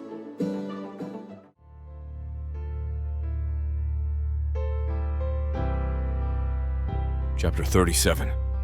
Daniel. The second the interview ends, the world implodes. I feel it before I see it, like a pressure shift in the air, like something too big to contain has just exploded. Phones buzz. Producers whisper frantically into headsets. Camera crew members exchange wide-eyed glances. The truth is out. There's no taking it back. Good. Let Valerie try to talk her way out of this one. Misty is still gripping my hand, still anchoring me to the moment. But my pulse is thundering. I feel like I'm standing on the edge of a cliff, waiting for the crash below. Jared pushes through the chaos, phone in hand, eyes wild. It's everywhere, he breathes out. Twitter, Facebook, TikTok. Your name is trending #1 in less than 5 minutes. Misty's eyes widen. That fast? Jared laughs, but it's not funny. Fast? Try nuclear. Half of the industry is scrambling. PR teams are spinning, and Valerie... He stops short. I go still. What about Valerie? I ask, voice tight. Jared's face darkens. He turns the phone around. When I see the screen, my stomach drops. Breaking. Valerie Sterling responds to Daniel Mercer's explosive accusations. A headline, a statement, a damn press release. I grab the phone, skimming fast. I swear under my breath, because she's good. She's calling me a liar. A mentally unstable musician with a history of erratic behavior. She's painting me as a fallen rock star who's desperate for attention, desperate to be relevant again. And worse, she's twisting the narrative, claiming I'm the dangerous one, that I have a history of substance abuse, violent outbursts, and paranoia, that I was always reckless, and that my accident was a result of my own self-destruction, not hers, not her carefully calculated attempt to erase me. Misty reads over my shoulder, going rigid. That line... She stops herself, her hands clenching into fists. I take a slow breath. I should have seen this coming. Jared shakes his head. You had to move first, man. But she's not going down without a fight. No, she never does. But this time, neither am I. So Jared makes a call. Then another. Then another. Within an hour, there are pundits on news stations arguing over who to believe. Journalists analyzing every word I said. Ex-bandmates being interviewed about my past behavior. Some defend me, some don't. But all of them agree on one thing: this is war. Misty paces the motel room, chewing on her lip. What's next? Do we just wait for the world to decide? No, I say. We fight back. She looks up at me. How? I meet her gaze. We drop the receipts. Jared nods. I was hoping you'd say that. He pulls out his laptop, tapping furiously. We're releasing everything, the emails, the payments to Tommy Baines, the contract amendments that show she kept control of your career even when you thought you were free. I exhale. Do it! Jared types faster. Once this is out, there's no stopping it. Good! Valerie might have had time to craft a response. To spin the media, but hard evidence? She can't outrun that. Hours pass. The evidence is released. And the internet erupts. I should be glued to my phone. I should be watching every reaction, every opinion, every shift in public perception. But I don't, because right now there's only one thing keeping me grounded. Misty. She's sitting by the motel window, bathed in the glow of the city outside. She hasn't said much since we put everything out. Just watching, waiting. I move toward her, leaning against the wall. "Penny for your thoughts?" She exhales, rubbing her temples. "I'm just tired." I nod because same. She looks up at me. "You know she's going to retaliate, right?" "Yeah." She studies me, expression unreadable. "Are you ready for that?" I think about it. The years of being controlled, of being a puppet in my own career, of losing her, of almost dying. I realize something. I've never been more ready. I step closer, voice low. "I'm not afraid of her anymore, Misty." She swallows hard, her eyes searching mine. In a whisper, she said, "I believe you." A phone buzzes. Jared's. He picks it up, and as he listens, his face goes pale. I go tense. "What?" Jared rubs his jaw. "Valerie just announced a press conference." Misty's eyes widen. "When?" Jared swallows. "Tomorrow morning. Live every major network." I run a hand through my strands. "She's panicking." Jared nods. "Yeah, and panicked people, they make mistakes." Misty exhales. "What do we do?" I meet her gaze. I feel it. The end game. We're not just fighting anymore. We're winning. I straighten. We watch. We listen. And we wait for her to hang herself. Jared smirks. "Now you're thinking like a rock star." Misty shakes her head. "More like a king making his final move." I smirk, because she's right. "And tomorrow? Tomorrow, Valerie Sterling is going to lose everything." Chapter 38. Misty, Valerie Sterling is about to lose, and I'm going to watch it happen. I wake up to the television buzzing with her name. It's everywhere. Breaking, Valerie Sterling to address Daniel Mercer's accusations in live press conference. The media is swarming outside her PR firm in downtown Los Angeles. The internet is split, some still questioning Daniel's story, but the tide is turning fast. Because now, there's evidence. Evidence doesn't lie. Valerie has nowhere to hide, which means this is the beginning of the end. Daniel is still asleep. His bare chest rises and falls steadily, exhaustion clinging to him after everything yesterday. The truth is out, but that doesn't mean we're safe. Because people like Valerie, they don't just go down quietly.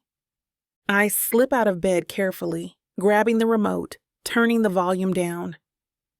7:45 a.m.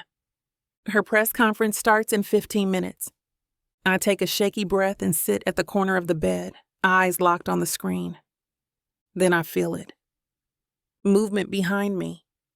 Daniel shifts, the bed creaking slightly as he pushes up onto one elbow.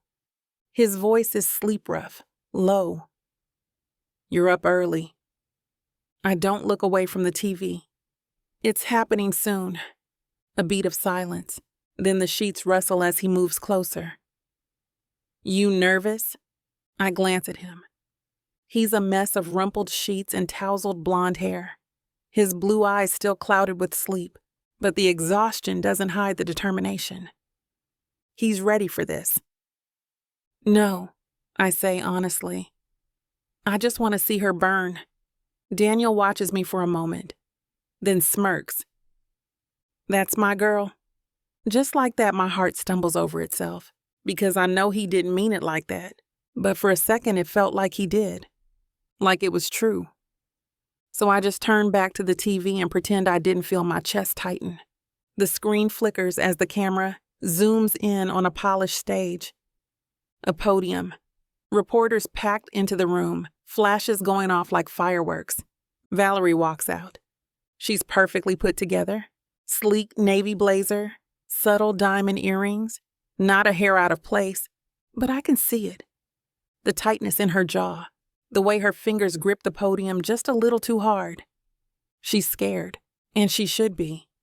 The room goes quiet as she leans forward, face blank, voice steady.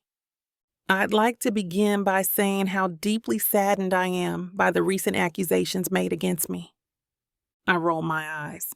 Daniel scoffs beside me. Classic PR nonsense. I nod. She's stalling. Valerie continues, blinking at the cameras. Daniel Mercer is someone I have mentored for over a decade. I have cared for him, fought for him, and guided his career with nothing but devotion. I nearly choke on my own disbelief. Daniel snorts. Devotion? That's rich. She presses a hand to her chest, feigning sympathy. But in recent years, it's no secret that Daniel has struggled. Oh, here we go. After his tragic accident, he suffered memory loss, something I personally helped him navigate. But I have to say, it pains me to see how he is now being manipulated. I go rigid. Daniel's jaw tightens. Manipulated, he mutters under his breath. Valerie exhales like she's truly heartbroken. It is clear to me that Daniel is not in control of his own narrative, that he has been fed lies, misled into believing things that never happened. My blood turns to fire. She's turning this on him, making him look unstable. I have loved and protected him for years, she continues, voice dripping with false sincerity. But this is not the Daniel I knew, the Daniel I guided to stardom. He is lost, confused, and I fear being used. The words hit like a gut punch, because I know exactly who she's implying is using him. Me. Daniel reaches for the remote, about to turn it off, but I grab his wrist. Wait. He pauses, and then I see it. The slightest slip in Valerie's mask. She licks her lips, shifts her weight, and I know she's unraveling. I lean in, eyes locked on the screen. Valerie takes a slow breath. That's why I've taken legal action. Daniel goes still. My pulse spikes. What the hell? She pulls out a neatly printed document. I have filed a defamation lawsuit against Daniel Mercer, citing false accusations, character assassination, and emotional distress. Reporters explode with questions. The room is chaos. But all I hear is Daniel's voice, low and dangerous. She's desperate. I grip the remote so tightly my fingers hurt. Because he's right. This isn't power. This is panic. A lawsuit. She's trying to buy time, to make Daniel look like the villain before the real evidence swallows her whole. But what she doesn't realize, she just gave us everything we need. Because now she's publicly declared this is a legal fight. Which means she just opened the door for every single piece of evidence against her to be presented in court. Once that happens, she's done. Daniel exhales sharply beside me. Game over, Sterling. I nod slowly.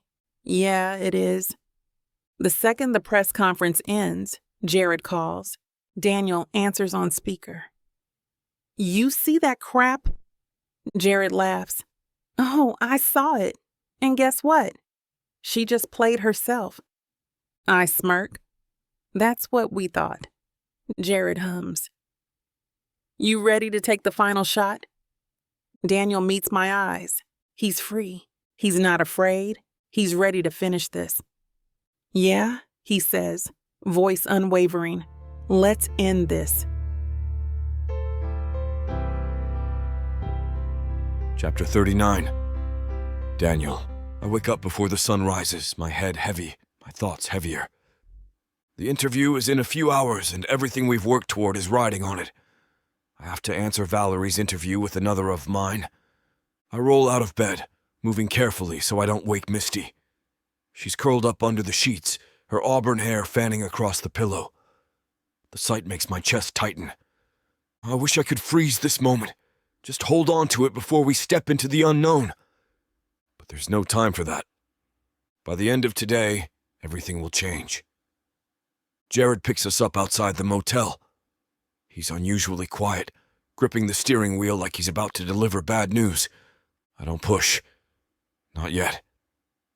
Instead, I stare out the window, watching the city wake up. My name is everywhere.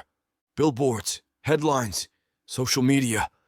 Everyone wants to see if I'm really the broken, manipulated liar Valerie painted me to be, or if I'll prove her wrong. The weight of it all sits heavy on my chest. Misty, sitting next to me, reaches over and laces her fingers through mine. Just that small gesture makes it a little easier to breathe. We pull up to the network building, cameras already flashing as reporters crowd outside. Jared leads us through the back entrance, his jaw tight. There's someone waiting inside. I stop walking.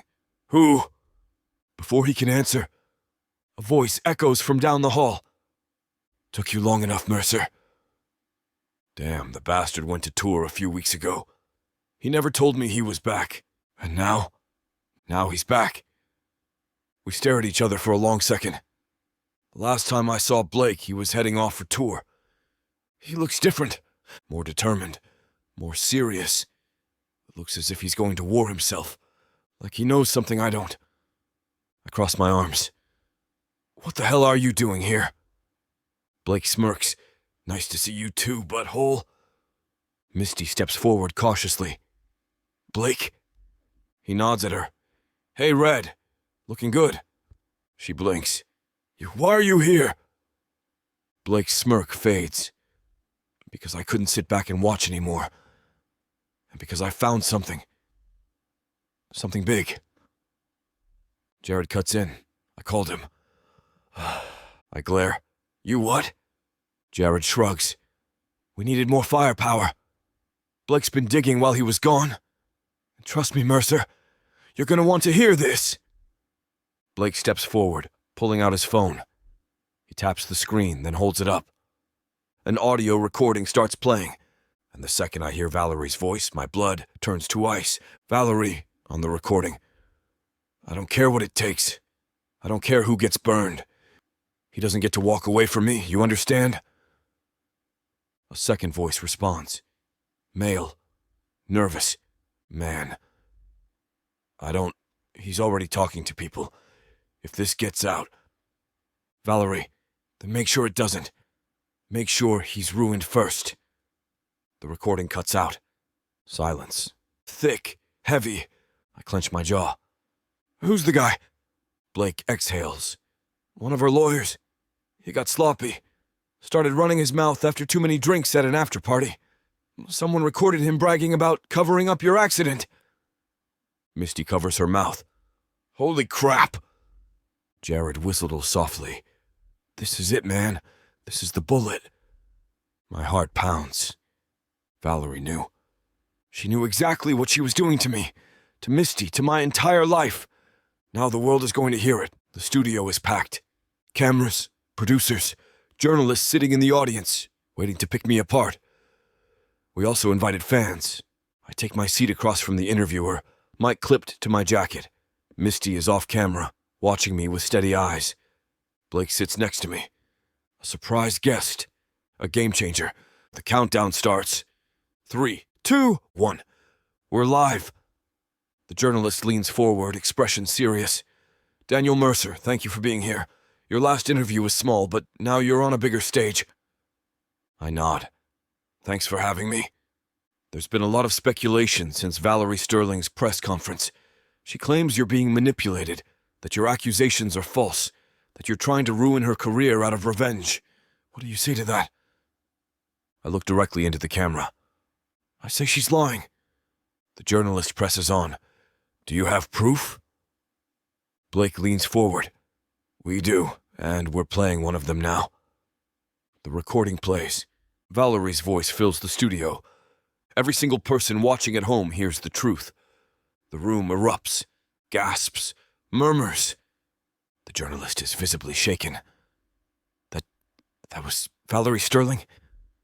I nod. Yes. And she just incriminated herself. Silence. Daniel, what happens next? I meet the camera head on. What happens next? I repeat. I exhale. She loses! Chapter 40. Misty. The moment the recording finishes playing, The air in the studio thickens with tension. Gasps ripple through the audience. The journalist, composed and professional just moments ago, is visibly stunned. The sound guy fumbles with his headset. The producer is standing off camera, hands on his hips, face pale. But me? I don't breathe. I just stare at the screen, watching Daniel as the weight of this moment settles over him. He just delivered the killing blow, and Valerie Sterling knows it. The anchor clears her throat, visibly shaken. We need to confirm the authenticity of this recording, but if this is indeed Valerie Sterling's voice, these accusations... Her sentence never finishes, because the station's emergency line buzzes. Someone hands the anchor a piece of paper. She reads it quickly, her expression shifting from shock to absolute disbelief. Ladies and gentlemen, we have just received a statement from Valerie Sterling's legal team. The audience leans forward. I grip the edge of my chair so hard, my nails dig into the fabric.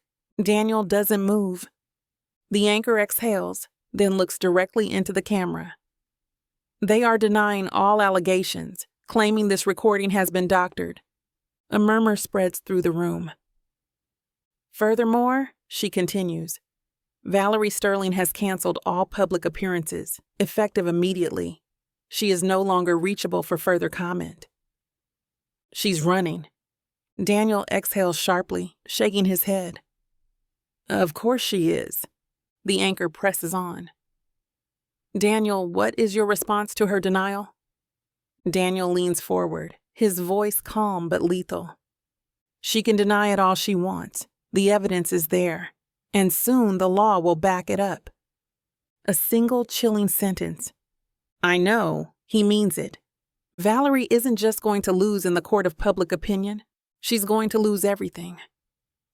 The moment the camera's cut, Daniel stands up. He looks wired, his body coiled tight like he's still in fight mode. Blake pats him on the back, a mix of relief and exhaustion in his expression. You did it, man. Daniel doesn't answer. I don't think he's fully processed it yet. Jared appears, his phone practically glued to his face. We need to move. Press is already waiting outside. We barely make it to the green room before Jared grabs Daniel's shoulder. Listen to me, this isn't over yet. Valerie still has money, connections, and people who are willing to cover for her. Daniel's jaw clenches. She won't get away with it. Jared nods. No, she won't. But we need to move carefully. Daniel exhales, rolling his shoulders like he's trying to shake off the tension. His eyes land on me. For the first time since we stepped into this studio, his entire body relaxes, as if I'm the only thing that makes sense right now. We don't go back to the motel. It's too risky. Instead, Jared books a private suite in a high-rise hotel, away from the chaos. Daniel stands by the window, staring out at the city. I sit on the couch, watching him. Neither of us speaks for a while. The weight of the past few weeks sits between us, heavy and unspoken. Finally, he turns. His blue eyes lock onto mine.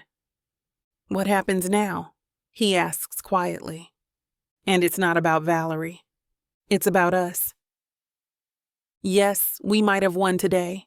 Yes, we exposed Valerie. Yes, Daniel finally took his life back. But there's still so much unsaid between us. So much unfinished. And if I let myself fully admit it, I'm scared. Scared of what this means. Scared of what happens if I let him in my heart again. If I give him my life once more.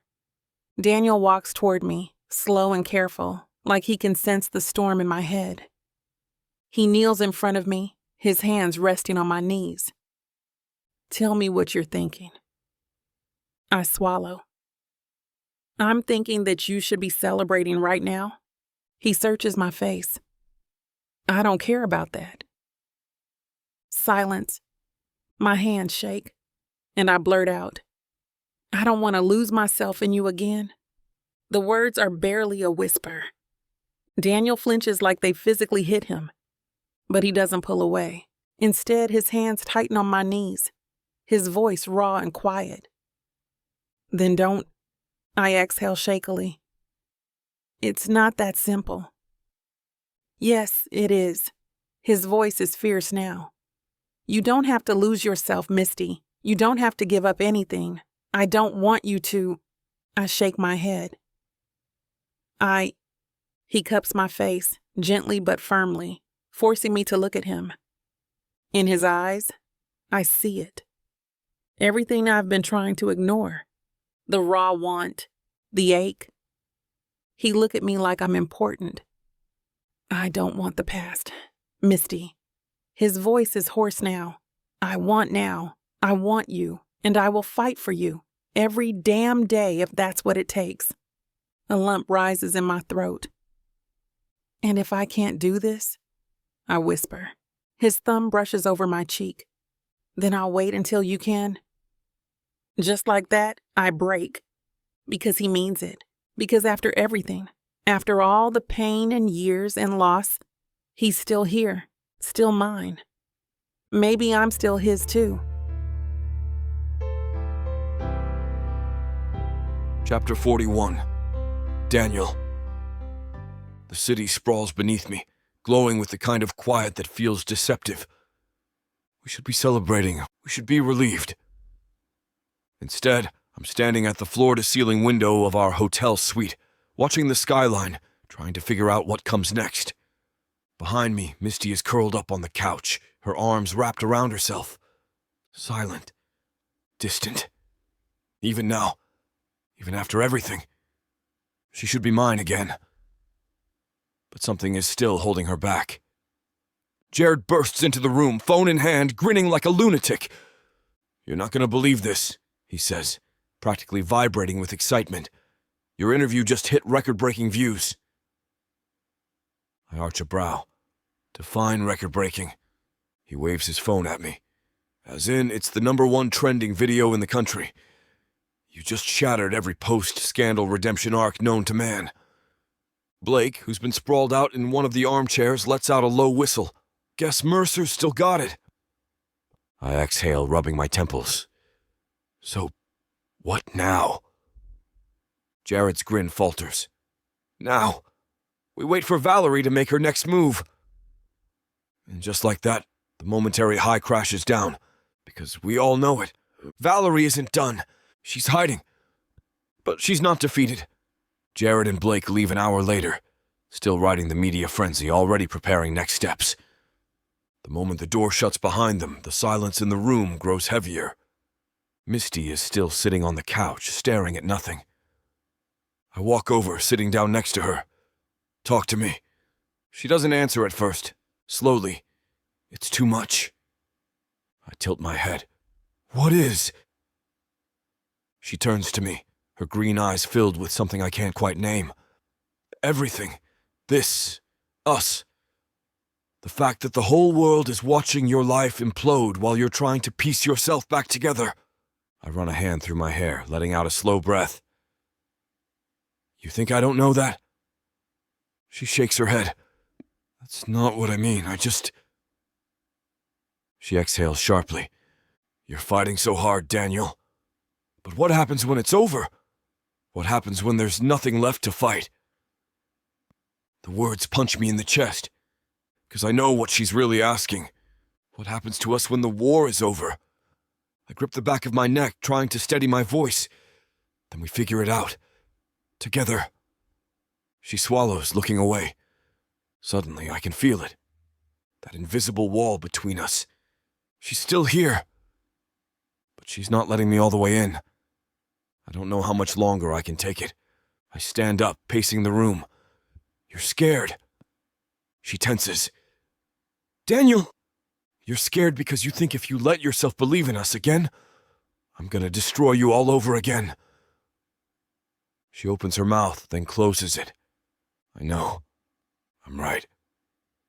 I take a step closer. "Do you think I don't know what that feels like?" Her breath hitches. "It's not the same." "It is." My voice is low, rough. I wake up every day and wonder how many more memories I'll never get back. I lost years of my life, Misty. I lost you. And now that I have the chance to fix it, you're telling me I shouldn't try? She flinches, because she knows. She feels it too. And just when I think she's about to pull away completely, it happens. A memory! It slams into me like a wrecking ball. A flash of us, years ago. Misty, curled up against my chest, whispering something I can't quite hear. And me, laughing, soft, carefree, completely in love. My head spins. Misty notices immediately. Daniel? I grip the table beside me, trying to steady myself. I remember what she used to call me. Not Daniel, not Mercer. Something else. Something that made my chest ache in a way I can't explain. I lift my head, eyes locking onto hers. Sweetheart. Her breath catches. Her eyes go wide. She knows what that means. I remember her. Not just in fragments, not just in blurry, broken pieces. I remember us. That changes everything. Chapter 42. Misty. The word hits me like a thunderclap. Sweetheart. A name I haven't heard from his lips in 5 years. A name that used to belong to me. My body goes rigid. I feel like I'm sinking into the carpet, into the weight of something I'm not ready to face. Daniel is still gripping the table like it's the only thing keeping him upright, but his eyes are on me, searching, remembering. He remembers. Not just a piece of us, not just flashes. He remembers me. Suddenly, I can't breathe. I don't move. I can't. Something fragile and terrifying is happening between us, something that feels too big to touch. Say it again, I whisper before I can stop myself. Daniel's chest rises and falls with a deep breath. He steps forward, voice hoarse. Sweetheart. A shudder rolls through me because suddenly I'm back there, back in his arms, back in a life that felt like home, back in his bed where just days ago I let him in again. I wanted him. I wanted to be close, to feel him, to touch him, to forget that we were ever broken. I let myself believe, if only for a moment, that maybe, just maybe, we weren't broken at all. But now he's remembering everything. That should make me feel safe. That should make me trust this. But it doesn't. It terrifies me. Because if he remembers, then this isn't just a second chance. It's a reckoning. A confrontation of everything we were and everything we lost. His thumbs trace my cheekbones, gentle but firm, like he's trying to anchor me to him. I declare, this changes nothing. Daniel's lips part, a flicker of pain in his expression. You don't mean that? I close my eyes, forcing back everything I want to say. Because I do. I have to. If I admit what's really happening, if I admit that I want him, that I love him, that I never stopped, then I am putting myself in the exact place I swore I'd never be again. I spent 5 years rebuilding myself after him. I can't let this be the thing that destroys me all over again. We can't do this, I whisper. You just got your life back. Don't ruin it over something that's already broken. Daniel's hands tighten. We are not broken. I exhale sharply, shaking my head. You don't get it. You don't remember the pain. You don't remember what it was like when you left me. His jaw clenches.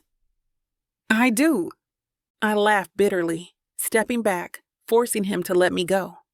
No, you don't. Because if you did, you wouldn't be standing here thinking we can fix this. Daniel's eyes darken. And if you really didn't want this, you wouldn't be shaking. My breath catches. This terrifies me. I do want this. But can I survive this? Silence stretches between us, thick, charged. Daniel watches me carefully, like he's waiting for me to run. Like he knows I want to. I square my shoulders, trying to find solid ground. I just need time, I say finally. Daniel studies me. How much? I hesitate. I don't know. His jaw ticks, but he nods once. Then take it. I blink. What? He exhales, voice steady but firm. If time is what you need, then take it. But don't lie to yourself, Misty. Don't pretend like this doesn't mean something to you. My pulse thrums wildly. Daniel Mercer is giving me space. But he's not giving up. That's more terrifying than anything. I don't stay in the suite that night. I tell Daniel I need to clear my head, and he doesn't stop me. I walk for hours. Through streets I grew up in, past places that feel like ghosts of another life. All I can think about is the way he said my name. The way he called me sweetheart like it was never lost. Like I was never lost. But I was. Maybe I still am. Because if I love him again, if I let him have me, then I lose all control. And that's what terrifies me the most. By the time I make it back to the hotel, it's late. The city outside is quiet. But something in the air feels wrong. I step into the lobby, my heart skipping a beat. Because standing near the elevator, her heels clicking against the marble floor, is Valerie Sterling. Alive, untouched, still dangerous. And when her gaze flicks toward me, something cold and sharp coils in my chest. Because I see it. The look in her eyes. She's not here to surrender. She's here to end this. For good. Chapter 43. Daniel, I don't know what wakes me up. Maybe it's the uneasy silence hanging in the air. Maybe it's the cold emptiness of the bed beside me where Misty should be. Or maybe, just maybe, it's the goddamn alarm bells ringing in my head, telling me something is wrong. I sit up, rubbing my face, the remnants of sleep vanishing in an instant. The hotel suite is too quiet. Where the hell is she? Misty said she needed space, but something inside me is screaming that this isn't just a walk to clear her head. I grab my phone from the nightstand, scrolling through my notifications. Nothing. No texts, no missed calls. But then, a single news alert catches my eye. My stomach plummets. The headline makes my blood turn to ice. Breaking news. Valerie Sterling. Spotted in downtown hotel. Sources say she's preparing a response. No. I'm already grabbing my jacket, shoving my feet into my boots. Because if Misty is out there and Valerie is here, that means one thing. She's found her. And if Valerie Sterling has Misty alone, then I might be too late. I fly down the hall, nearly barreling into Blake as I shove past him. "Where the hell are you going?" he calls after me. "Misty." My voice is tight, clipped, barely controlled. He doesn't ask questions. He just grabs his keys and follows. Jared is already on his phone, barking orders. "Tell me where Valerie's staying now." I'm moving before I even hear the answer. Because I know where she is. I know exactly where she is if I don't get to Misty in time. I don't finish the thought. I just run. The moment I step into the lobby, I see them. Valerie is standing near the elevators, her posture composed, her smile polished, like she hasn't spent the last 5 years orchestrating my goddamn destruction. And Misty? She's frozen, her body tense, her eyes wide with something between anger and fear. Valerie's gaze flicks to me the second I storm toward them. She smiles. "Ah, there he is." That single mocking greeting is enough to snap something inside me. I stop just short of her, fists clenched, breathing hard. "If you so much as touched her..." Valerie laughs softly as if she didn't do anything wrong. "Please, Daniel, I'm not a monster." Nonsense. She is the monster. I'm done pretending she isn't. Misty finally moves, stepping away from Valerie and toward me. Her face is flushed, her hands shaking. She was waiting for me, she says breathlessly, her voice barely above a whisper. She wanted to talk. I glare at Valerie. Talk? Her smile doesn't waver. I simply wanted to remind Misty of something very important. I stiffen. And what's that? Valerie tilts her head, watching me like she's still in control, like she still thinks she has the upper hand. The love isn't enough. Misty goes still beside me. Valerie takes a slow step forward, her voice soft, almost gentle. Tell me, Daniel, have you ever considered that maybe the reason Misty is running from you isn't because she doesn't love you? My jaw clenches. Shut up. Valerie smiles wider. It's because she does. Misty sucks in a sharp breath. I reach for her instinctively, but she takes a step back. That's when I realize Valerie isn't just trying to get to me. She's trying to get to her. And worst of all, it's working. You think you can fix this? Valerie continues, her voice deceptively calm. You think that just because you remember now, because you finally see what you lost, that you deserve to have it back. But tell me, Daniel, does Misty feel the same way? I don't answer. Because I don't know. Because I've spent all this time fighting for her.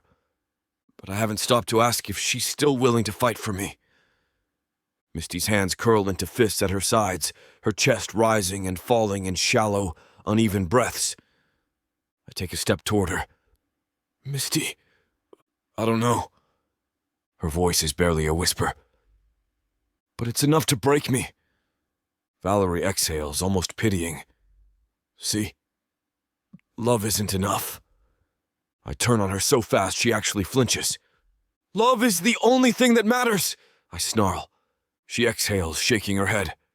You still don't get it. Love didn't save you then, Daniel. And it won't save you now. I step closer, my voice low and lethal. You know what love will do? Her lips part. It'll be the reason you finally lose. For the first time, uncertainty flickers in her gaze. Because she knows. She knows this is the end. Security is already moving in, hotel staff watching from the sidelines, cameras flashing from outside. Valerie knows she's finished. She straightens her shoulders, smoothing a hand over her coat. This isn't over, she murmurs. I stare at her. Yes, it is. For the first time since this nightmare began. She turns and walks away. Gone. It's over. Except, it's not. When I turn back to Misty, her eyes are shining with unshed tears. I know, we're not done yet, and not even close. Chapter 44. Misty. The moment Valerie walks away, my entire body feels like it might collapse in on itself. I should be relieved. I should feel victorious. Instead, I feel like my lungs are filled with cement because her words are still rattling around in my head, poisoning everything. Love isn't enough. And the worst part, she might be right. Daniel is still standing beside me, his hands curled into tight fists. I can feel his anger, the tension still humming through his body. But when he turns to me, that rage melts into something else, something I don't know how to face. Misty. My name on his lips is both a plea and a demand.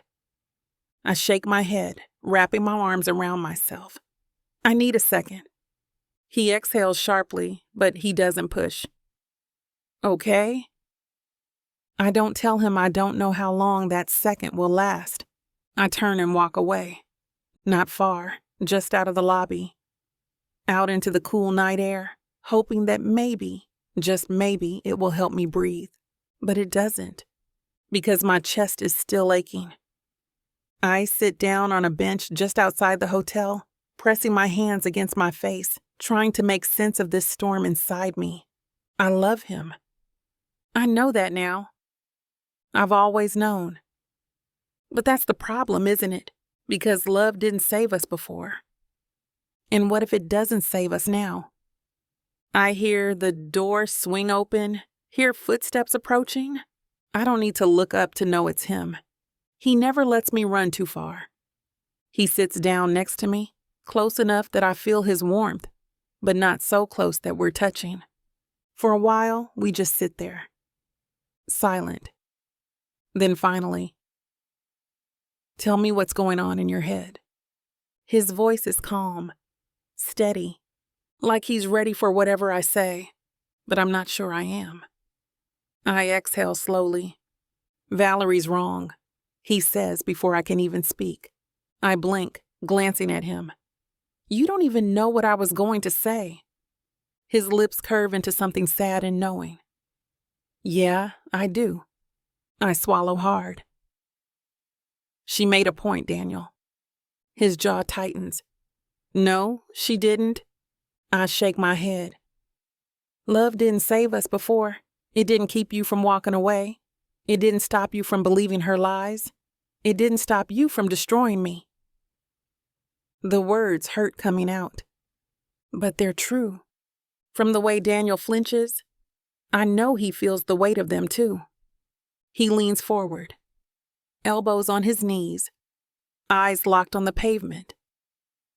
"You're right." I blink. "What?" His voice is hoarse, raw. "You're right, Misty. Love didn't save us before, but that wasn't love's fault. That was me. That was my mistake." I stare at him, throat tight. "You want me to promise that nothing bad will ever happen again?" He shakes his head. "I can't. You want me to say I won't ever screw up? I won't lie to you. I'm still figuring out who the hell I am without all of this nonsense. But I know one thing with certainty." He finally looks at me, and his eyes are so full of certainty that it hurts. "I love you, and I'm not going anywhere." My heart pounds. I don't even realize I'm crying until Daniel reaches out, wiping a tear from my cheek.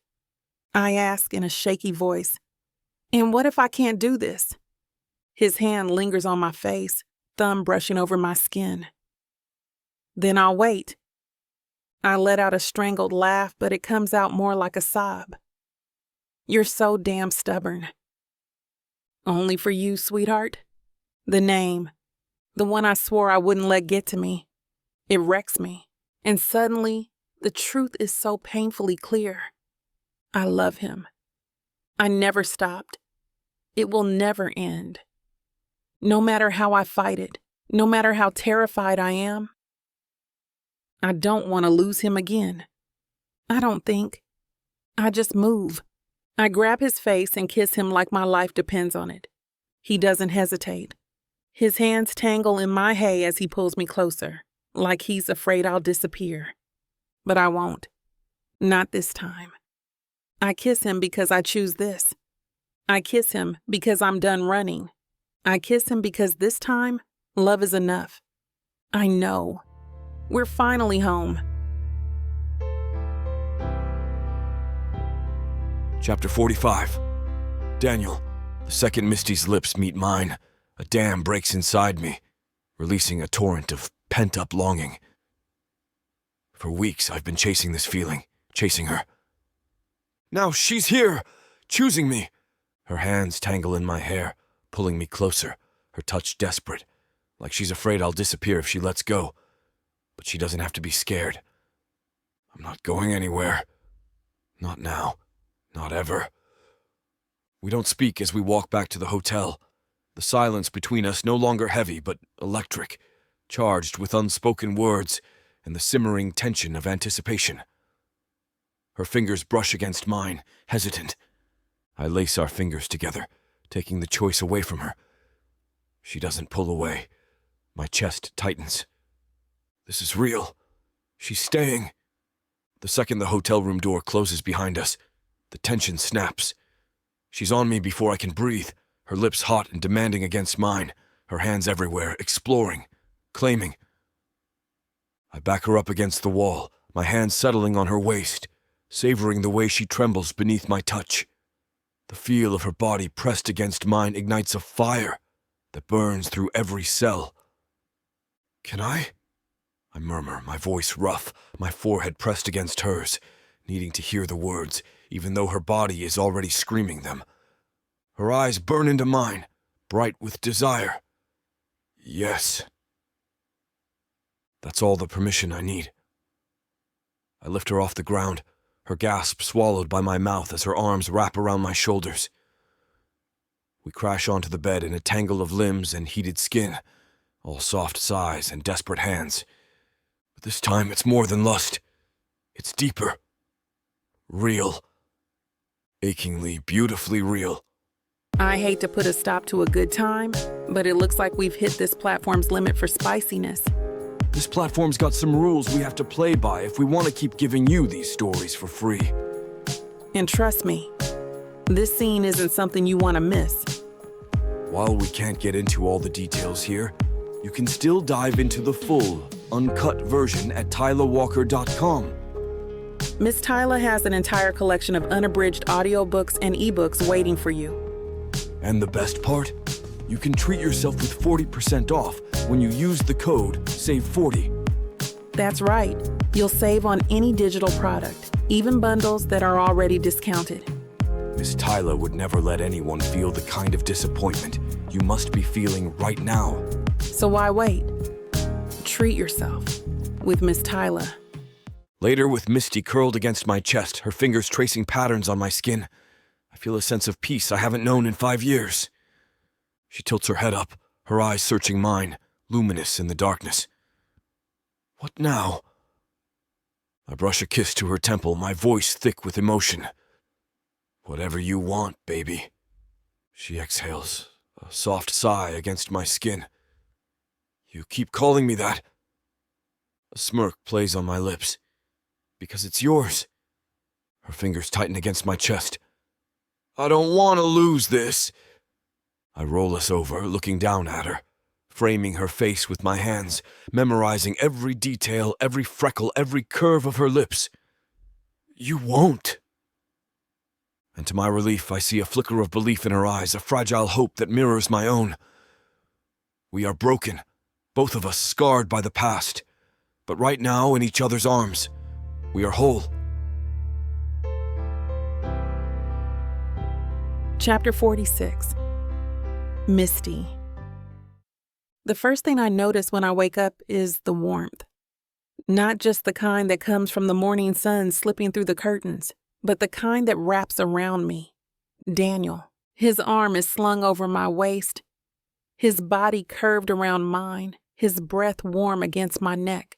It feels like for the first time in forever, I don't wake up alone. Since this entire mess started, I finally wake up without fear. I should be overwhelmed.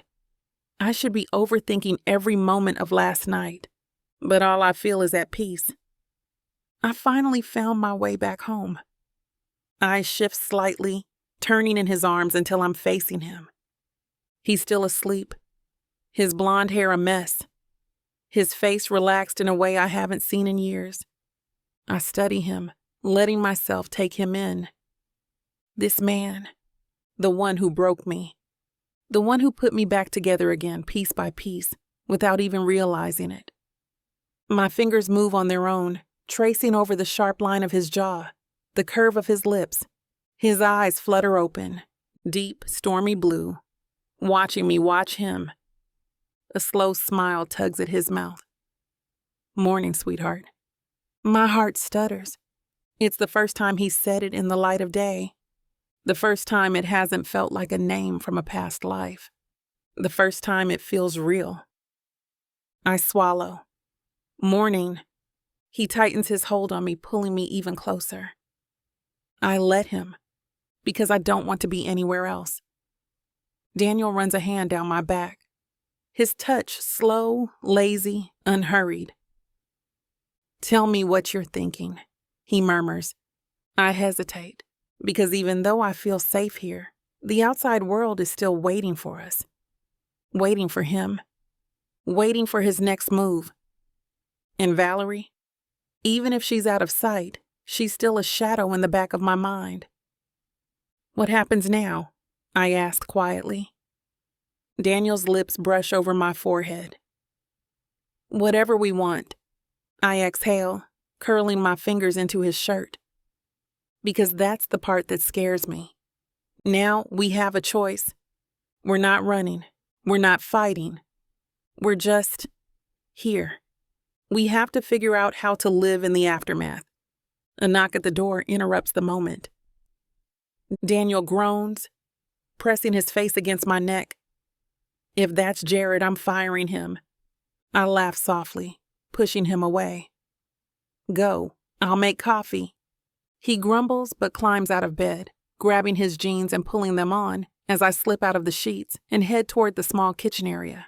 I hear muffled voices behind me as Daniel cracks the door open. His entire body goes still.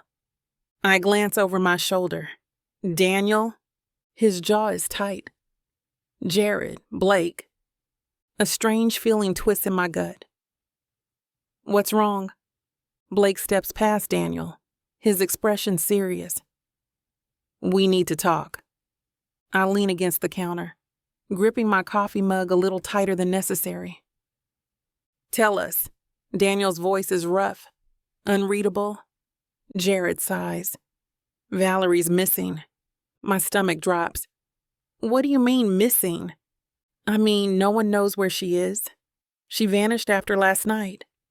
No flights, no credit card charges, nothing. Daniel's fingers flex on the table. She's hiding. Jared nods. Yeah, but that's not the worst part. He slides a folder across the table. Daniel picks it up, flipping it open. His face goes pale. Blake exhales. Valerie wasn't just screwing with your career, man. She was laundering money through your name. My blood runs cold. What? Blake nods. She was funneling dirty money into shell companies under your brand. If she gets caught, she's not just going down for defamation or manipulation. She's going down for federal crimes.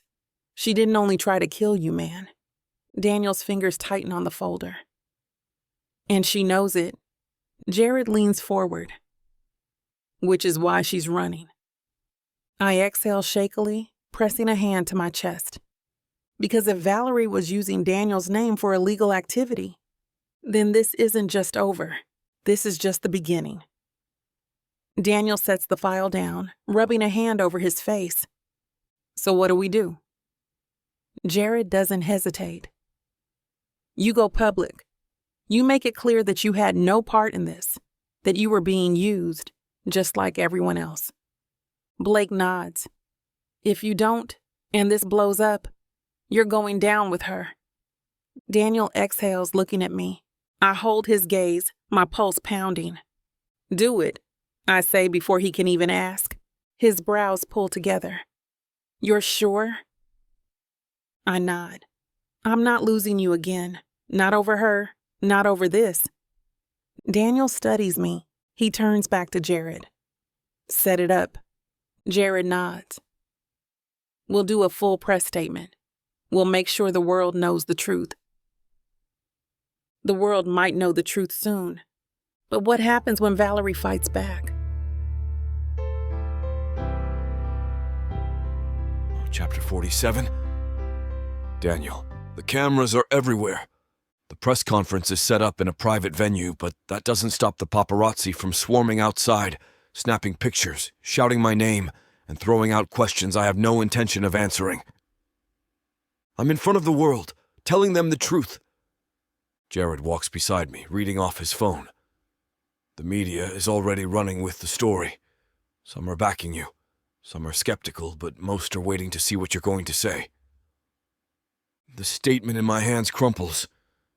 I already know what I'm going to say. I don't give a damn about their skepticism. This time, I'm not doing this for the press. I'm doing it for me, for Misty, for every single person Valerie screwed over. I won't let her win. Blake and Misty are waiting for me in the green room.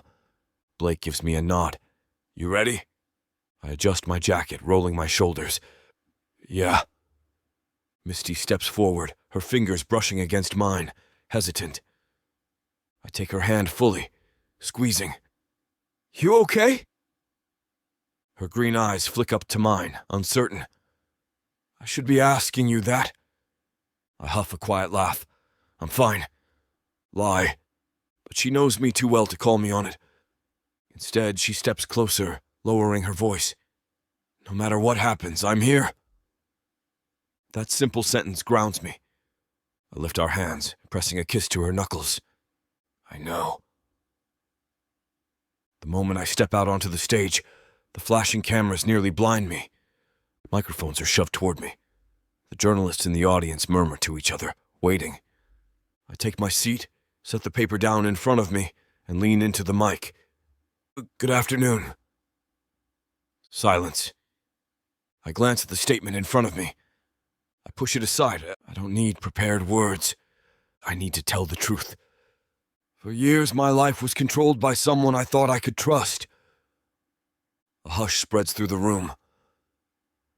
Valerie Sterling didn't just manipulate my career. She manipulated my entire life. She lied to me. She lied to my fans. She used me. When I started to uncover the truth, she tried to destroy me. I let the words settle before I continue. I've made mistakes. I'm not here to pretend otherwise, but what I won't do is let those mistakes define me. I won't let someone like Valerie Sterling use my name to cover up her crimes. A murmur spreads through the press. I look straight into the camera. She laundered money through my brand, through my success. She did it in secret, hiding behind my name, knowing I wouldn't see it until it was too late. Reporters scramble to take notes. Some are whispering urgently into their phones. I exhale. Valerie Sterling is a criminal, and I will do everything in my power to make sure she faces justice. I sit back, just like that. The storm erupts. We barely make it back to the hotel before the phone calls start. Jared is pacing, phone pressed to his ear, cursing under his breath. Blake is watching the news feed on his laptop, muttering, Jesus Christ. Misty stands beside me, arms crossed, reading a text on her phone. Daniel. I glance at her. What? Oh, She turns the phone screen toward me, and my stomach drops, because there, in bold letters, is a message that was sent to her directly. A private number, a single line. You think you've won? Think again. The room falls silent. My pulse pounds because we all know who sent it. Valerie isn't done. She's coming back. This time she's going for blood. Chapter 48.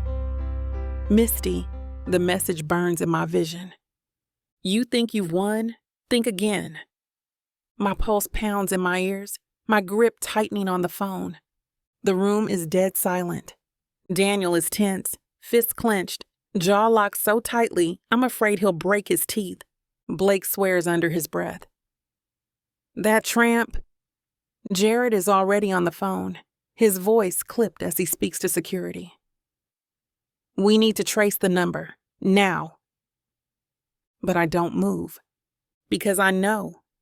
This isn't over. She's coming. I refuse to be the weak, frightened girl I was 5 years ago. Daniel yanks the phone out of my hand, pacing like a caged animal. She's unhinged, he mutters. If she's willing to send a threat like this, she's desperate. I watch him, my chest tightening. She's always been desperate. He stops, eyes snapping to mine. This is different. She's lost everything, her reputation, her money, her power, and now she's got nothing to lose. The words hang heavy in the air. Daniel isn't just angry. He's afraid. For us, for the future we just started to build. And I hate it. I hate that after everything, Valerie still has the power to shake him. I won't let her win. Jared looks up from his phone. We should move Misty somewhere safe. Daniel nods immediately. Agreed. No. The word is out of my mouth before I can stop it. Daniel's eyes darken. Misty? I lift my chin. I'm not running, Daniel. He swears, rubbing his hand on his face. This isn't about running. It's about keeping you alive. I step closer, unflinching. And you think hiding me in some safe house is going to stop her? His jaw clenches. It'll buy us time. Time for what? I demand. For her to find a new way to come after us? For her to twist this into another lie? Daniel exhales sharply, his hands gripping my arms, his voice dropping to a low, rough plea. Misty, please. But I shake my head, because I'm done hiding. I spent 5 years shrinking after losing him, after losing myself. Not anymore. If I run, she wins. Daniel searches my face, something pained and frustrated and proud all at once flashing in his eyes. He does something that surprises me. He nods. Okay. Jared sighs. So what's the plan then? Daniel and I exchange a glance. We both know how this ends. We set a trap? Daniel says finally. Blake raises an eyebrow. You serious? Daniel's voice is calm, controlled, dangerous. She wants Misty? Let's give her a reason to come out of hiding. Jared leans forward. You're talking bait. Daniel doesn't blink. Exactly. I swallow hard. You want to use me? Daniel's grip on my hand tightens. Not like that. But we both know it is like that. Because if Valerie is watching, if she's waiting for her moment, then we have to force her hand. And the only way to do that? Make her think she still has control. The next 24 hours are a blur of movement. Jared makes calls. Blake reaches out to contacts in law enforcement. We leak a carefully crafted statement that I'm returning home alone, without security, without Daniel. It's a lie, a calculated one, because Valerie needs to think I'm vulnerable, that she still has a chance to get to me. And then, we wait. Daniel and I barely sleep. The weight of what we're about to do sits heavy between us, but neither of us pulls away. We sit on the hotel balcony, the city stretching out beneath us, the night air cold but strangely calm. Daniel reaches for me, his fingers brushing against mine. Are you scared? I exhale. Not of her. He turns, studying me. Then what? I hesitate. Then finally I whisper, of what happens after. Daniel's hand tightens around mine. Then let's make sure there is an after. The next evening, I return home. Alone. Or at least that's what Valerie will think. Daniel is waiting in the shadows. Blake and Jared are watching from a distance. Every muscle in my body is wired, every sense on high alert. The house is silent, still. I step inside, my breath coming out in shallow exhales, and then the door slams shut behind me. She's here, and this is the moment everything ends, for good.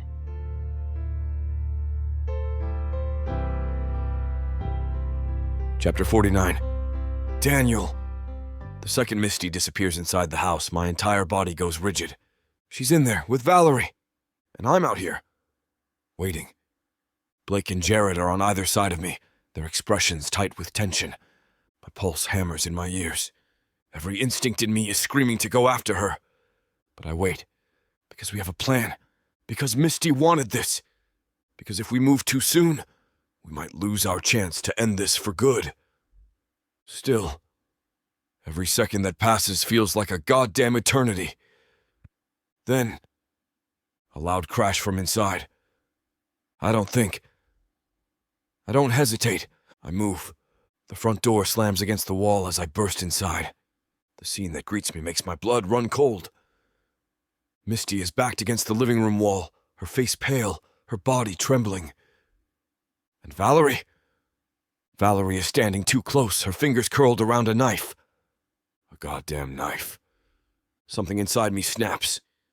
Step away from her! My voice is low. Dangerous. Valerie's eyes flick toward me, I see it. She's unraveling. Her perfect, controlled mask is cracking at the edges. Her eyes are wild, her hands twitching.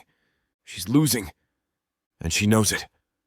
She lets out a sharp laugh, shaking her head. You really think you can stop me? I take a step closer, jaw clenched. You're done, Valerie. It's over. She tightens her grip on the knife, her shoulders shaking. You don't get it, do you? Her gaze flicks back to Misty, and my chest locks. She's not here for me. She's here for her. Because Misty is the one thing she could never control. Misty is the one who ruined her plans. And in Valerie's twisted, desperate mind. That means Misty has to go. Not happening. I move before she can. I lunge, grabbing her wrist, twisting it hard. She shrieks, dropping the knife. Misty gasps, scrambling backward as the weapon clatters to the floor. Valerie thrashes, clawing at me, but I don't let go. I press her against the wall, my voice deadly calm. It's over. Her breathing is ragged, her eyes wide, wild, unhinged. Then she laughs, a brittle, broken sound. You think you won? I tighten my grip. I know we did. Her lips part, and then the door bursts open. Blake, Jared. Behind them, police officers. Valerie's face drains of color. She knows. She knows. This is the end.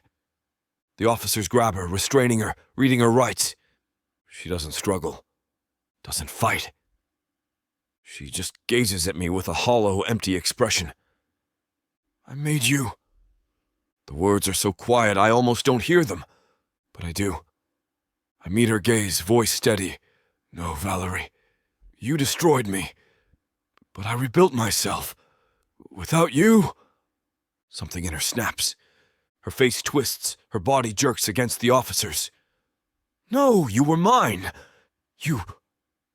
The words cut off as they drag her away. And just like that, she's gone. For good. The house is silent. For the first time in weeks, months, years. There's no more waiting for the other shoe to drop. It's over. Valerie is gone. The weight pressing on my chest lifts. I turn.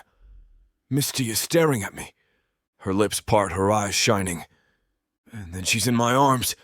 I pull her against me, burying my face in her hair, holding her so tight I'm afraid I might break her. But she clings to me just as fiercely.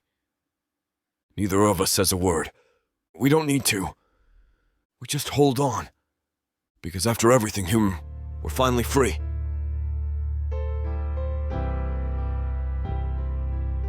Chapter 50. Misty. The house is quiet. Too quiet. I don't feel like I have to look over my shoulder. For the first time in weeks, I don't feel like my life is on the verge of collapsing. Yet, as I sit on the couch, my fingers curled around a mug of coffee, I can't shake the feeling that I should be doing something. Because after everything, after all the fear, the running, the fighting, what comes next? Daniel is in the next room, talking to Jared and Blake. I can hear muffled voices, low and serious, but I don't move to join them. I already know what they're talking about. The fallout. The press is in chaos. Valerie's arrest is everywhere. Some outlets are spinning the story, painting her as a woman who fell from power. Others are calling her out for the monster she was. It doesn't matter. She's gone. But that doesn't mean she's forgotten, because no matter how much I want to pretend otherwise, she still left her mark. On Daniel. On me. On us. I exhale, setting my coffee down. I don't notice Daniel until he's right in front of me. He watches me, his gaze calm but searching. You okay? I manage a small smile. I should be asking you that. He exhales, pinching his nose bridge before dropping onto the couch beside me. I don't know how I feel. I nod, because same. I shift, tucking my legs beneath me, watching him carefully. What happens now? His lips press into a line. That's the question, isn't it? I hesitate, then softly. Do you still want all of this? His brows pull together. What do you mean? I gesture vaguely. Your career, the fame, the music, because the truth is, he doesn't need it anymore. And maybe I don't either. Daniel leans forward, his elbows resting on his knees. I used to think music was the only thing that made me who I am, he says quietly. But now, he glances at me. Now I'm not so sure. My heart clenches. So what are you going to do? He tilts his head back, exhaling. I don't know. The honesty in his voice makes my chest ache because he spent so long being controlled by Valerie, by expectations, by the life he was supposed to live. And now, for the first time, he's free. But that doesn't mean he knows what to do with that freedom. And maybe neither do I. He turns back to me, his expression softer. What about you? I blink. What about me? His gaze flicks to my hands, my fingers idly tracing invisible patterns on the cushion. Your art. A lump forms in my throat because I haven't thought about it. Not really. Not in the way I should. For years, I let my art die because it hurt too much to pick up a pencil, to write, to create. Because every time I did, I saw him. I saw the life I lost, the love I lost. But now I have the chance to get it back, if I'm brave enough to take it. Daniel shifts closer, his fingers brushing against my knee. His touch is gentle, grounding, warm. Maybe we don't need to have all the answers yet, he murmurs. I glance at him. Maybe we just figure it out together. I swallow visibly. That sounds terrifying. He chuckles, his lips curving into a small smirk. That sounds like life. My chest tightens. Because he's right. We don't need to have all the answers. We just need to keep moving forward. Chapter 51. Daniel. I've spent the last decade on stages, under spotlights, in front of crowds screaming my name. And now, I'm standing on the balcony of our hotel suite, looking out over the city, and asking myself the one question I never thought I'd ask. Do I still want this? My career is not the only thing that matters. Finally, since I lost Misty, I have something else to fight for. Blake walks in, 2 bottles of beer in hand, interrupting me. Figured you might need this. I take one, exhaling as I pop the cap and take a sip. So?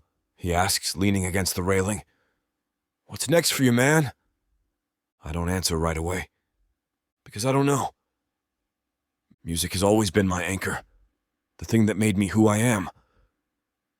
But after everything that's happened, the lies, the manipulation, the way Valerie used my career to control me, do I still want to do this? Blake watches me a beat longer before nodding to himself. You're thinking about walking away? I let out a slow breath. Yeah. He tilts his head, taking a sip of his beer. You sure about that? No. Yes. I don't know. But what I do know, this life doesn't mean anything if I don't have Misty in it. I run a hand over my jaw. For years, I thought music was everything. Blake nods. And now, I glance inside through the glass doors, where Misty is sitting on the couch, barefoot, lost in thought, scribbling lyrics in a notebook. And suddenly it's so clear. I don't need the stage. I don't need the fame. I don't need the world chanting my name. What I need, her. The way she laughs when she's making fun of me. The way she writes words that pull me apart and put me back together again. The way she looks at me like she's finally starting to believe that I'm not going anywhere. Blake follows my gaze and smirks. Yeah, that's what I thought. I chuckle under my breath, shaking my head.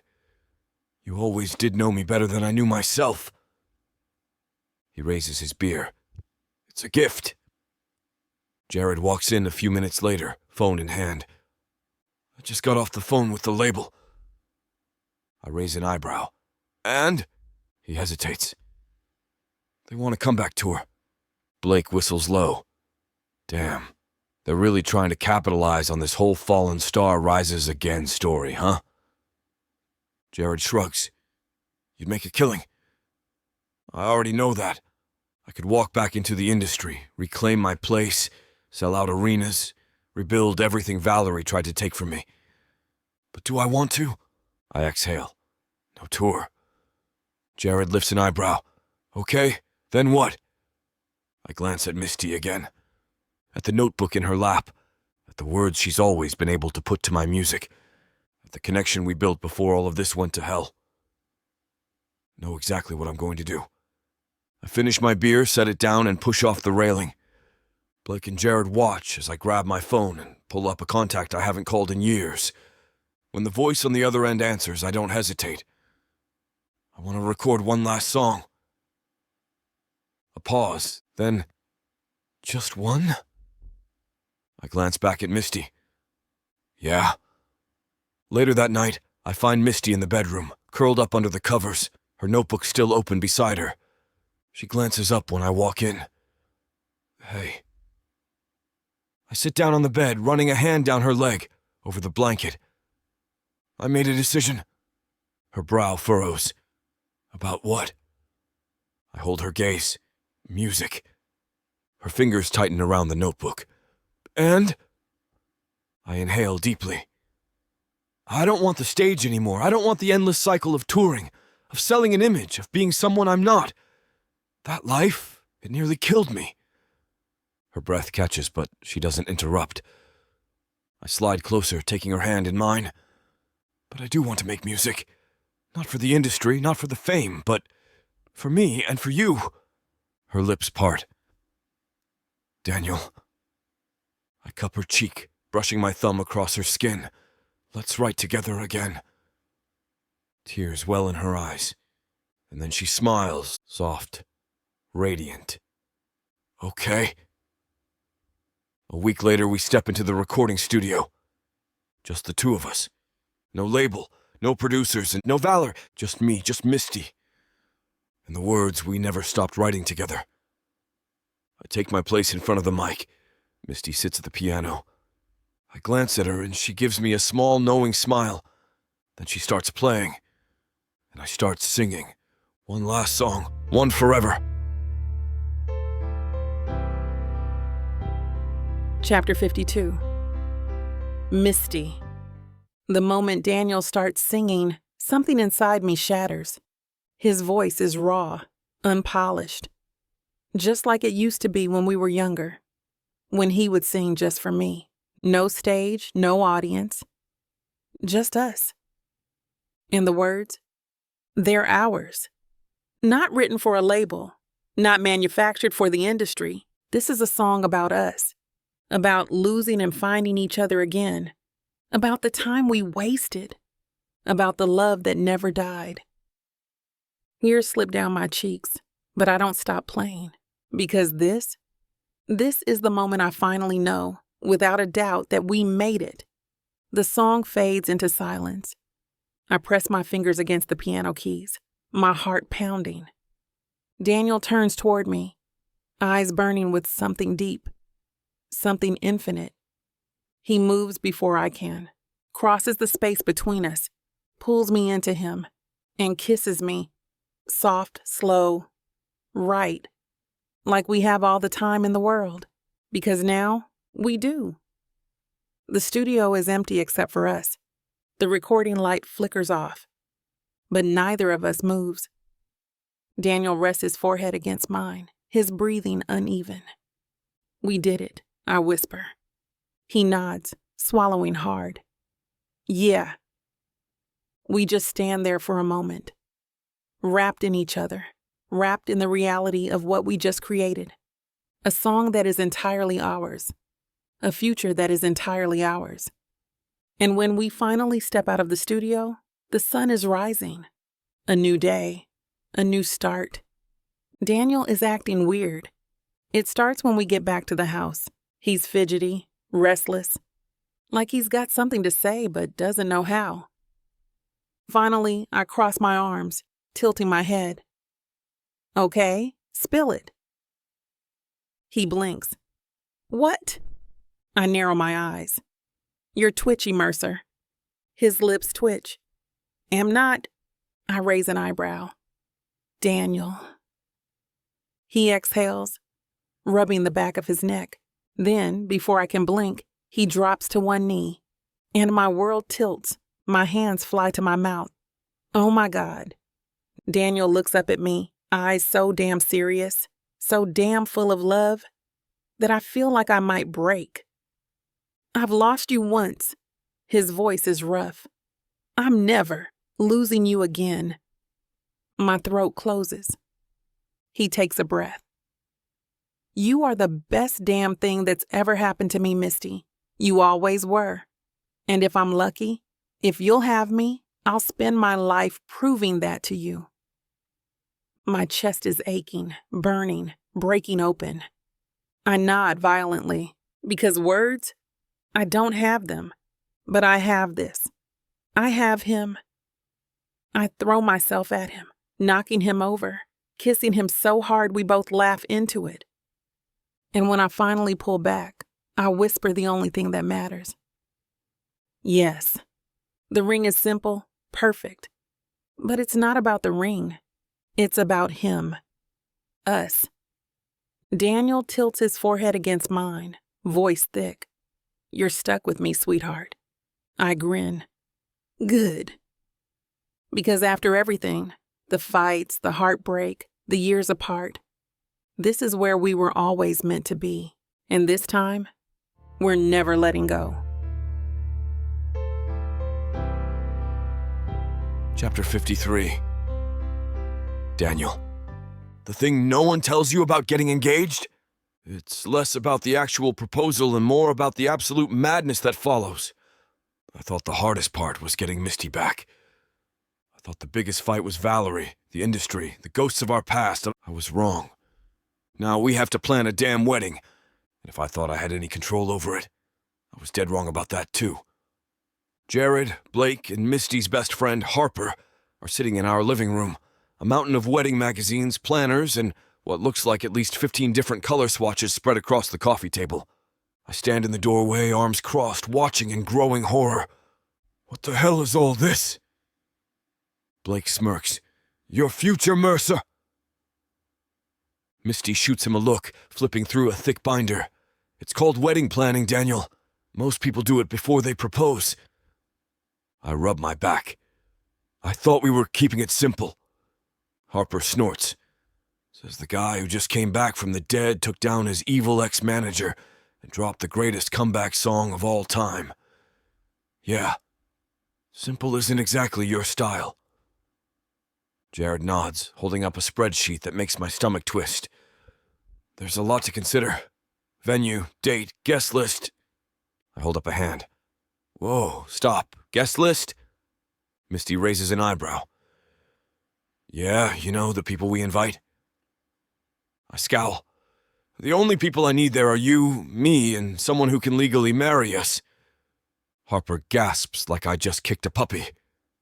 Daniel, I'm trying so hard to like you, but you are making it very difficult. Blake howls with laughter. Oh, I like her. I glare at all of them. I'm serious. Misty sighs, closing the binder. I know you are, and I love you for it. But this is our wedding, Daniel. Not just yours. And I want it to be special. My chest tightens, because that's all that matters, isn't it? Making this special for her. I exhale, rubbing my jaw. Okay, fine. But if this turns into some over-the-top Hollywood nonsense, I'm out. Harper grins. Noted. Now let's talk cake. What the hell have I gotten myself into? It turns out planning a wedding is a full-time job. And since Misty is actually good at organizing stuff, she's handling most of it. Me? I'm mostly just showing up when told and trying not to screw anything up. But there's one part of this wedding I actually care about. The song. Because if I'm gonna marry Misty, she deserves a moment that's just for her, and I know exactly how to make it happen. Blake is sitting across from me at the bar, nursing a whiskey. You really think you can pull this off? I smirk, swirling the drink in my hand. You doubting me, drummer boy? Blake scoffs. I'm doubting your ability to keep a secret, Mercer. You're the least subtle man I know. I flip him off. Watch me. The plan is simple. Write a song, a new one just for Misty, one she doesn't know about. And on our wedding day, I'll sing it for her. Because at the end of the day, that's who we are. We are lyrics and music. We are melody and harmony. And there's only one way to start our forever, with a song that's just for us. I get home late that night, my head full of lyrics, my fingers itching to pick up a guitar. But the second I step inside, I freeze. Misty is in the kitchen, barefoot, wearing one of my old shirts, her hair a messy bun, muttering curses at a cookbook. My lips twitch. Trouble? She jumps, then glares at me. I'm trying to be domestic, Mercer. Do not make fun of me. I step closer, peering over her shoulder. What are we burning? She swats at me. We are not burning anything. Yet. I chuckle, wrapping my arms around her from behind, burying my face in her hair. She relaxes instantly, leaning into me. Just like that, everything feels right. She sighs.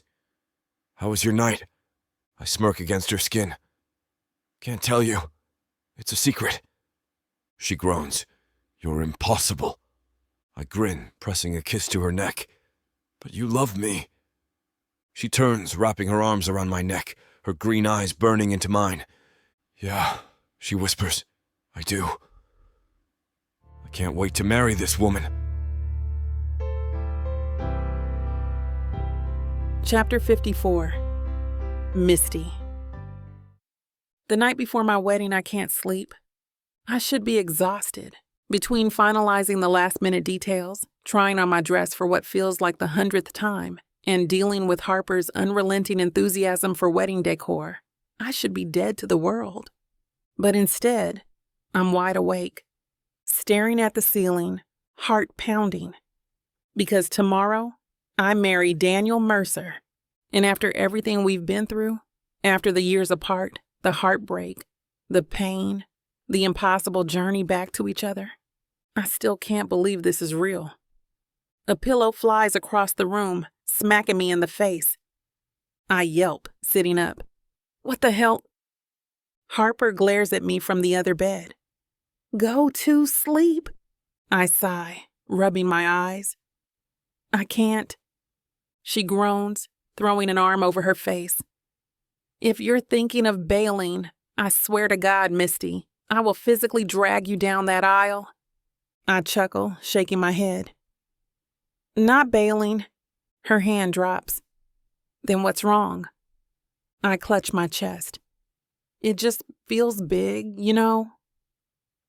Harper softens. She sits up, crossing her legs, watching me carefully. Because it is, Misty.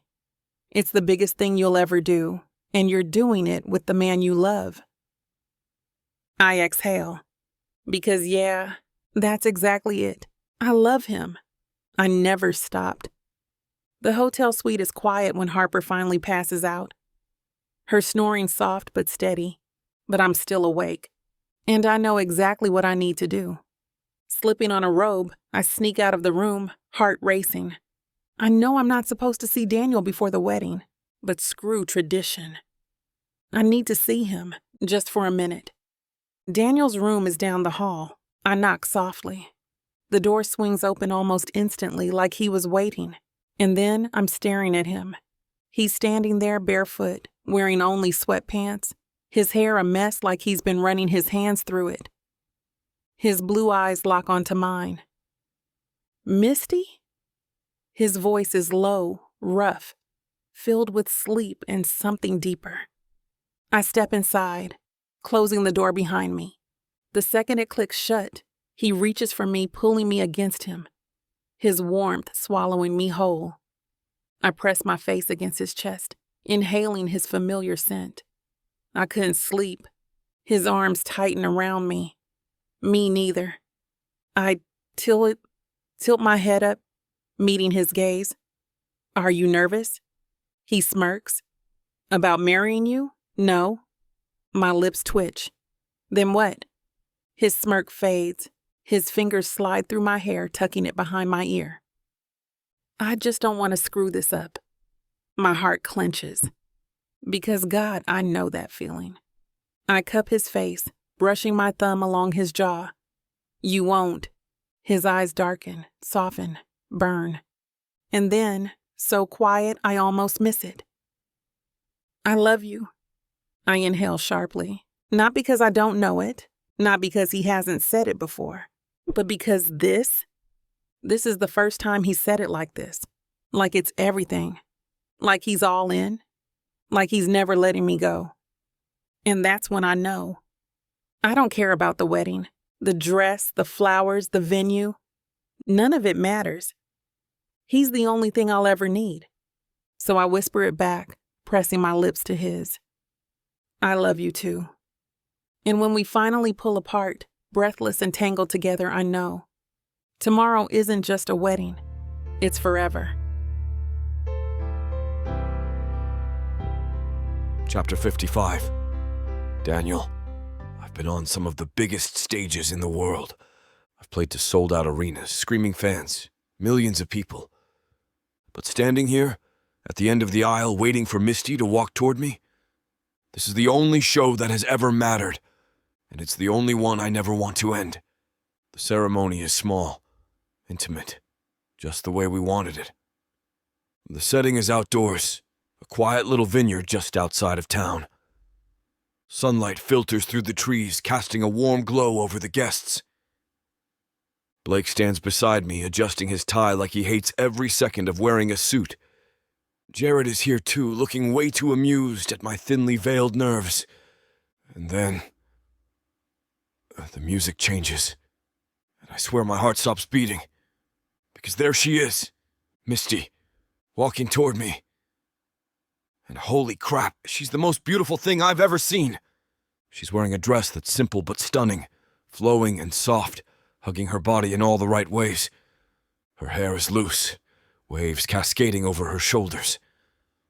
And when she looks at me, I forget how to breathe. Because it's not just about how she looks, it's about the way she looks at me. Like she knows. Like she sees every version of me. The broken, the lost, the found, and loves me anyway. I swallow hard, my fingers twitching at my sides, aching to touch her. Blake nudges me. Breathe, rockstar. I shoot him a glare, but yeah, I probably should start breathing again. Misty steps beside me, her hand slipping into mine. And just like that, the world fades. It's just her, just us. The officiant starts speaking, but all I can focus on is her eyes, the slight tremble in her fingers, the way she squeezes my hand like she's grounding herself. And then, it's time for the vows. Misty takes a breath, lifting her gaze to mine. I never thought we'd be standing here again. A quiet murmur of soft laughter ripples through the guests. She smiles, but her voice is thick with emotion. But the thing about us, Daniel, is that we never really had a choice, did we? It was always going to be you and me. No matter how many years passed, no matter how much we lost, we always found our way back. My chest tightens, her fingers squeeze mine. You once told me that music was the only thing that made sense to you. But for me, it was always you. Always, and I can't wait to spend forever proving it. I hear sniffles, a few soft gasps.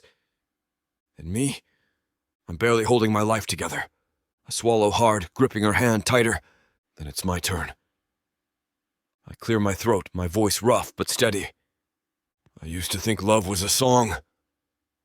Misty's breath hitches.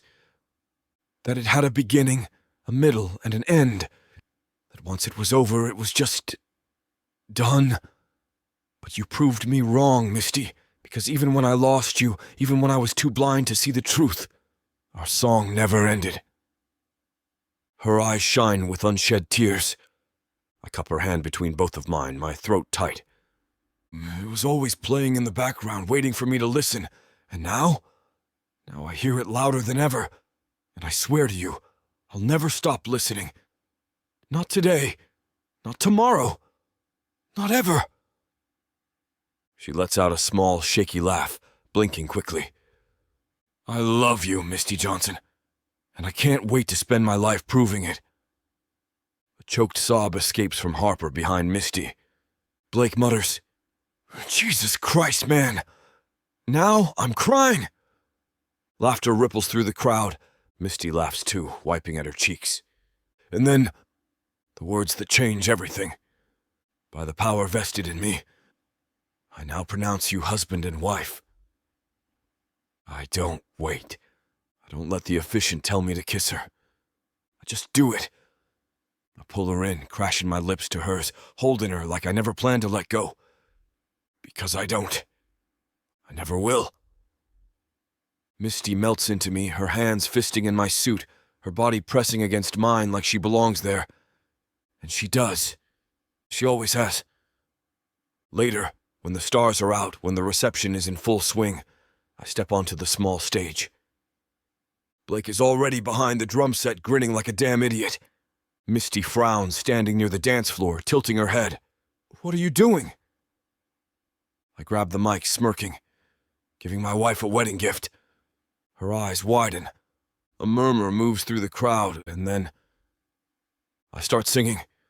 The song is ours, the one I wrote for her, the one she's never heard before, the one that tells our entire story. The music swells, my voice low and raw, filled with everything I can't say out loud. And when I reach the chorus, she covers her mouth with both hands, tears streaming down her face. I grin, because this is exactly how I wanted Forever to start. Chapter 56, Misty. The reception is winding down. Guests are laughing. The band is still playing in the background, and fairy lights twinkle in the warm night air. But all I can focus on is him. Daniel. My husband. It still doesn't feel real. I turn my wedding band over between my fingers, watching him from across the dance floor. He's talking to Blake and Jared. His tie loosened. His blonde hair a mess from where I ran my hands through it earlier. And then, his eyes find mine. Like they always do. A slow, knowing smile curves his lips. Heat curls low in my stomach. Because tonight, he's mine. And I plan on reminding him of that. The second the last guest leaves, Daniel grabs my hand and pulls me toward the car, waiting to take us back to the hotel. I laugh breathlessly, stumbling into him. Eager, are we? His arms wrap around my waist, his lips brushing my ear. You have no idea, sweetheart. A shiver races down my spine. Because I know exactly what's coming, and I want it just as badly. The second we step inside our suite, Daniel locks the door behind us.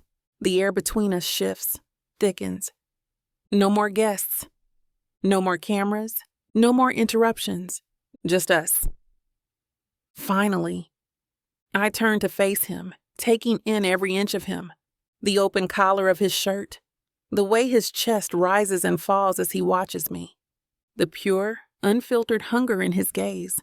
And that's where we're going to put a pause on pleasure. It looks like the rest of this chapter is just too naughty to put on the air.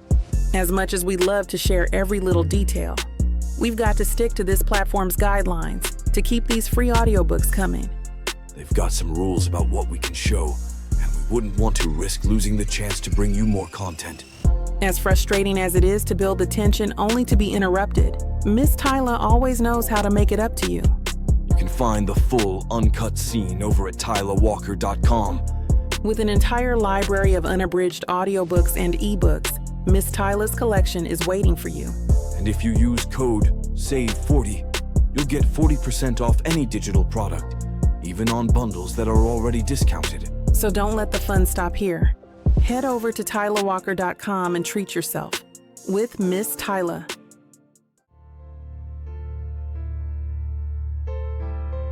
Chapter 57, Daniel. I wake up to warm sunlight streaming through the balcony doors and the softest sound in the world, Misty breathing beside me. For a second, I don't move. I just watch her. The way the sheets are tangled around her legs. The way her bare back rises and falls with each breath. The way her hair is still a little messy from last night. And damn, last night. I smirked to myself, running a hand over my face. I knew our wedding night would be something else, but I wasn't prepared for the way she'd completely wreck me. The way she'd take her time, drive me insane, own me in ways no one else ever could.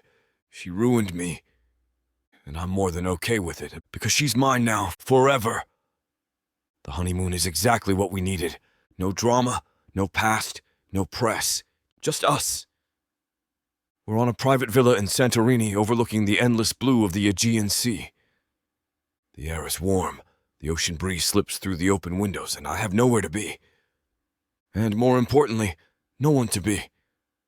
I'm not Daniel Mercer, the rock star, the media's favorite headline. I'm just Daniel, Misty's husband, and damn it, I love the way that sounds.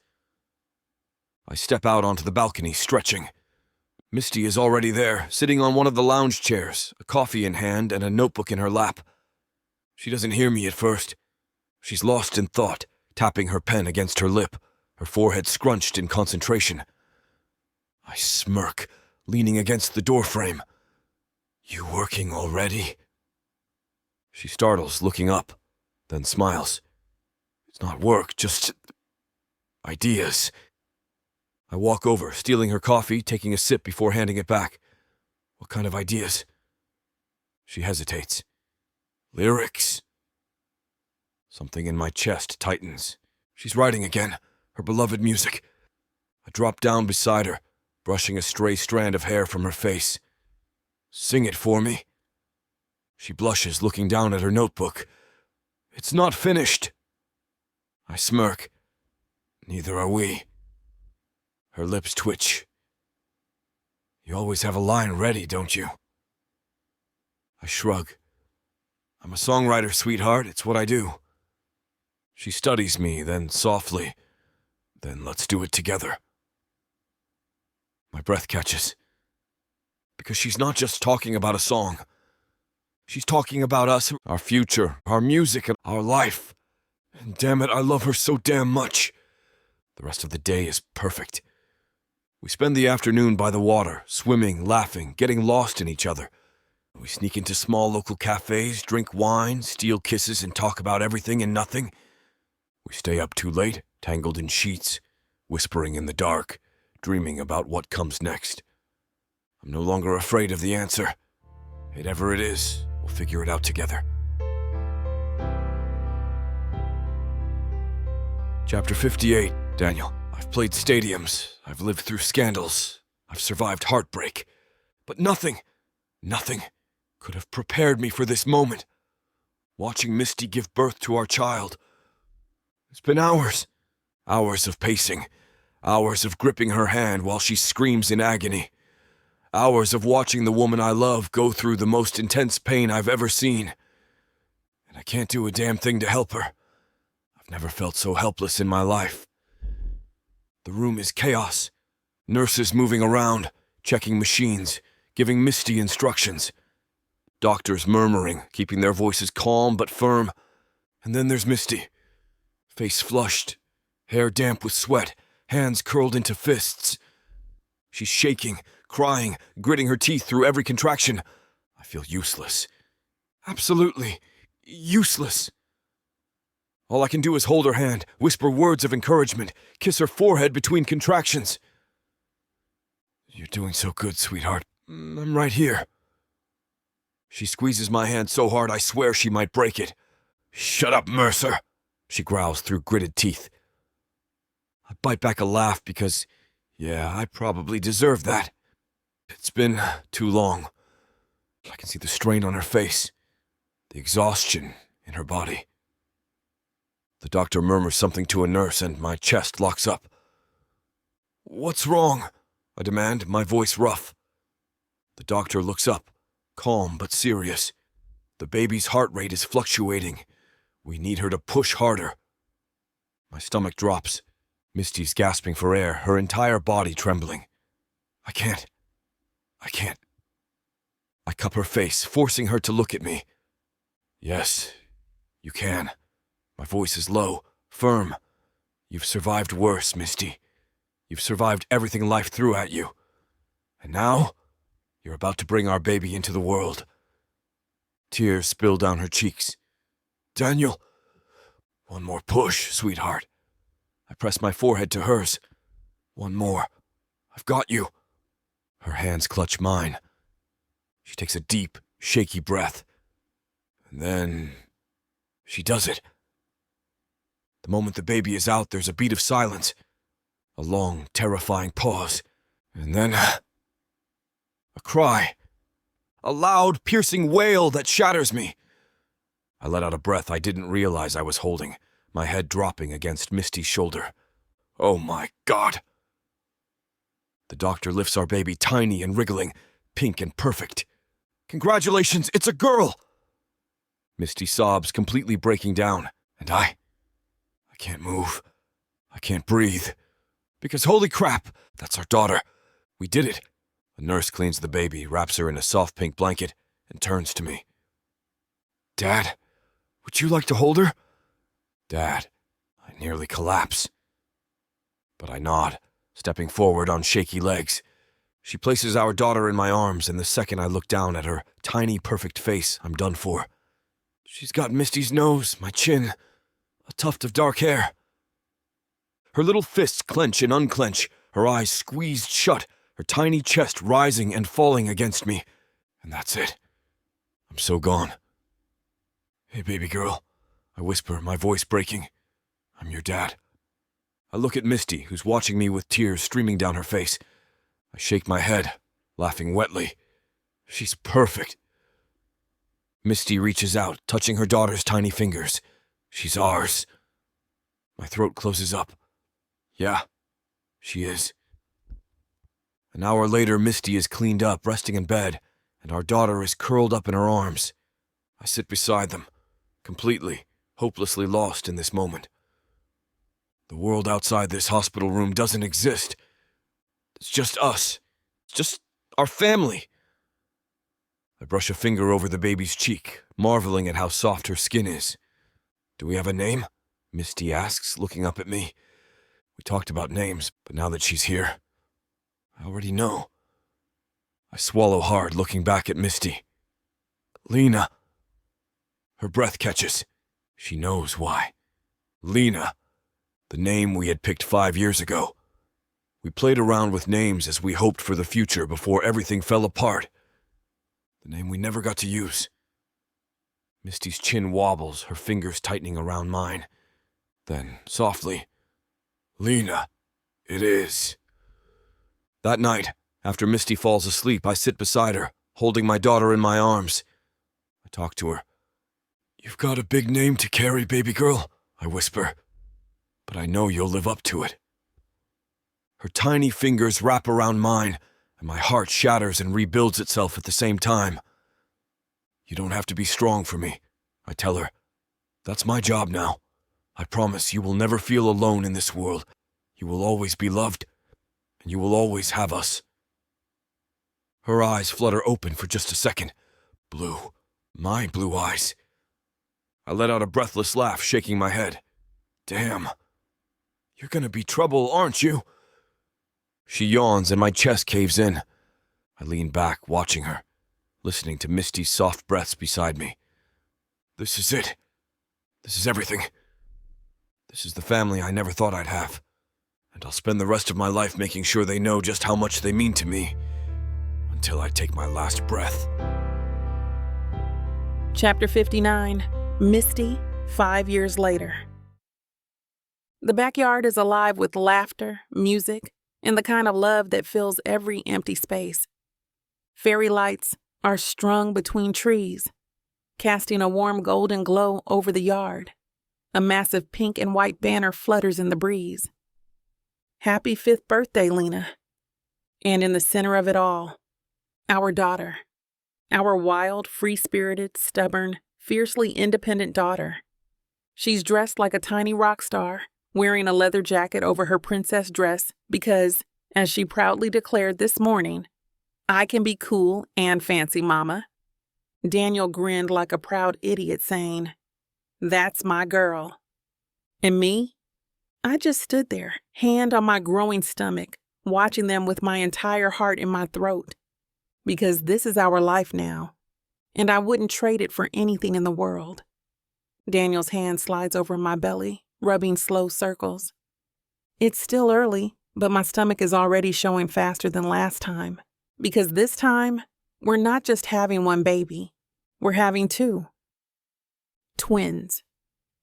Daniel nearly fainted when the doctor told us. Blake laughed so hard he almost fell off his chair. Karma, Mercer! That's what you get for being a cocky bastard. And Jared? Jared immediately started taking bets on what genders they'd be.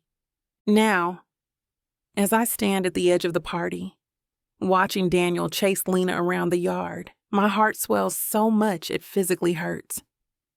I reach down, rubbing my stomach, whispering, "You two are going to have the best dad in the world." Daniel Mercer was born to be a father. The cake is a masterpiece. 3 layers, covered in edible glitter, topped with a tiny pink electric guitar because Lena insisted. Daniel and I stand beside her as she blows out her candles, her cheeks puffed, her eyes squeezed shut in concentration. The second the flames go out, she cheers, "I wished for a baby sister." The entire yard erupts in laughter. I exchange a knowing glance with Daniel. Blake raises an eyebrow. Should someone tell her how genetics work? Harper elbows him. Shut up, Blake. Daniel smirks. Funny thing about that, kiddo. Lena gasps, eyes going huge. Am I getting one? I smile softly, kneeling to her level. Actually, you're getting 2. The crowd loses it, gasps, cheers, shouts of disbelief. Lena screams in excitement, throwing her arms around my stomach. Best birthday ever. Daniel lifts her, spinning her around while she giggles. And for a moment, I just watch. This is everything. Everything I ever wanted. And now, it's mine. As the chaos eventually settles into warm conversations, laughter, and too much cake, Blake stands off to the side, arms crossed, a smug look on his face. I narrow my eyes. Okay, what's that look for? Daniel quirks a brow. Yeah, man, you look like you're about to drop something big. Blake smirks. I was waiting for the right moment, but since you 2 lovebirds stole the show, guess I'll just say it. He wraps an arm around Harper's waist and grins. We're engaged. The entire yard freezes. And then absolute pandemonium. Harper is laughing, blushing, swatting at Blake's chest. We wanted to keep it low-key for a while. Daniel stares. Wait, how long have you 2 been a thing? Harper smirks. Years. Blake cackles. Yep, you 2 were so busy with your drama, we managed to keep it under the radar. I gasp. You sneaky bastards. Jared throws his hands up. Are you kidding me? Am I the only single one left? Silence. Then Daniel, Blake, and I all say at the same time, yes. Jared groans. This is nonsense. I've been nothing but loyal, funny, and devastatingly handsome. Where is my soulmate? Lena tugs his hand. Uncle Jared, maybe you should wish for a girlfriend on your birthday cake. The yard erupts in laughter. Jared grumbles, stealing a piece of cake. I hate all of you. Harper pats his shoulder. We love you too, buddy. Later that night, when the guests leave and the house is finally quiet, I step out onto the back porch. Daniel is there, leaning against the railing, looking up at the stars. I slip into his arms, pressing a kiss to his shoulder. Tired? He chuckles. Exhausted, but happy. I smile, resting a hand on my stomach. Me too. He glances down, his eyes softening. We made it, Misty. I nod. Yeah, we did. A breeze rustles the trees, the air filled with the soft sounds of crickets. Daniel tilts my chin up, pressing a slow, lingering kiss to my lips. And as he holds me under the stars, I know. This is the happily ever after we fought for, and it was worth every second.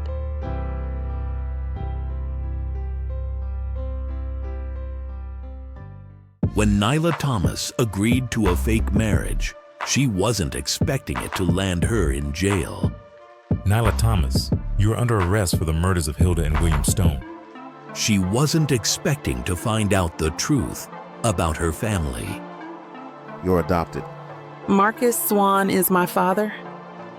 To get involved in crime. The Sokolov family did this. They poisoned him. And least of all, was she expecting to fall in love. It's you, Nyla. It's always been you.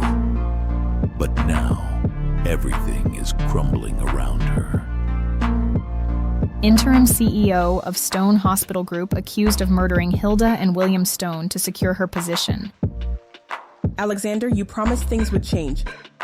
They have. I'm in charge now. No one knows who to believe. Take the plea bargain. I'm innocent. I thought you out of everyone would believe me. Can you forgive her for killing our parents? No one knows who to trust. This is your fault. Did you ever think that Nyla would be just fine if she hadn't gotten involved with you? I love her. I love her more than life itself. Miss Thomas, the tests came back. There's a perfectly acceptable explanation for your condition. And things are about to get a lot more complicated.